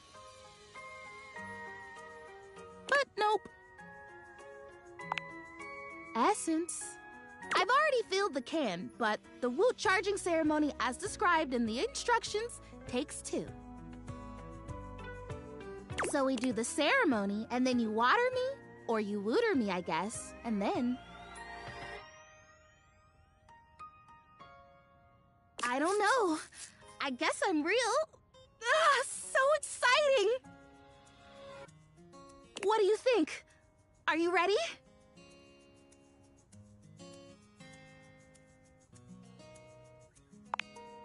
Yes! Ah! You are so cool! Okay, so to start, we both stand next to the can. Do we hold hands? No. Okay. And we both deliberately imagine the woot making its way from the can across the medium of the water, intertwining with my roots.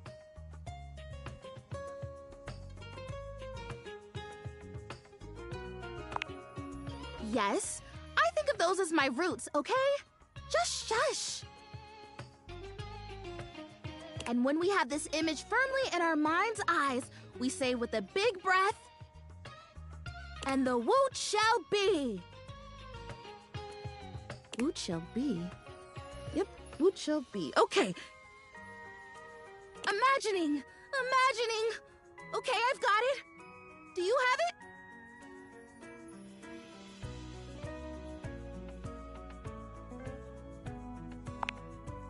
Wonderful! Okay, ready for the words? Here we go. And the woot shall be.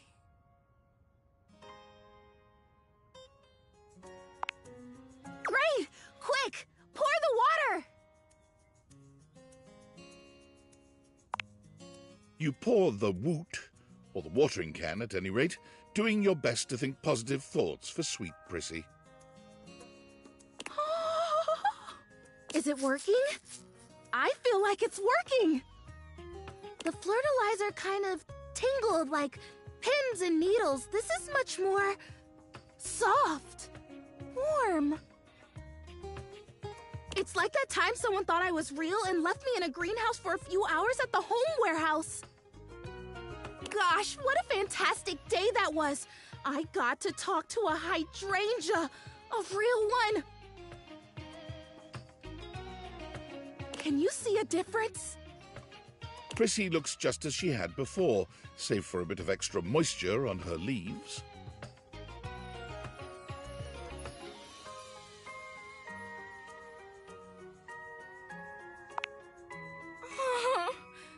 Oh, boy. If I have to stomach one more time that it hasn't worked, that I'm still not real, that I'm just a plastic plant, no different from a grocery bag or a bike tire. Oh, no. It's amazing what you can take, isn't it? When you don't have a choice. I think I'd better rest now. Tired, but not defeated. Thanks for your help. You're just the best. I think that without someone who believes in me,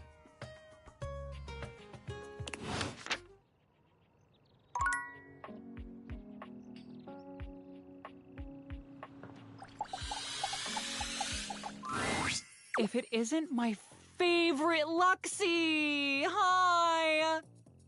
We are definitely friends. Oh, could you give me like 45 minutes? Or like 5 hours? I'm just making a quick video. And then doing a podcast appearance. And then going on a date with... Ooh, their name escapes me at the moment.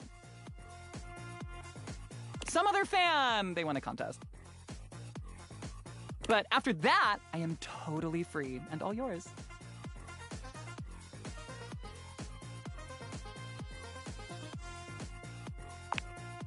I mean, didn't I just say that I was busy?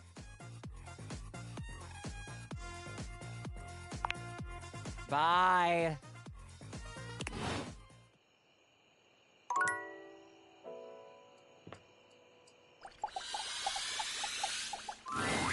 A colourfully dressed board gamer beams at you. But even though his expression is ostensibly friendly, something about his energy is a little off. His smile is a little too wide, his stare a little too intense. You feel rather like a mouse that's just been spotted by a bored house cat. Why a gee-gosh golly and a hi-de-ho! I'm Parker, the board games, and away we go!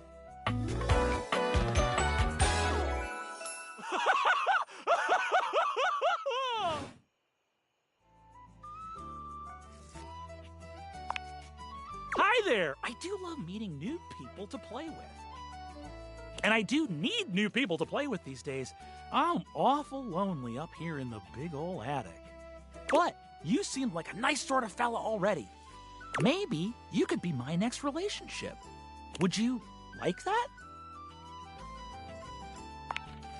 Oh boy! Well, if only it were up to me.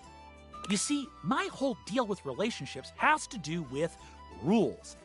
I love rules.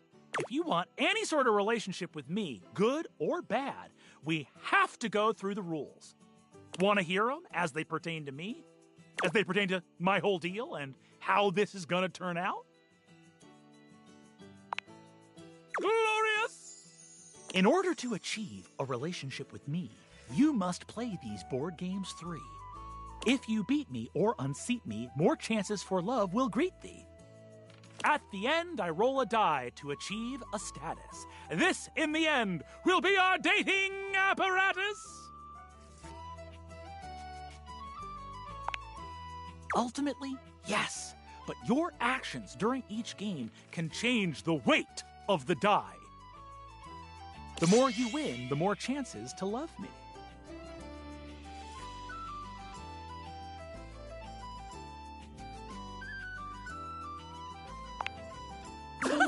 I'm falling in love with you. Just kidding. Only the final roll will tell me how I feel about you. Meet me here next time for our first game, Sandyland!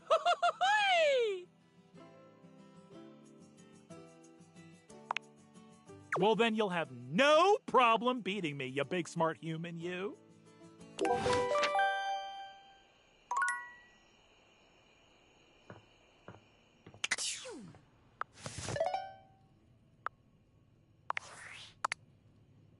Champ, champ, champ!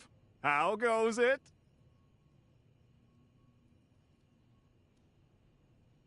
Valdivian would like you to complete an exit survey based on your time here. How would you rate your time with Valdivian?